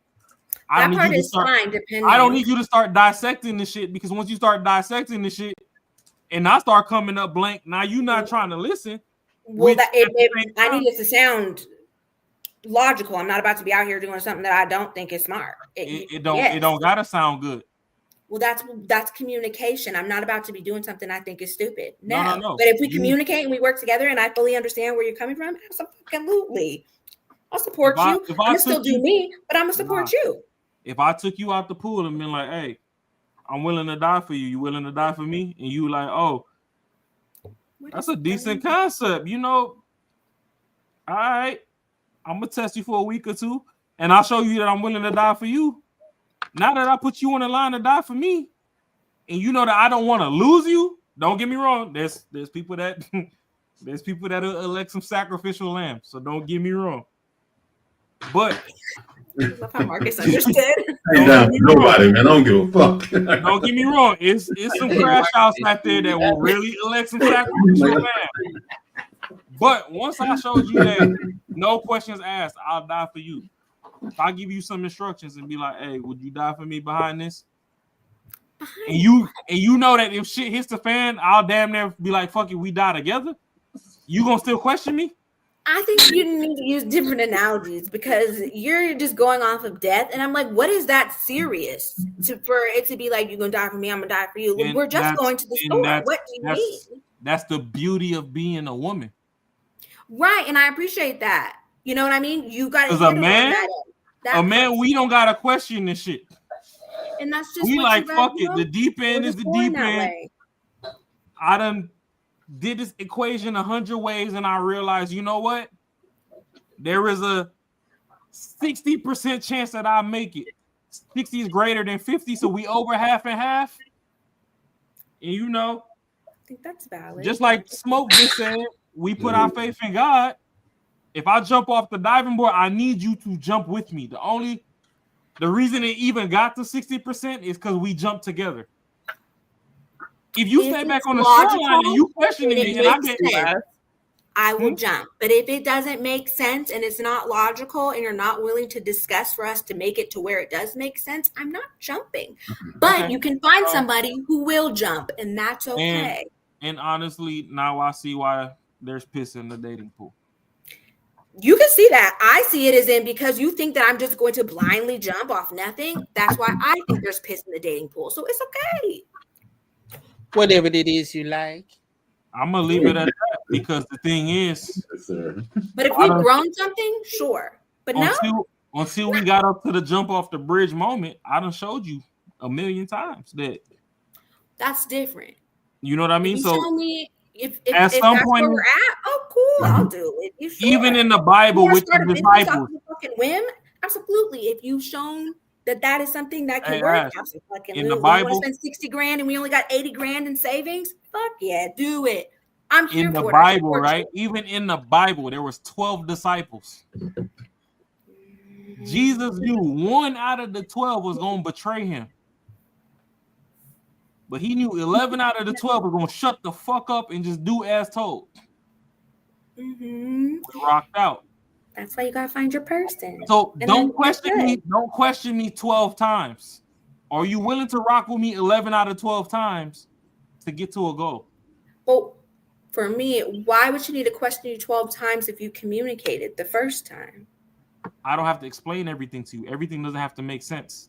And we're just going to keep going back and forth on this, because we aren't meant to be together. And I agree. No, I agree. I agree with what Raw is saying. Like everything is not going to make sense all the time. So sometimes there's going to be points where, listen, I know where we're going, but I can't necessarily explain to you just yet how the fuck we going to get there. But I know that's where we're going. So I need you to trust me. So in that aspect, you don't need to know everything. It's just that is fine, because we built that. Hey, but no, so it's like, I ain't gonna lie, the yak kicking in, so I might not be no, so like, you know, I might not be getting the point all the way across as I want to, but my thing is, okay, so like, you got Bill Gates. hey, you know when Raw's been drinking and he trying to focus, he be like, all right, boom. Yeah, nah, I'm boom. Hey, no. So my thing is okay. So boom. So we got like Microsoft, for instance, right? Bill Gates built something off a figment of his imagination. If y'all keep asking the nigga what he talking about every day when he telling you just go do the shit, we would never have Microsoft where it's at. Just like right now, we're in the AI boom. When you got Elon Musk and all these motherfuckers telling you, hey, this is what your daily task is, go forward, it don't mean send 30,000 emails back and forth questioning shit. Just do what the fuck I told you. Then if it don't work out, we can regroup in the war room. But I'm the one with the idea. I'm the leader. You're the follower. I'm the one with the idea. I've already done 37,000 fucking processes of elimination, and I figured these 5 are probably the path of least resistance. Go out and follow this, and let's just see where we get to. If you keep questioning me on that, you fucking up off the rip. Yeah, that's different. Absolutely. Yeah, so that's If you my can't only trust thing your is person, like once it's built, my thing is if I'm the one with the leadership plan, man goes to God, the woman goes to man, the children go to woman. If I done already went to God, who are you to question me all the fucking time when I done told you to do something instead of you at least going out and trying it? That's the thing. A lot of women, they don't try anymore. That's why I'm going in general. What is considered trying? What are you wanting them to do? Just because you was over there with Dirty Dick Demetrius and Big Bo's fucking Bo, don't mean that when you come to me, because your last 2 fucking attempts failed and you feel like this shit is slightly aligning with some dumb shit that you chose off some bad judgment, don't mean that you fucking question me. They never told you that they'd die for you. I said I would. So treat me different. They all say that. Yeah. You got to tell me something else that they don't say. So hold on, let's get Tell me something I to this question though. Cornelius asked Ashley, "What makes someone your person?" Personally, I think reciprocity. Oh, that's a communication. That's a good word right there. That's a She good jumped off Golden Gate Bridge. Let me see my Jack. That girl good. That girl good. Good, boy. How many syllables that is in there? I can't do no more than 2. Golly. Silly. Communication, emotional intelligence, patience, understanding. Financially stable. Let's be real. And yeah, I think that those are high points that I like immediately start looking for of like what comes that makes someone my person for sure. That's fair. How they treat people, kindness, all of those normal basic good morals. character, humility. You know what I'm saying? Yeah. And a toxic thing with these podcasts is we speaking from our 30s. Because in your 20s, financially stable, I wouldn't really put right. Point. I built the life that I have, and so I expect a certain level. Like in your 20s, if you're building towards financial stability, totally different. There's I could be a leeway. ride or die in my 20s. Fuck that shit. Now. That's bad. Damn, now I can't even pump your gas at the gas station. That's crazy. Can I use your car? And as long as you don't fucking catcall me from the door and expect me to come back and walk to you. Hey, what's up, beautiful? Hey, Red. Hey, yo, man, let you have friends. Need that one. He lying. He insecure, ain't it? I ain't like that. You gotta hit him with that T Grizzly. Like, damn, you carry that ass on you every day.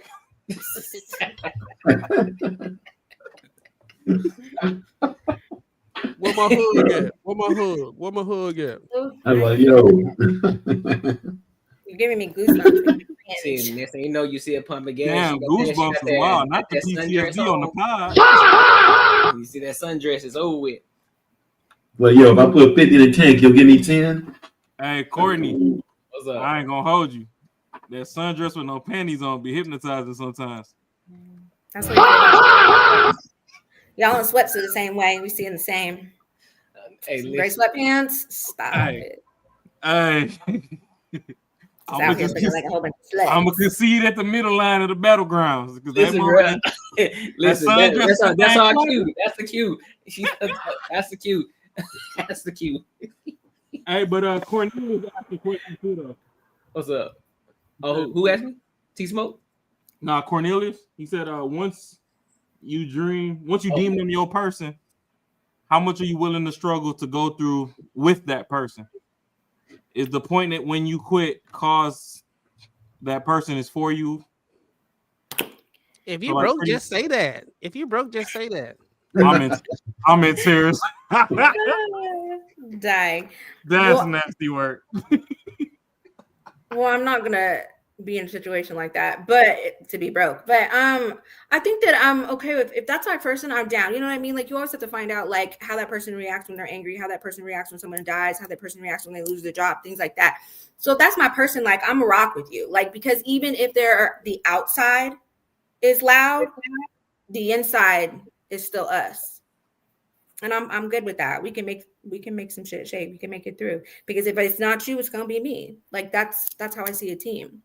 Okay, so I rock with that. I rock with that. So all money aside, I have one question for you. No broke boys. No. My nigga full of questions today. Hold on. So in a male-female relationship, right? Y'all locked in one-on-one.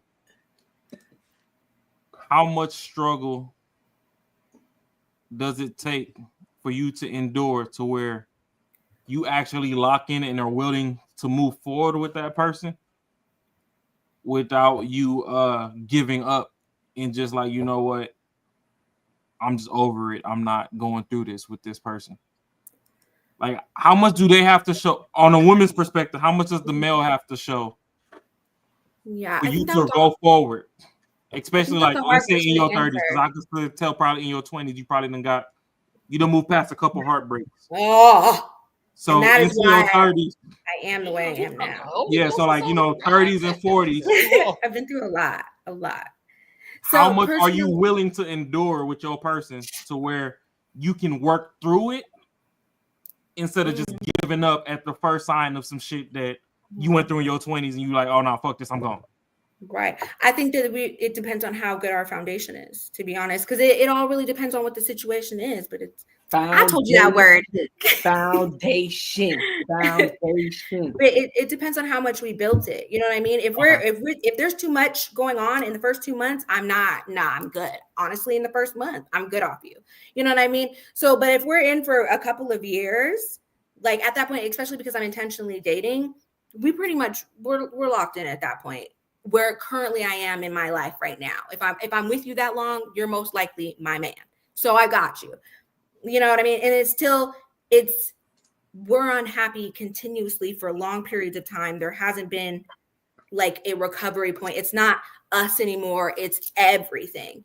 That is probably when I'll exit. But I do understand the ebbs and flows. You know what I mean? It's not going to be rainbows and sunshine all the time. I don't expect perfection, but I do expect connection. I was just wondering because a lot of people hop on this internet shit and then they just so fucking polarized and toxic. Not over here. Like, don't preach therapy to me. And you ain't even fucking recommend your therapist to me when we together, and you just gone. Like, hold on, shorty. All this shit you saying online sound good. You ain't even fucking practice that shit in real life. Like, practice what you preach. At least. What I talk about, I preach. That's my only. So basically, Ash. So basically, what you saying is we got to close this now, bro. Okay, all right. I ain't gonna say nothing. I'm gonna shut up. Nah, let Matt cook. I'm done. Let Matt cook. No, I was just going. It was short. So basically, Ash, to sum it up, if a guy get through like the basic requirements in say about 2 years, you'll like I guess like you'll have more faith in that person to go through life together. Absolutely. And I probably will after the first to second. Yeah, for sure. You know what I mean? Because I'm weeding them out in a couple of months. So yeah, if we make it that long, you're most likely I rock with you hard. What if he say, can he borrow your car? Why doesn't he have a car? No broke boys, no new friends. Now that's different. He got into a car accident. He need my car for the next day so he can go to the rental company. Absolutely. Let's be fucking real. But like, I'm not dating a man who doesn't have a car. No. But what if he ain't got no credit card? So he got the ride. I'm not dating a man that doesn't have a credit card. And then he gonna pay you cash though. I'm not dating a man that doesn't have cards. A debit card? Be so for real. I'm 35. No, he has a debit card. He just can't. He can't do it. He ain't got a credit card to get the rental. So Hey, Matt. he used your credit card so he can pay you I cash. He want gonna an give you the adult. money right I then. want an adult. I'm not playing these games. No. She Hey, that's a dope thing not to have a credit card though. You ain't in debt, so that's pretty adult. That part is fine, but you can have a credit card and not be in debt. You know what I mean? You don't have to utilize it. Hey, she said you're not gonna make it to be a dope boy with 95 Air Max. She don't even want to hear about Hey, the hot hey, shows. if you know that's gonna be temptation, and you say fuck it, I'm gonna keep that temptation out. I'm good. Hey, that could be it. No, thank you. I don't know, man. Hey, Courtney, can you bring up It Smokes question real quick? Yeah, that one right there. All right, after this, no more questions, y'all, because we gotta close it out. Yeah, we've been cooking. Can I ask the panel how many of you pray with your partners regularly? Well, I don't have a partner. I have a wife. We pray regularly. We probably do more than that though. I mean, we should do more. You always can do more, but we pretty much pray all the time. Facts. It's beautiful. All right, so for me, I do have a wife. I'm not going to necessarily call her a partner, but we pray together, you know, on a minimum 2 times at least. But even times where we don't get to pray together, I know that when I go to sleep at night, because she normally stays up a little bit longer than I do, she prays over me and us. So there's also that. Oh, Hercules. When I do have one, I personally don't call it praying, but if we go to that, yes, I do it for me and my partner. Oh, she Usually like all the incense. time. That's often. I'm a manifester, so I just, I just merge it a little differently just because of how I Pray, manifest. Yeah, but whatever yeah, my you- partner is usually always included when it goes You to got your that. chakra. You got chakras too. Yeah. The jelly beans. The incense around the house. I got you, babe. I so like the incense. Yeah, right? okay. I'm big on Palo Santos and sage around here. Oh, I was just joking, but God, okay. Well, I know I'm I big on burn incense during the stream while you playing. Period. I got crystals on my house, around my house, the doors, the windowsills. I don't play around here. Evil Get eyes. that voodoo shit away from me. Per you. Other men don't mind. There go incense right there. Fire. I burn them bitches. All right, my good people. Well, tonight was phenomenal. We almost 4 hours in this bitch. That's a long time, bro. Yeah. That's a long time. But everybody was in here cooking though, so it happens like that from time to time. You feel me? So make sure you are here every Tuesday, 7:05 p.m. with the Banner and Barter Show. I will be going live tomorrow on Wednesday, 7:05 p.m. tomorrow. So y'all make sure y'all here as well. And if you haven't subscribed to the Banter and Barter Show on YouTube, go and do that now. Go and run those numbers up, all right? And if you excessively trolling in the trap on Wednesdays and Saturdays, I will time your ass smooth the fuck out. Just because I'm not talking in that bitch don't mean I don't exist. Facts. Watch yourself. Facts. And if you want to be heard, you better put a super chat in that bit. That's all I'm gonna say. That's it. But other than that, man, until next time, my good people, I will holler. Peace.